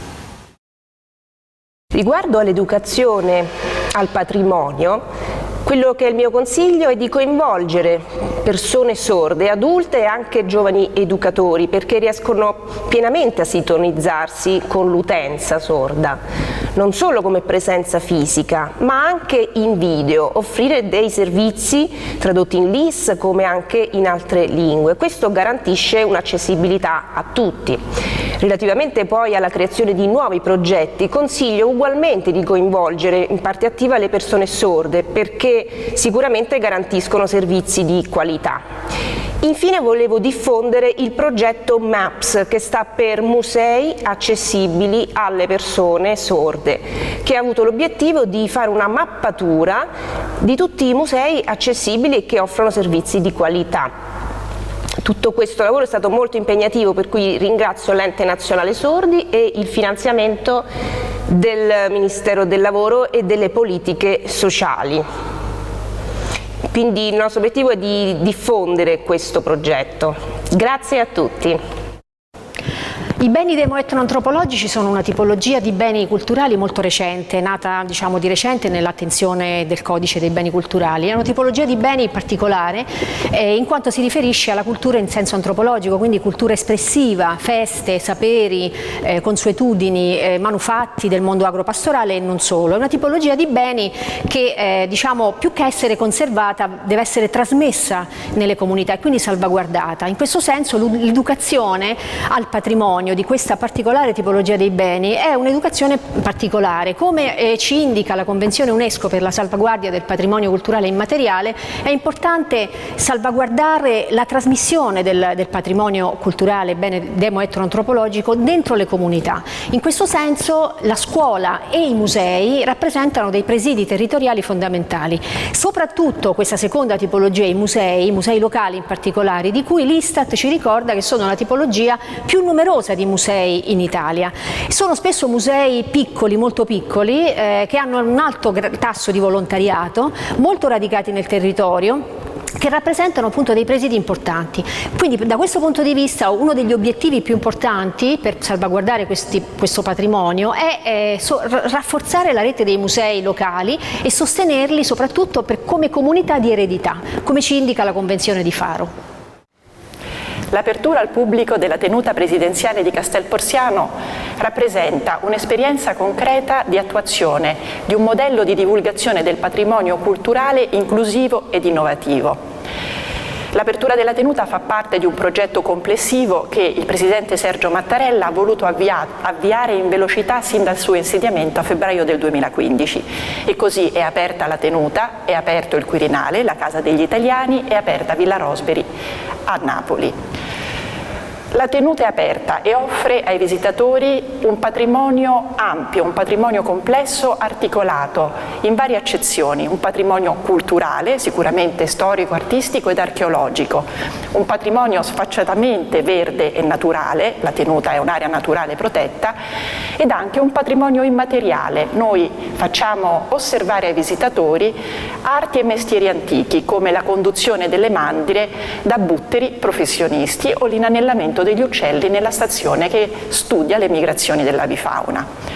Come accogliamo i visitatori? Li accogliamo con le risorse giovanili, coinvolgiamo studenti universitari formati con attenzione ma che con un linguaggio semplice riescono a coinvolgere tutte le fasce di visitatori che accogliamo, trasmettendo loro il valore della cura di un bene che deve essere percepito come comune. E quindi accogliamo bambini, accogliamo anziani, accogliamo disabili e moduliamo l'offerta in modo da captare l'attenzione e far sì che ogni visitatore, tornando a casa, suggerisca al suo vicino di venirci a trovare. Archivio del Novecento, archivio d'impresa, archivio audiovisivo, archivio storico di interesse nazionale, iscritto al registro UNESCO Memory of the World dal 2013 con i suoi fondi più antichi cinematografici e fotografici. Bene culturale, fonte documentaria, agente di storia, giacimento culturale. Tutte queste denominazioni sono state utilizzate nel tempo per identificare l'archivio storico Luce. testimonianza che gli ambiti strategici dedicati all'educazione e al patrimonio culturale riguardino da un lato l'attenzione a mantenere la ricchezza dei profili professionali del personale dipendente, dalla conservazione al restauro degli originali, dalla gestione alla valorizzazione dei contenuti digitali, dall'altro a sviluppare e far acquisire informazioni e competenze nell'ambito di una reale conoscenza dell'aspetto linguistico del cinema e della fotografia e delle relazioni forma-contenuto che si producono con uno spiccato taglio di pratico laboratoriale. Un maestro del cinema come Cesare Zavattini diceva: come si insegna a leggere e scrivere con la penna nella scuola, bisognerebbe insegnare a usare la macchina da presa e a esprimersi con le immagini cinematografiche. Il settore educazione al patrimonio culturale è centrale all'interno dell'Associazione Nazionale Italia Nostra. Io ne sono il coordinatore e misuro quotidianamente attraverso i nostri progetti nazionali, i nostri concorsi, i PON, progetti di alternanza scuola-lavoro, la forza che ci deriva da questa realtà disseminata su tutto il territorio. Da sempre noi vogliamo dialogare con le scuole, lo facciamo attraverso la formazione, ma la formazione stringe un patto di senso, di altissimo significato con l'educazione al patrimonio culturale. Non si può educare le giovani generazioni senza aver formato prima gli insegnanti. Oggi per noi però il concetto di formazione è molto più inclusivo rispetto agli anni precedenti e consideriamo l'idea della cittadinanza attiva, come molti altri in realtà, come l'obiettivo principale di tutta una comunità. Educare al patrimonio culturale significa individuare l'idea di paesaggio come bene comune. Il paesaggio è qualcosa che va tutelato. Ecco perché noi, attraverso le nostre campagne nazionali, la lista rossa, proponiamo agli studenti di fare questa azione di vigilanza. Il nostro prossimo progetto educativo però si apre in questa idea alla pluralità, includendo anche tanti progetti multiculturali e una visione proprio di osmosi continua in questa idea di Italia che è nostra ma che oggi è necessariamente inclusiva di tante altre realtà. Grazie. Da molto tempo ci interroghiamo sia teoricamente sia operativamente su come promuovere l'educazione al patrimonio culturale. Troppo spesso però abbiamo accettato che il patrimonio culturale fosse concepito come separato dagli utenti, dai cittadini, qualcosa di altro da sé. Dobbiamo ricomporre questa separazione. Il patrimonio culturale deve diventare un patrimonio vero, di cui i cittadini devono prendersi in carico. Così come concepiamo l'eredità, anche l'eredità culturale deve essere presa in carico e fatta propria. La prospettiva verso cui dobbiamo lavorare è una prospettiva che punta alla titolarità culturale, che garantisce che i cittadini la sentano come un'esigenza e non necessariamente come una cosa da imparare col tempo. La titolarità culturale costituisce il nodo essenziale. Dobbiamo sviluppare le sinergie tra presa in carico, titolarità culturale ed educazione al patrimonio. In questo senso sono particolarmente rilevanti le recenti esperienze in cui le scuole italiane si sono impegnate per sviluppare questo percorso, per accettare le sfide e interpretare e riconoscere prima di tutto il patrimonio come un loro valore e da questo sviluppare capacità di conoscerlo e anche di gestirlo. Well, of course, all these interviews remind us of what has already been said in the past 2 days, and of course, these interviews encourage us to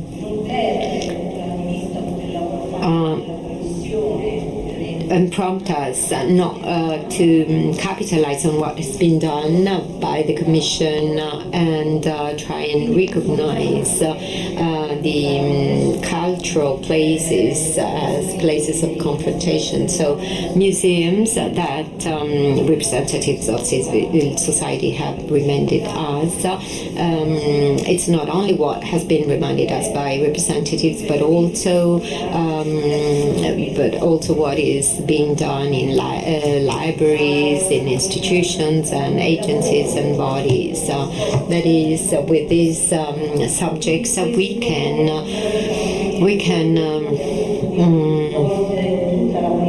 achieve our goal of integration, of putting together our efforts in this field, in this respect. Another important point is that Italy, through the work of Commission for Education to Museum and Territory, and it was illustrated yesterday by our colleagues of DG Research, Education and Research.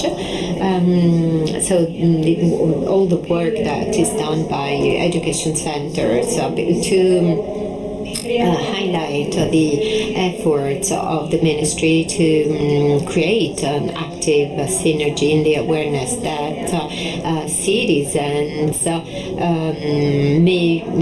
can be made, new generations can be made aware of cultural heritage, and all this is at the core of all these actions. And now I'd like to give the floor to Dr. Lombroni Claudio, who is the head of the IBCM Emilia Romagna. Can you hear me?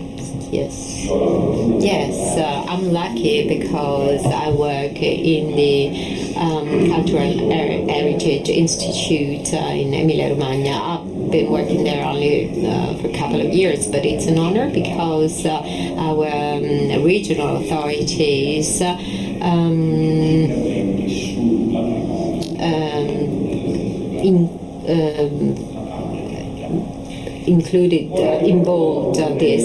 involved this agency to carry out all territorial policies.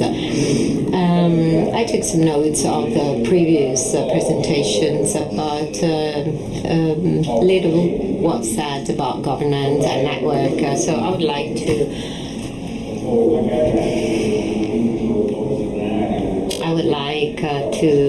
be somewhat visionary, and I would like to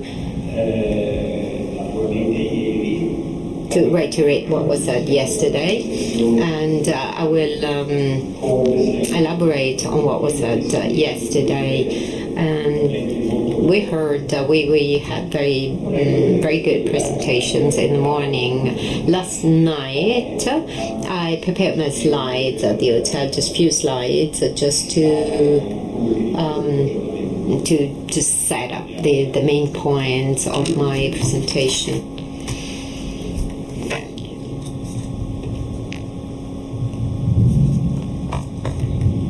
Se qualcuno mi dà una mano, altrimenti. Is there anyone who can help me with the slides?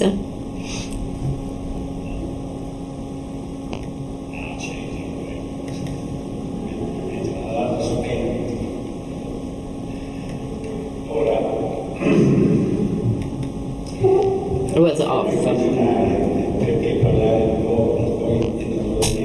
Questo ragionamento, più che diciamo le mie appartenenze, sfrutterò quello che ho sentito io, anche la mia lunga ormai esperienza. My long experience is based on library, archives and museums.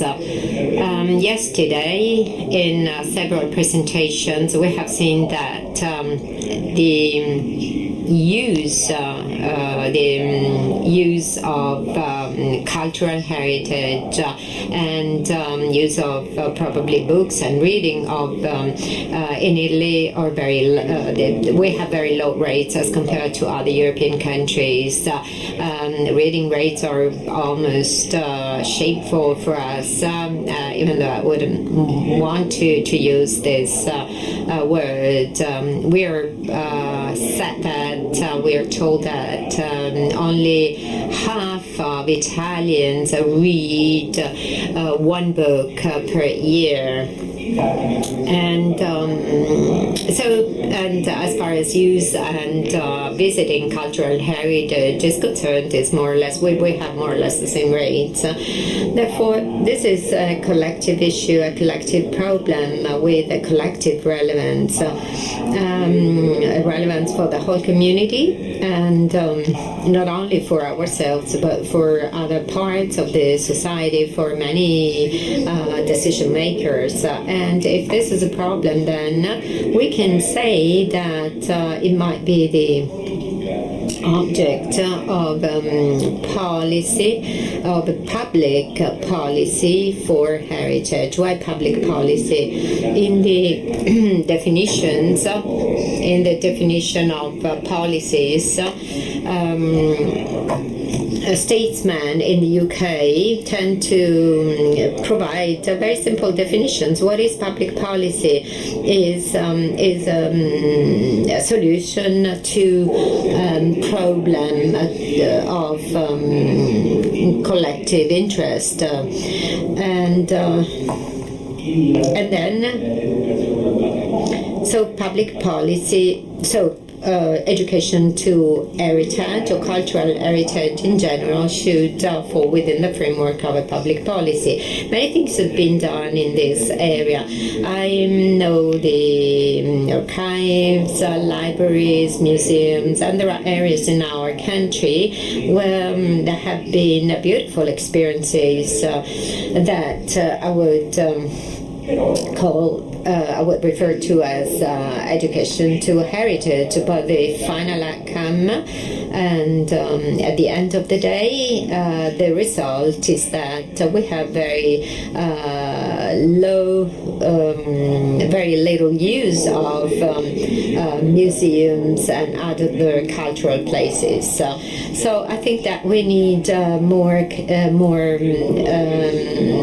comprehensive interventions, because otherwise our projects are confined to only local areas. Our country is absolutely different, and in order to implement public policies in such a country, of course we have to involve all the stakeholders, but by stakeholders I mean everybody, that is not only policymakers and politicians, but also people belonging to civil society or individuals, private individuals. So the definition of public policy as solution of a problem by those who consider a problem of interest for the whole community, we should include different segments of the society, and obviously we have to bear this in mind, because our country is a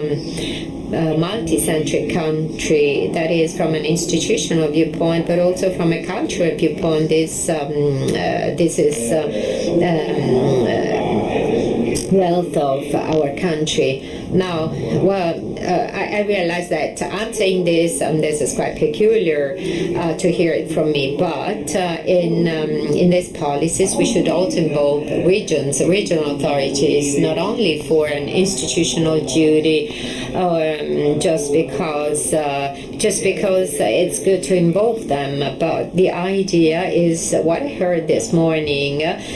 We should reach kind of institutional complicity, which is difficult, but regions in this framework for have competitive. So some regions can legislate, regions can legislate and can enact laws together with the national parliament.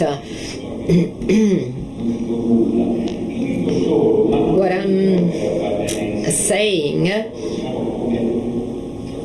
what I would like to say as a provider of this sector, what I'm saying is that we need a comprehensive policy on this, working with regional authorities, hand in hand with regional authorities. Obviously, this at least within this context requires or calls for a center that is strategically recognized, as strategically relevant, and that has the ability to run this multicentric community. So I think that this directorate is strategic for the system and also for local authorities. A possible solution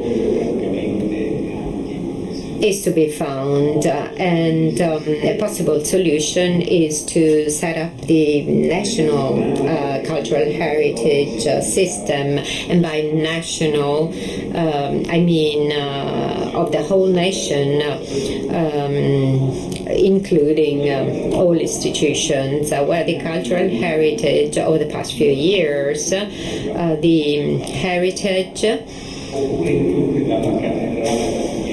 the heritage includes everything from the cathedral to the teaspoon, as it was written in a book by an Italianist. So we have this need to include in the system many pieces, and at this point libraries, archives and museums must be the leading actors of the system. The leading Congress which will be held in November has a session on this towards the national system of cultural heritage, and I think that this is a real breakthrough because as to the semantics or the meaning of the heritage, there might be different interpretations of heritage, but we have, and I would say that, however, even though there are different perspectives and outlooks, we should try and have a matching of all these approaches and definitions. But this is not a dream, because we have some pieces already, because we have SBN for libraries, for archives, SAN, and SMN for the museum system, which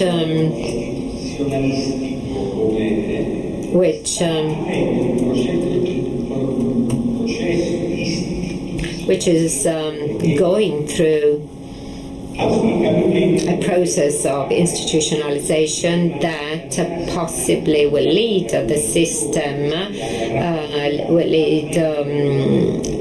the system to its autonomy, to its independence.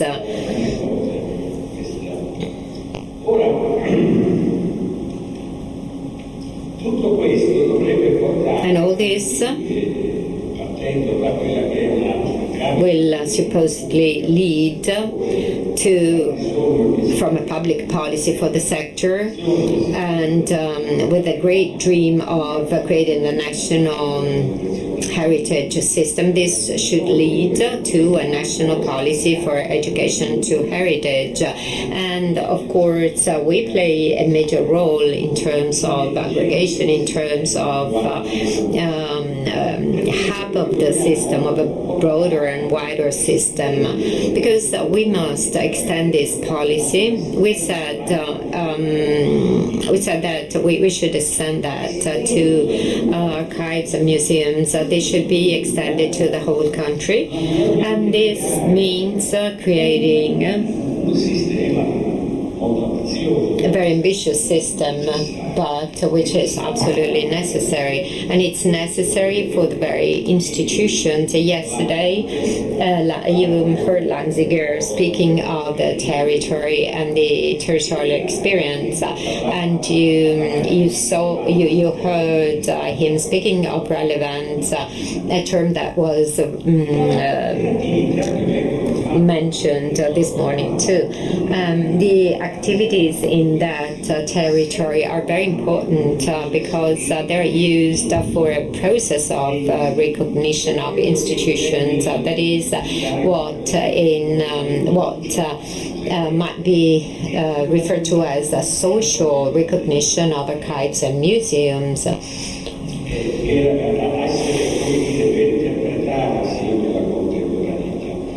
That allows us to interpret the contemporary world. And something that was also said yesterday, for this reason we should have a multi-scale territorial system. Now, setting aside these notes, take a look at this so that maybe is more clear. That is a pyramid which is upside down, where you have proximity services. That is what Lanziger was showing yesterday, the Alps in Trentino Alto Adige.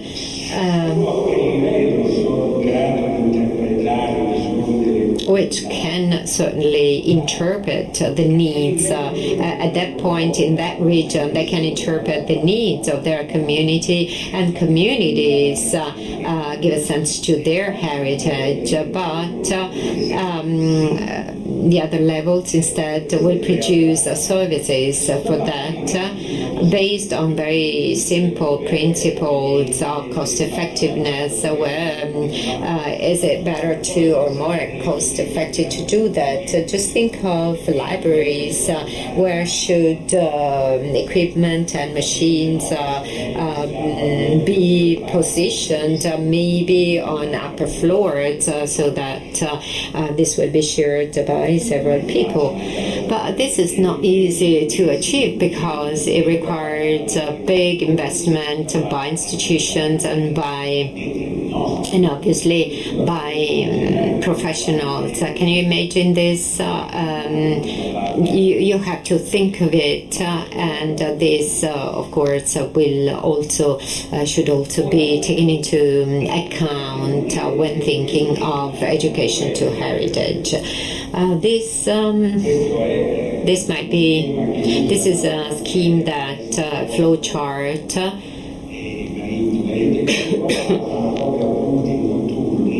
that I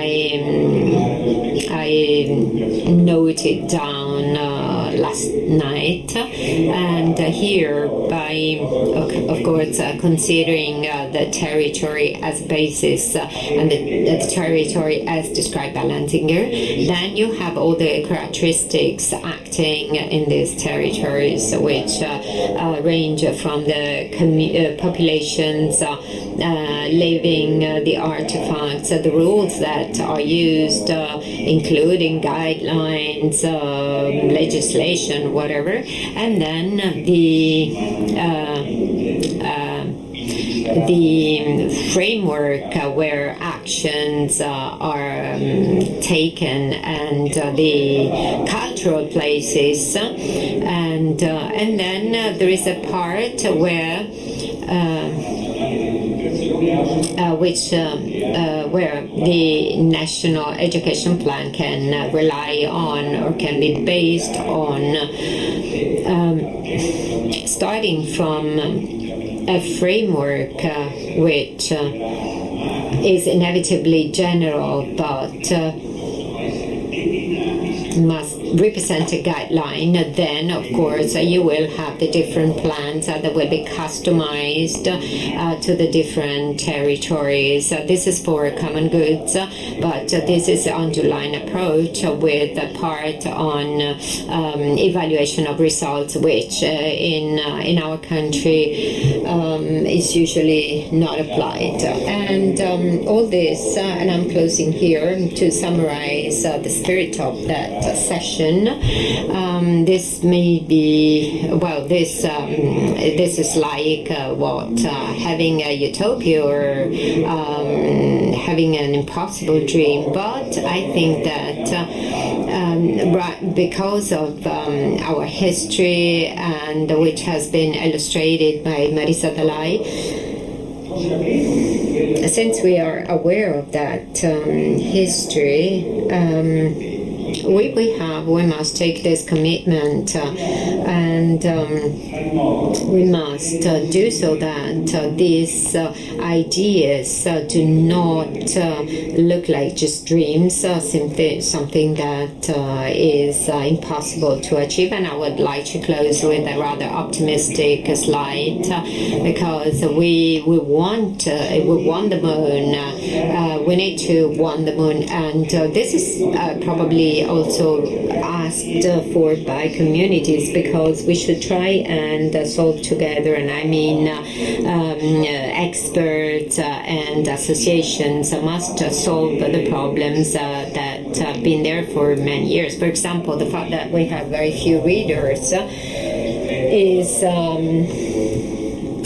so we have few readers, but we have old people who do not visit cultural places. The fact that few people, or certainly not the same number as in Europe, of people go to our institutes hosting our heritage and the events they organize is relevant, as we said this morning, is relevant also in terms of the new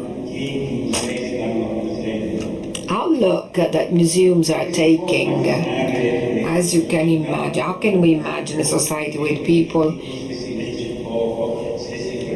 who have critical thinking if people don't read enough, they don't go to places of culture? There are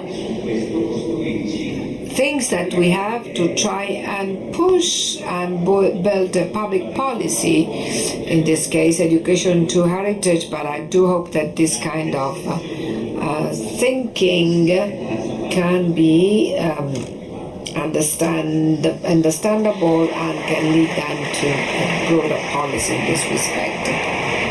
Thank you. I would like to thank Mr. Lombroni. I would like just to mention a few thoughts and personal impressions, considering that last I had the opportunity of reading thoroughly the works of the committee during my university times, and I'm surprised by the fact how one of the themes and principles which are at the center of the national or international or also global policy is this concept or notion of right to education. And in this I must say that the work of the Commission and the committee, as Professor Acchesoni reminded us of, is exactly this. The work the Commission are still topical, and they had already highlighted the themes which still today we're working on at various levels, which also relate to the involvement, inclusiveness, encouragement of participation, but also the ways in which the relationship is established between communication and education itself. From your contribution, I would like to derive a few thoughts. First of all, the lack of one element, the fact that people don't go often to visit these places, is a common element to other European countries. The involvement and the fact that the audience needs to be attracted and guided, and this is one of the priorities which are mentioned by the Agenda 2030 for Sustainable Development. Moreover, this right to education brings us back to also mention the issue of accessibility that we discussed this morning, the very interesting types of barriers which would deserve to be analyzed analyzed, debated, and also overcome according to specific planning. The construction instruments of active citizenship, also the idea of a construction of communities and inclusive societies, which are also among the objectives of the Faro Convention that you all mentioned. In this governance is a multi-level governance. By multi-level governance, certainly for this we need all of those professional profiles, which are specific sector on one hand and interacting on the other hand, which actually make it possible to identify the places of culture as places of exchange of views and comparisons, but also professionals as mediators, creating this bridge of knowledge, at least manage to be on the one hand transmitting powers, knowledge, but also gatherers of experiences which might come from the outside. If we accept the idea that when we say cultural heritage, we also mean artistic production, nobody better than artists can talk and give meaning, as was mentioned this morning by the experience made by Mrs. Orlandi. All of this leads me to link back to the second session this morning, and I would like to leave the floor to Walter Cursi, who is full professor of history of modern art at the University of Rome La Sapienza. Here, actually, I'm more in my capacity as director of Historic and Artistic Specialization School. I'm going to answer to those who this morning were wondering what is the university doing to update the curricula. You know that a reform has taken place in 2000, and on that occasion, I must say, somehow in the need for reforming the profiles, the teaching of museum studies, critics of art, the artistic teaching was mentioned, but then the step backward was made, because in the statement made in 2015, the specific word artistic teaching or artistic education was eliminated. And among other things, from my point of view, would be necessary 20 years later to review somehow the programming around the courses of history and historic artist courses. I think that we need to review the educational offer on the basis of a progression, because what happened is that unfortunately the impression we get, and this is my impression at least, that in the 3-year university course and the 5-year university course and the following courses and the 2 levels, there is a kind of repetition which I think somehow needs to be reviewed, rethought. As director of the specialization school, I've been doing this for the past 3 years. I actually dealt with the problem of updating training and education and training offer in the perspective of what is defined as turning this into a profession, since I am persuaded that we get to a point where there is a need that art historians acquire competences, new competences, which are the ones which objectively today the museum in general, education to heritage, require. I also included a course for cultural asset, and we need to do that. The path is quite complex, and I am actually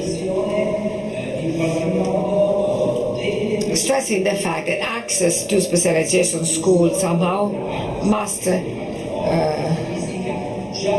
have an art historian or archivist, librarian who is already trained in this discipline. That's why I criticize in some cases the master courses, because access to specialization schools remains still today a very strict access, where the request is that the person applying has already a sound education in that discipline, so it is possible to make progress in all of those aspects which make this even more professional, and this in relation to the training aspect within specialization schools. But coming to some of the elements which I derived from these 2 days of conference, I like to start from one word, actually 2 words, which were repeated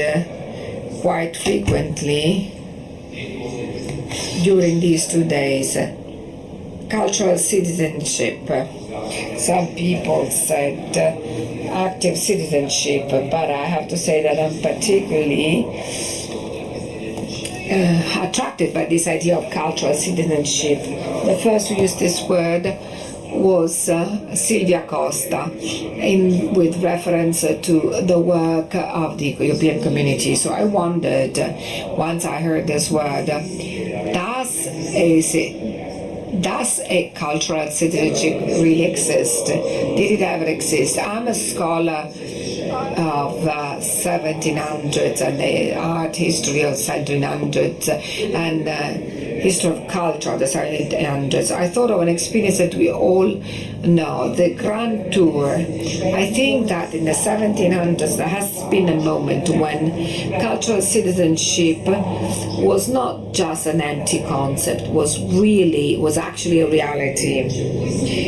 This idea of a leading class, and not just the children of the aristocrats from the Anglo-Saxon world, but really the leaders who deal with a problem and an issue of training and education.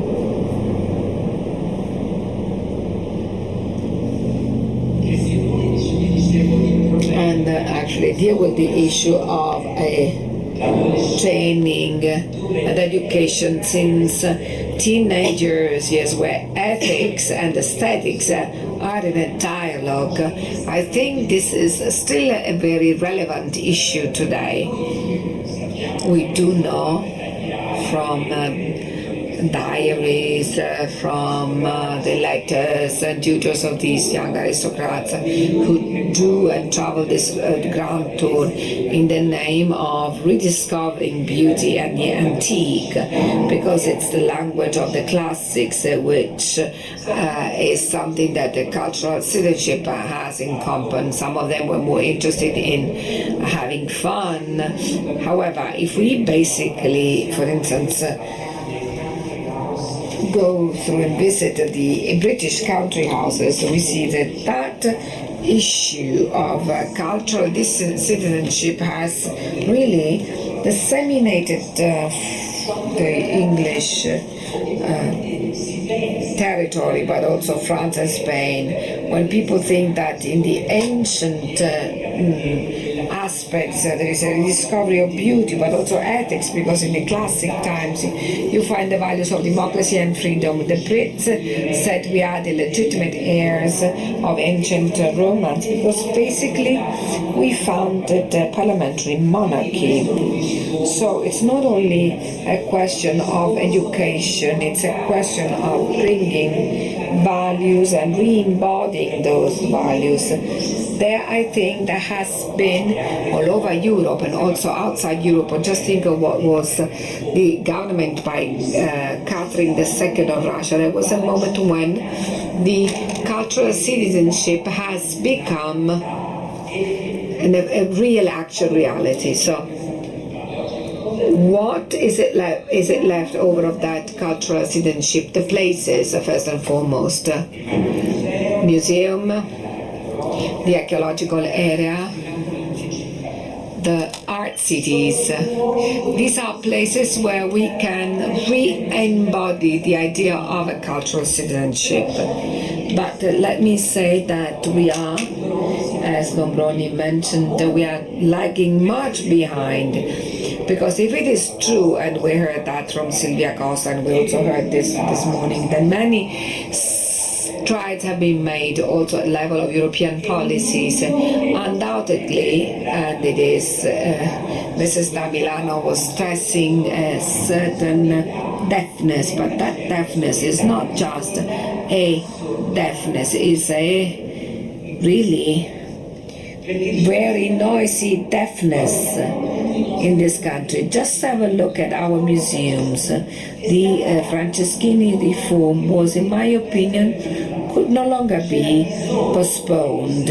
We needed the museums to gain back their autonomy and the value, the space destined to a cultural citizenship.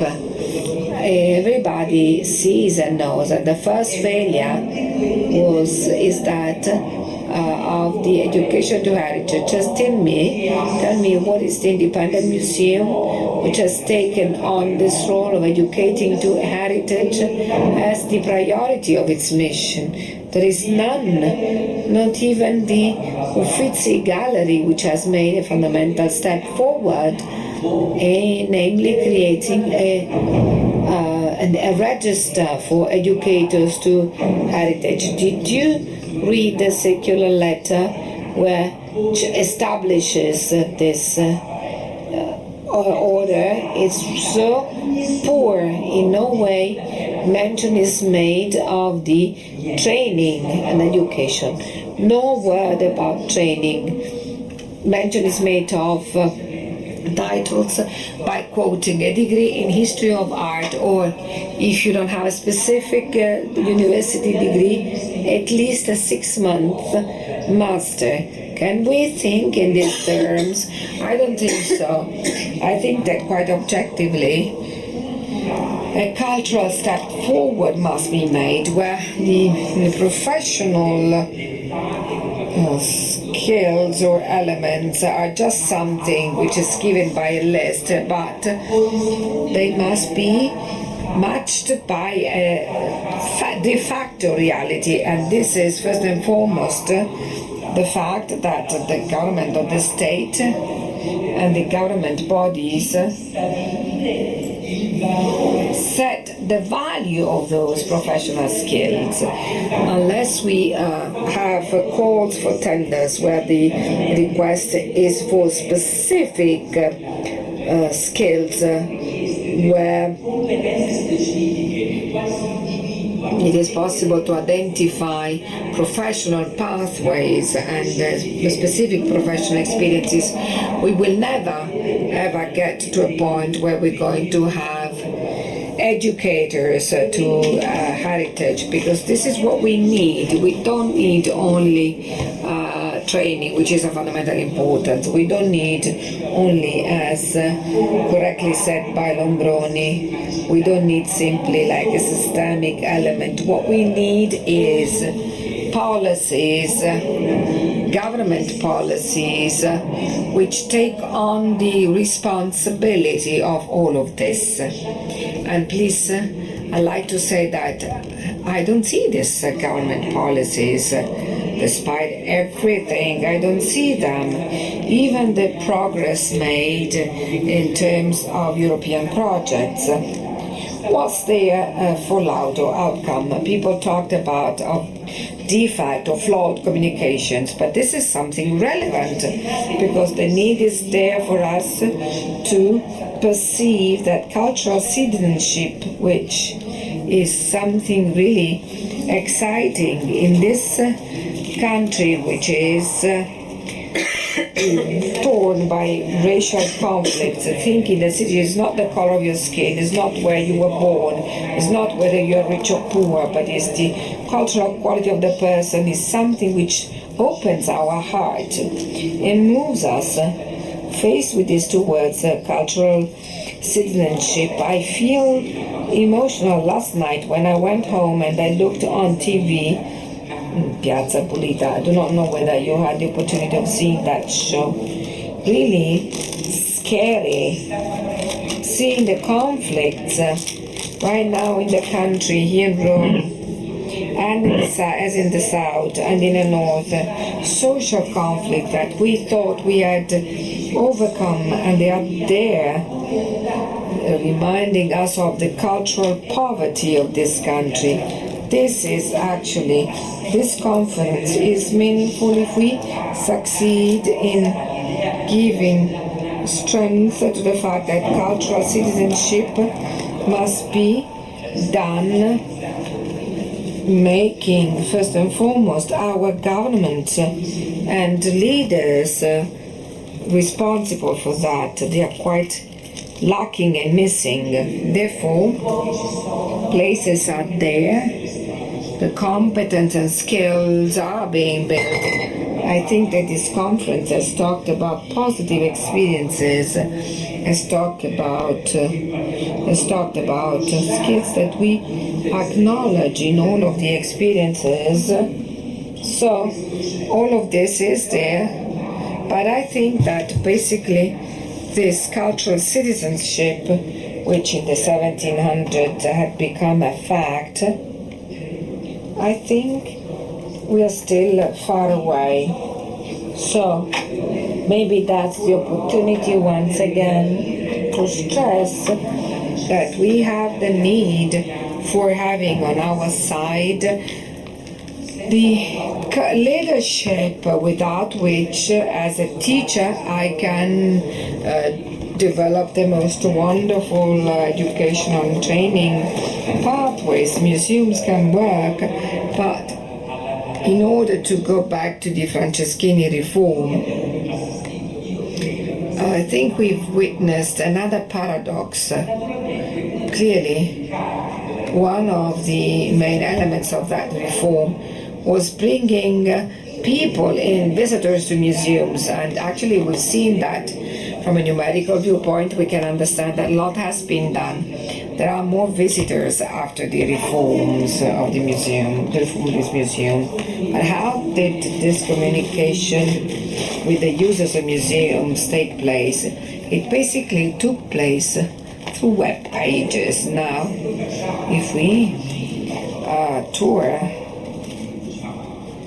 look around the communication tools, we can see that each museum in Rome and in Florence or Venice, every museum has its own beautiful web page, where basically a series of communication instruments were started, Facebook, Instagram, all instruments which are extremely important and legitimate.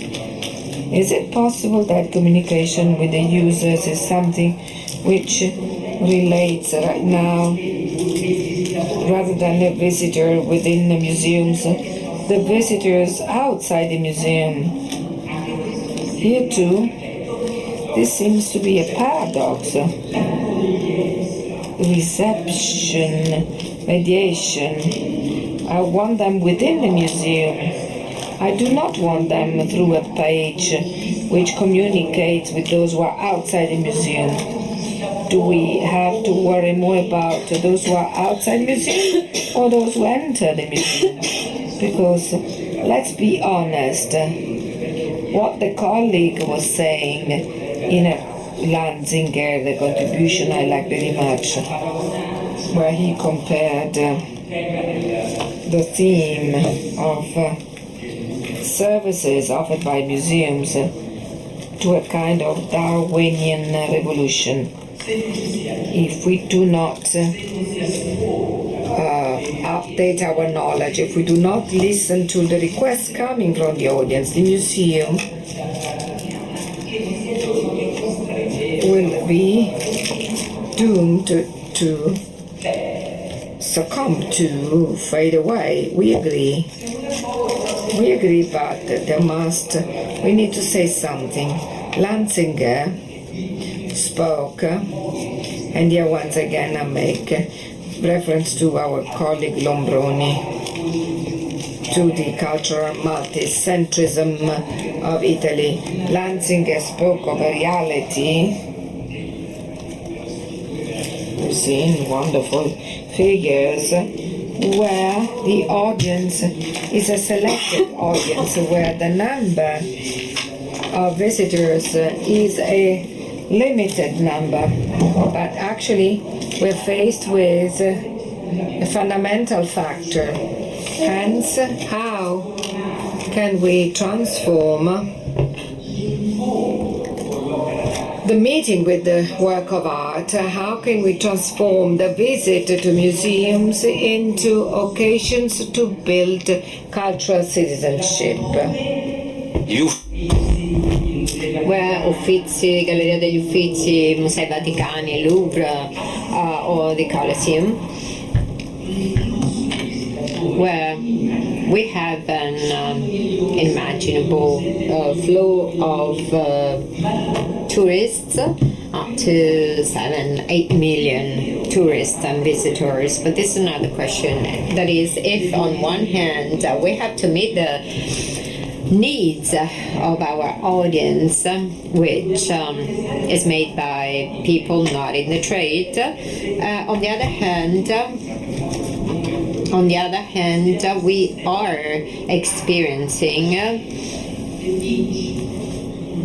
we are seeing that there are cultural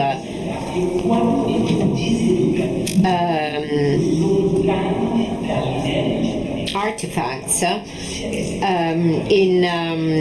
when visiting, for example, Venice, or when visiting the Vatican Museum or Louvre. So how can the person responsible for education to heritage can intervene in these places? Because if we have decided that this must be the places, then these are the places where we should solve the problem of restoring dimension of encounter with the masterpiece, which does no longer exist, which has been nullified. Try to visit the Vatican Museum at this time of the year, where you will have a huge flow of tourists that draw you, that it's almost impossible to change trajectory. And tell me if this is a place of cultural citizenship. Okay, I would like to stop here. I don't know if I was, I had too negative reaction, but on one hand, this 2 days meeting make us aware of what has been done, and with our crossroads, where we will establish new training paths. We should not forget that the problems to be solved are big. There are big problems, and not everything is okay. On the contrary, many things should be fixed instead. We thank the professor. Yes, we thank Professor Curzi, who certainly stressed criticalities that we are all experiencing every day, but it is important to focus on the purpose of these 2 days, seminar, because the purpose is to have a confrontation and to capitalize on the work that has been done by all of you but by people who are not, who did not join us, and at the same time set a new orientation, which might be the new charter for the cultural heritage. However, I must say that few hints. Professor Barachesi in the morning told us, that own actions implemented by the Ministry of Education were significant, especially and the plan Education and Research is the third plan, and we are all working on this, and also the museum system is being implemented, and we are working on a museum system. The problem of skills that you highlighted, well, as to that, I would like to remind you of the school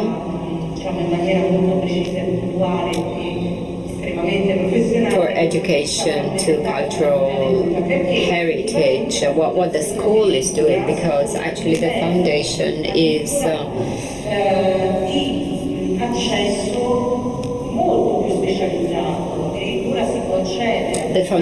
is certainly more specialized. We can get to a point where job profiles are created. That is, job profiles for which graduation, but also diploma, high school diploma, may be required. This just to say that in institutions, all great efforts that are made, not only inside but also outside, because ICOM today contributed to the organization of this meeting, and it's still fundamental institution, not only in Italy but all over the world, and this is very valuable. Then I will close to leave the floor to my colleague. I would like to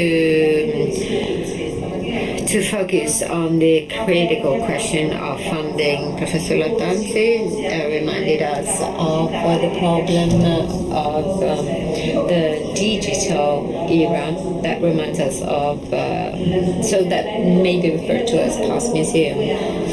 I think that we should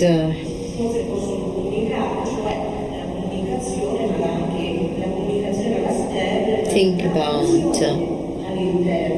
two areas, that is narration outside and inside the contents. So how can this gap be filled?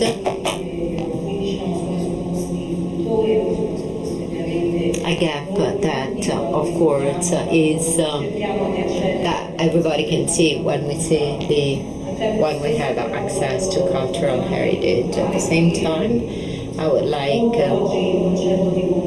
to remind you of the fact that the idea of community invites us to listen to those who are outside. And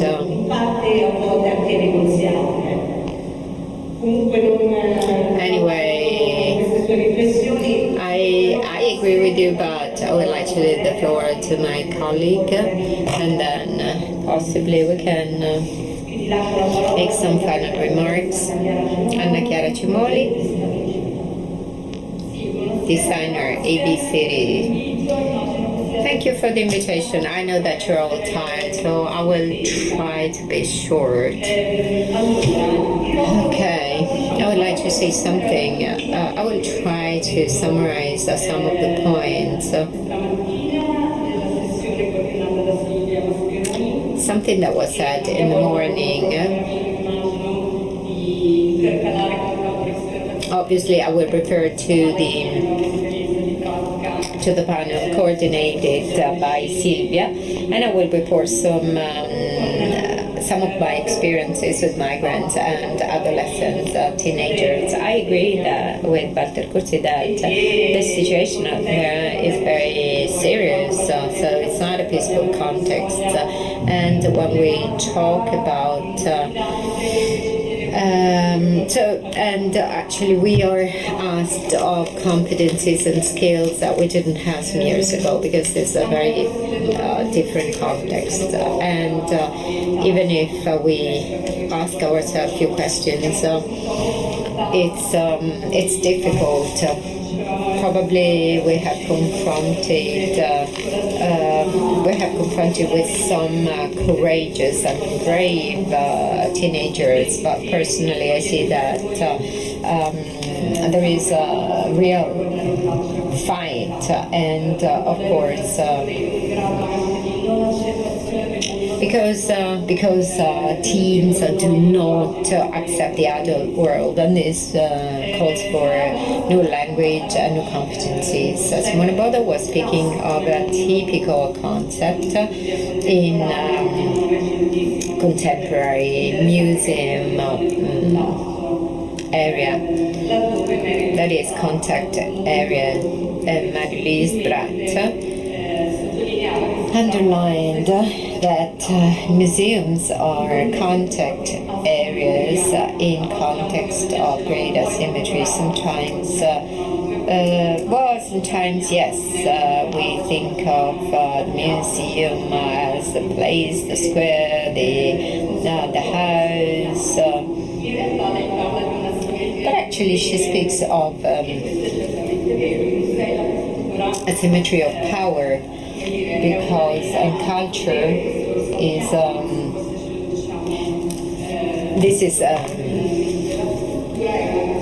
culture is a question of power somehow. Hence the need to reread this problem of contact areas and see that these are contact areas in a situation of strong asymmetry. And when we're speaking of mediation or brokerage, we're speaking of mediation of conflicts, and I think this is important, and this is something important to remember when I had my training. Obviously the context was totally different, and this is very important. But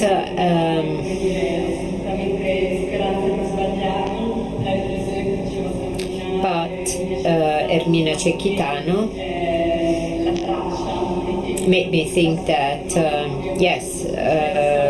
actually the theme for the composition of cultural heritage was very successful and was chosen by many students, and probably I suspect that it's a choice of exclusions. Why our teachers or art history teachers teach a program which date back to maybe 100 years ago. Another point that I would like to touch upon is being researchers, and the fact that education is research, education is experience, and is a great challenge in this respect. That is, there is something that orients you to the future. In this case, it's very important to recognize the people we are talking to, the visitors of a museum. It's important to know what happens and listen rather than speaking. I'm sorry, I'm doing exactly the same, but I think that this is very important. So being observers and being up to date. Files for Future, for example, is extremely interesting for all of us.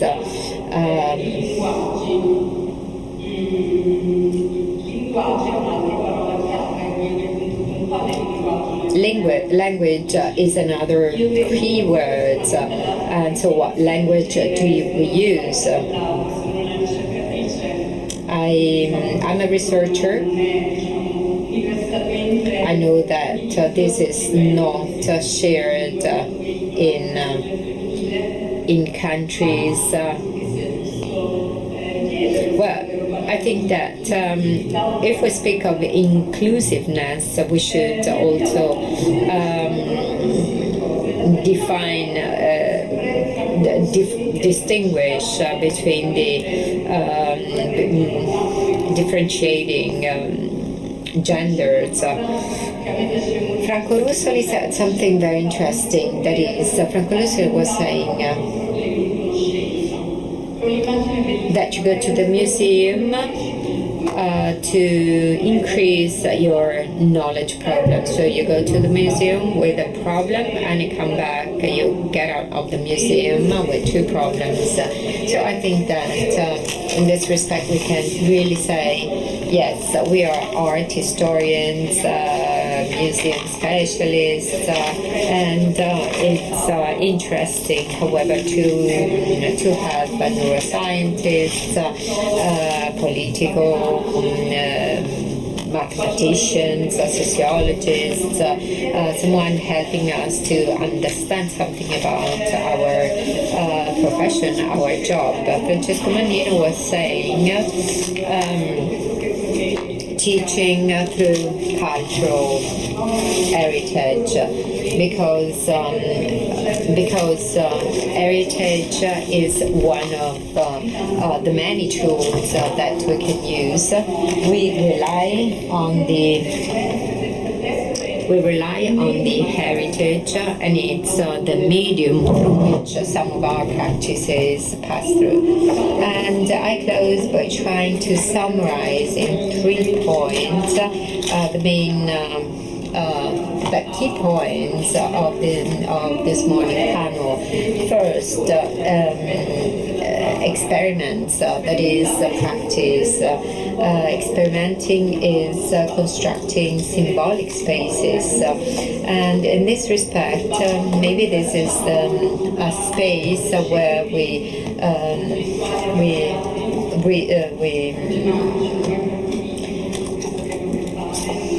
we return something to teens who are angry. We return and we kind of reimburse them for that disappointment, because with them we cannot think of important symbolic spaces. Then education is a long-term activity. Probably we will see the outcomes in 20 years. So designing is something that required so designing, of course, entails a very broad horizon. And the third point that was touched upon is listening. I wonder whether we should have a sort of personal or collective moratorium of 1 year, few minutes or whatever in representing what we're doing and trying to start listening to people, trying to join people, not rhetorically, but trying to dive into context that is difficult to decode, but without which our words would really be very poor, and this would be a shame. Thank you very much. Thank you, Dr. Cimoli, because in a very synthetic way made us once again positive, because Dr. Mascheroni spoke of poetics, politics, and practices. Now I would like qualche aspetto, qualche citazione di stamattina, ovviamente.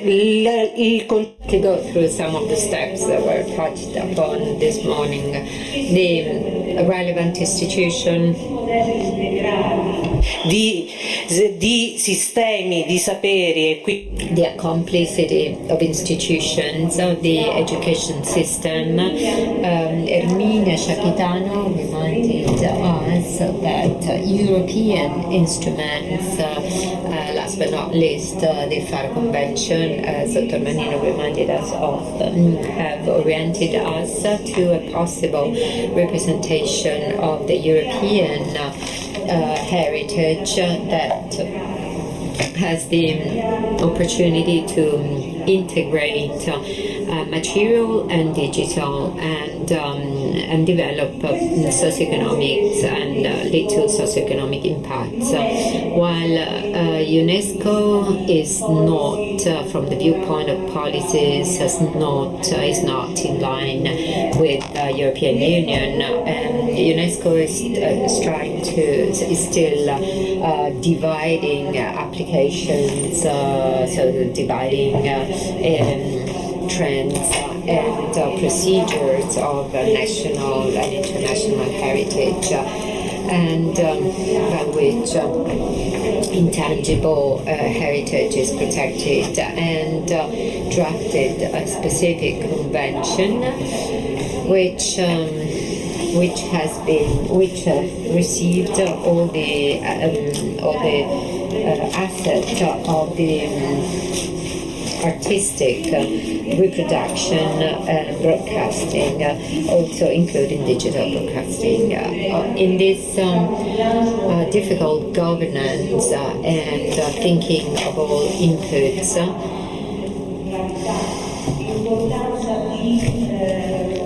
and considering the importance of conceiving heritage as a tool for international cooperation, maybe we should try and position in the right place, because we're not free of context. We live that every single day when we experience processes of patrimonialization, and our communities, our patrimonial communities, and our heritage communities, because they go through a process that make them a heritage community, property community, but in this process some guidelines have to be established.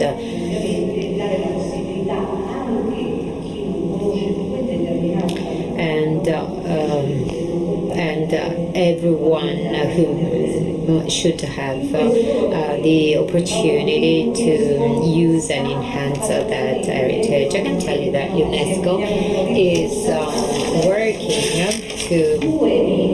is working along two important lines. That is, on one hand, systemizing all the conventions, UNESCO conventions, so that culture will be on the agenda of sustainable development. If you know the objectives of the agenda, you will recognize that culture does not have its autonomous dimension. It is only recalled by Articles 11 and 12, but it doesn't have its own autonomy, while education has its own autonomy. And you know that the goal, objective number 4, as Professor Kurzi said, mentions quality of education, development of targets, development of inclusivity, and finally gender parity, which is paramount. So on this, we have to move on this along this way, depending on how we can position ourselves And the last thing that I would like to say,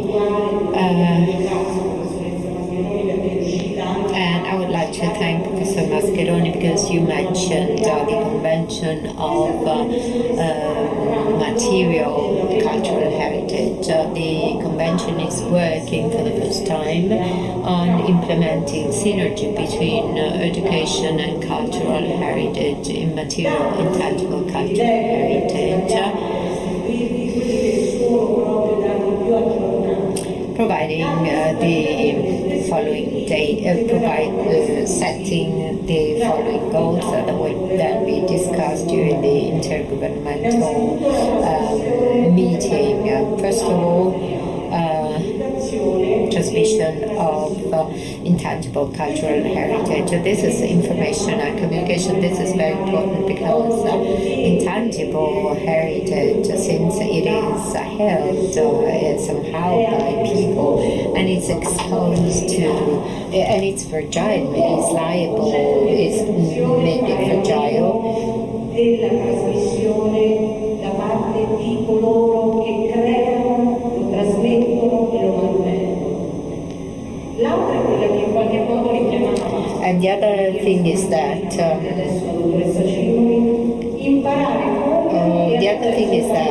we can learn with and through heritage, because through heritage we can explore educations of the education areas of other disciplines, learning with respect to our own heritage and the heritage of others.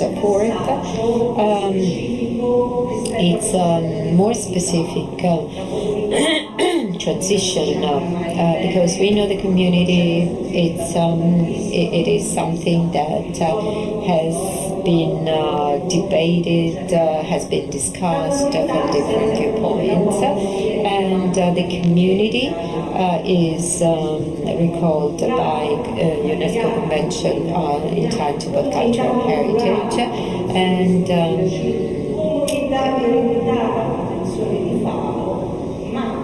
in questo caso specifico, parlando di educazione, l'UNESCO, quindi l'applicazione del patrimonio immateriale.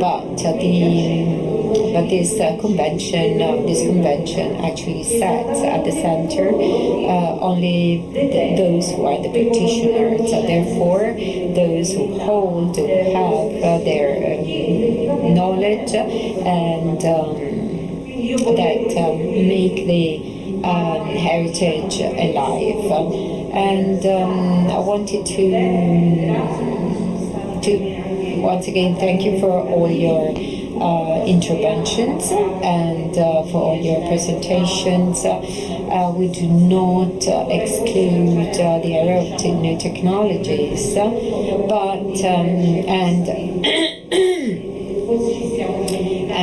I think that we are forgetting the content, and but it's important that all that we should consider. We should consider what remains to visitors with or without technologies in a more complex world, more complex than we are living in. So at the moment, I would just like to get to the summary of these 2 days, and I would like to call Dr. Adele Manesca Compagna.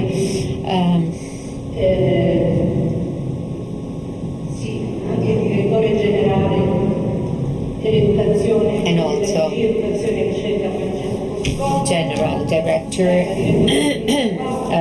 Director of DG Culture and Education, Francesco Scoppola. Please, you can sit on my right side. Vi lascio direttamente a voi, ma permettetemi comunque sia tanto di chiudere.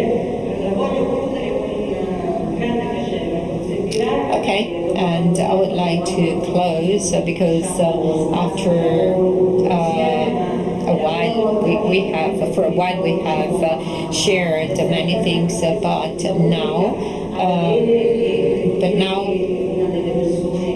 I must say that Adele, amongst all the people, is one of the persons that best represents our ministry, especially as regards the museum.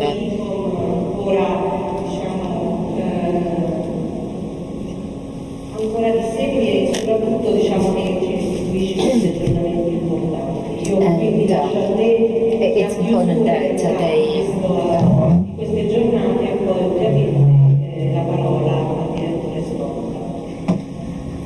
and I leave the floor to you to summarize the 2 days and then Director Scopola. Okay, so my remarks will be short because I cannot go through all the topics and all that has been said during these 2 days, especially what has been said today, where important themes have been dealt with in terms of education to heritage. I was asked to introduce what a path to build a charter of education to what might be the path to education to heritage might be. I imagine that the content of this charter should be a definition of education to heritage. What is meant by education to heritage? It's something that appears to be taken for granted, and sometimes these are words that are inappropriately used. And then we have to see which are the recipients of education to heritage. But we should be reminded of the fact that education today includes a process of participation, so it's not something that is forced upon us, and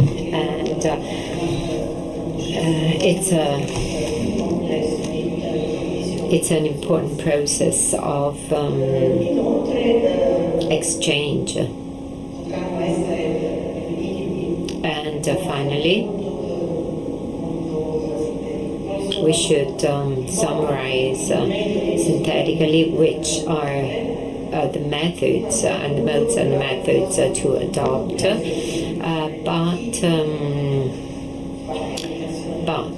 but the biggest problem is who is responsible for education to heritage, because we had an example of how these problems are delicate and are difficult.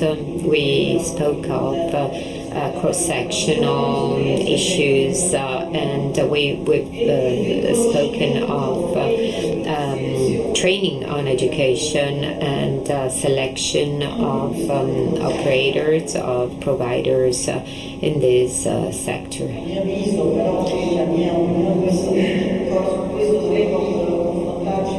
And here we will have to confront ourselves in this working group, and must be a very flexible tool that sets the most important points.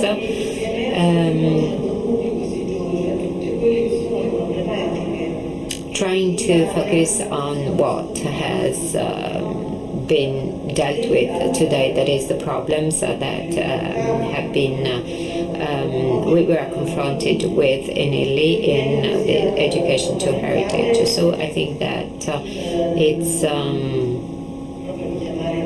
it's important, and I wanted wanted to make a proposal to the DG Education and Research. According to me, the action of the Center Services of Education and Territory, its role should be strengthened, because the center certainly plays a very important role, and we know that you have few resources, but according to me, amongst the goals, there should also be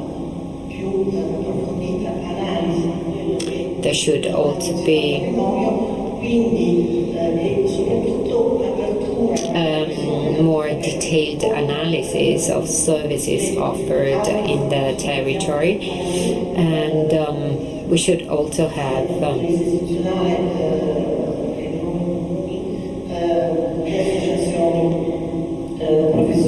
clearly professional associations involved should be clearly indicated. So finally, it's not a question of providing indication on a training offer of our institutions, but it's important also to make an analysis or an evaluation of what is actually done and who in these institutions take care of actually teaching and who is responsible for education to heritage.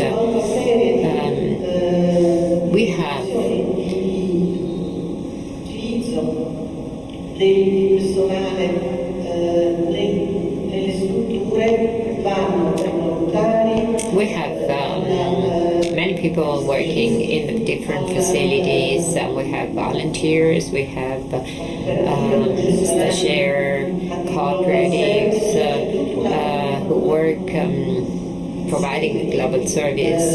So we have a number of modalities which are more or less well defined or regulated of operators in this sector. Now, going back to the charter, I think that and this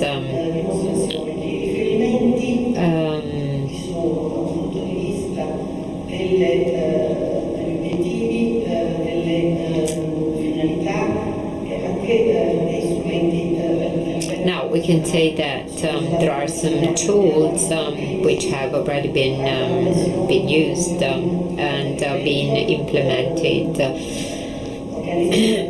There are international organizations such as UNESCO, Council of Europe, and European Union that are defining more and more appropriately the fundamental goals that are set goals. And plus we have bibliographic references on a national and international level. There have been works by the Theme Commission of Education and Culture of Telecom Italia, and we also have manifestos and memorandums. And references are clear and defined, I would say, but what we are missing here is policies. That is something that allows us to put everything in practice, what Lambroni was referring to. And in this case, we have to appeal to all the organizations and also public and private bodies.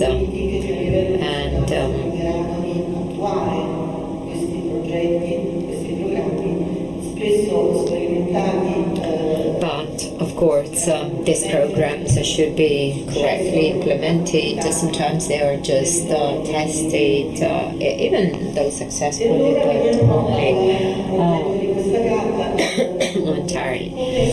temporarily or partially. Now let's come to the designing of this charter. Who will draw it up? But we think that the working group that organized this meeting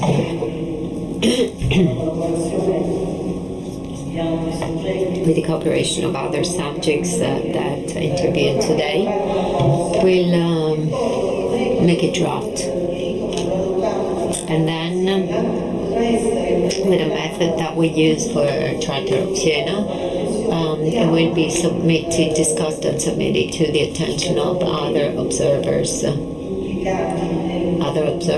involved in education to heritage. Would that be changed, possibly amended? Obviously, would like all institutions to intervene in this process, and then afterwards we might also inform the High Cultural Heritage Council. The council might be informed as ICOM, representing ICOM. I would like to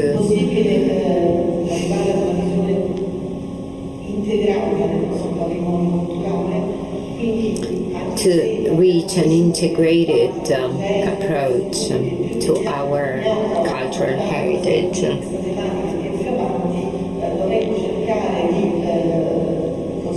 Later on, we should consider cultural heritage and landscape, and have and pay attention to all the stakeholders, the institutions that have a responsibility in this sector. So we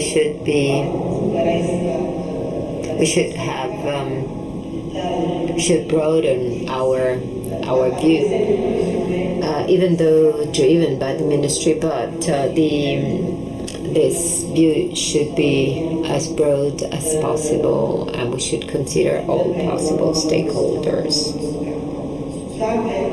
I apologize.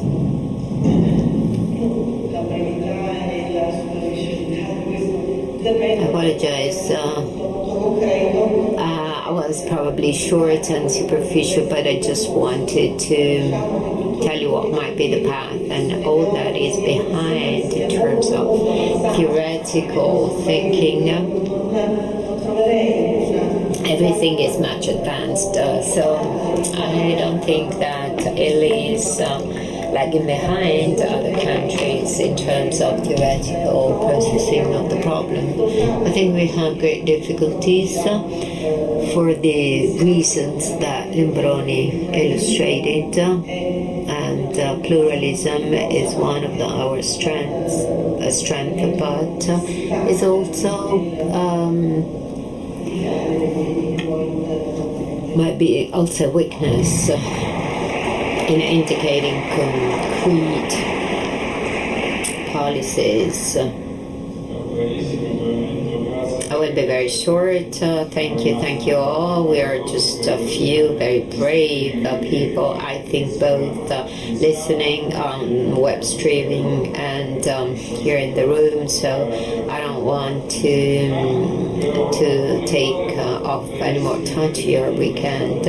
But I would like to say something first, something that was sad. We heard that in the videos in the first interview, the truth does not exist. Let's say, well, it does not exist, but it's not revealed to all. The complete truth is not revealed to all, because the border between relativity and relativism is very thin. And so no one has or holds the truth, absolute truth, but we have to look for it. And actually art is a search for truth, and we should not,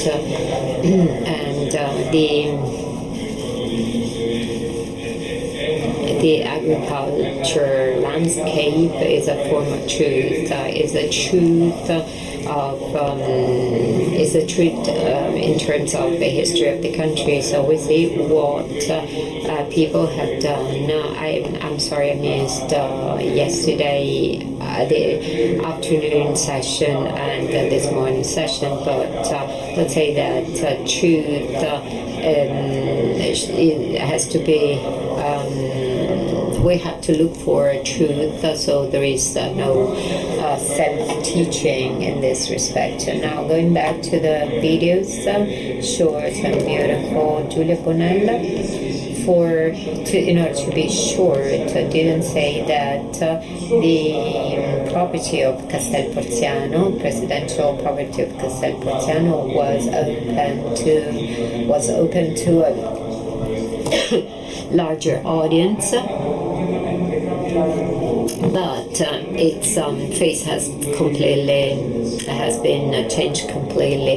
It's no longer hunting property, but not only because the animals or the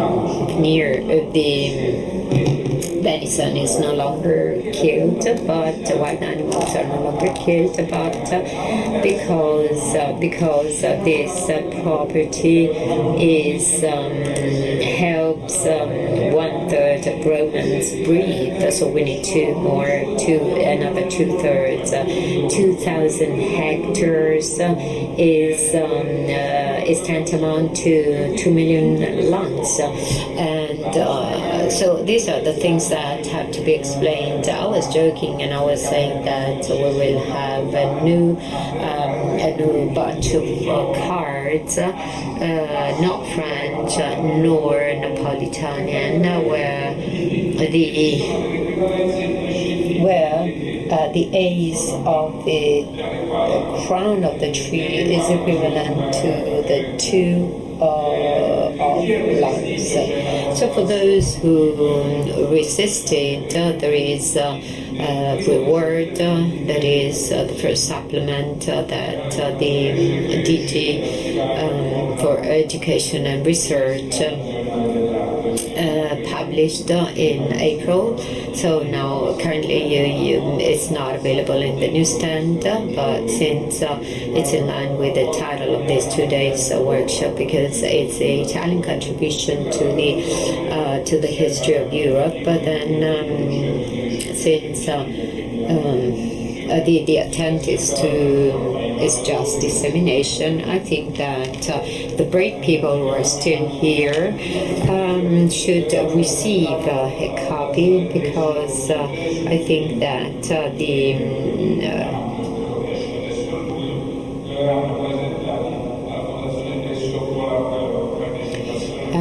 because this will be submitted to the Pace Foundation with the contribution of Dante Alighieri. So if you want it, it's available for you. And the other two aspects that I wanted to summarize is that from the very well-known letters that of Raffaello to Leon X,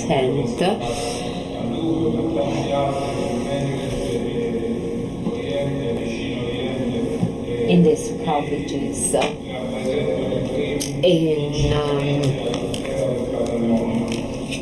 that prompt to protection of the heritage. So from notwithstanding that letter, we find in some inscriptions that, of course,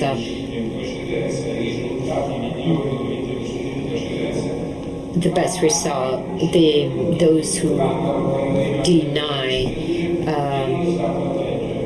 those who cannot protect the best results of our heritage, well, these should not.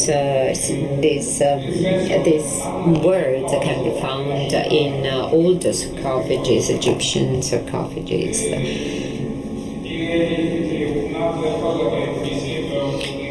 I would would say something else that I have a sarcophagi mummy case, and also starting with the early movements,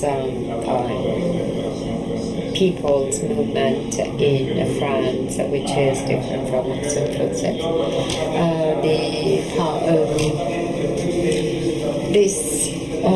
We don't have this action in Italy because the citizen had to protect its own interest and not public interest, and therefore we are not growing at the same pace as other European countries, but degli interessi diffusi. The associations that are entitled to protect diffuse interests, including Italia Nostra, have protected and defended the action of the ministry when the lawyers had given up the constraint of Urbino, restored last year after years of battles. Sia da Forlì, insomma, dall'Emilia che da... That constraint was born after 15 years, thanks to the appeals that were made, that were filed by Association Italia Nostra. And this is something that should be said. I would like to say many other things because there are many important hints and insights, but since we had excellent organization streaming, I will confine to a final remark on your invitation. My main fear is the Charter of Rome, and in order to at the beginning of at the turn of the 2000, for the Constitution, the European Constitution to be ratified in Rome. Anything was done, but then there were the two referendum, that is the French and the Danish referendum, that stopped the whole process. So I must say that I agree that it's true that no one should have the last word, but we always have to work with the draft, and even the best.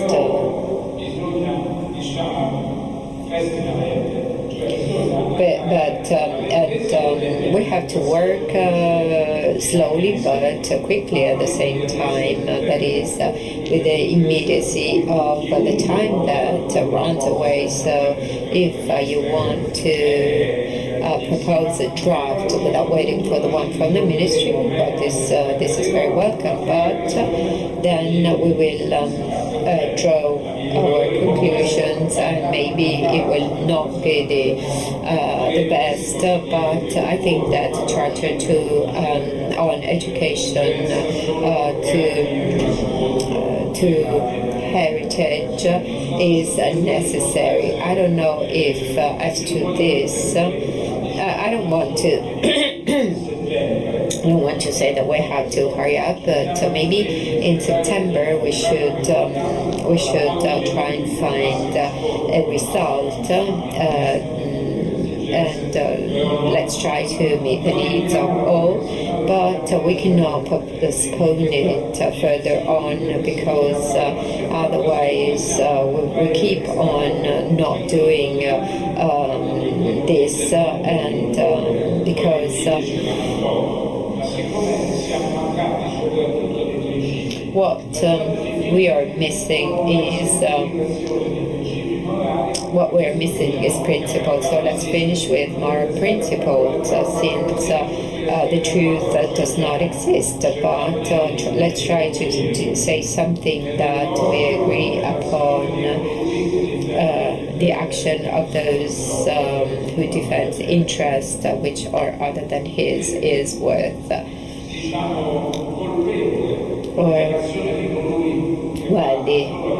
the one who takes care of his own interest or interest of his own group or short-term interest is to be penalized. A criminal is the one that gives a good example.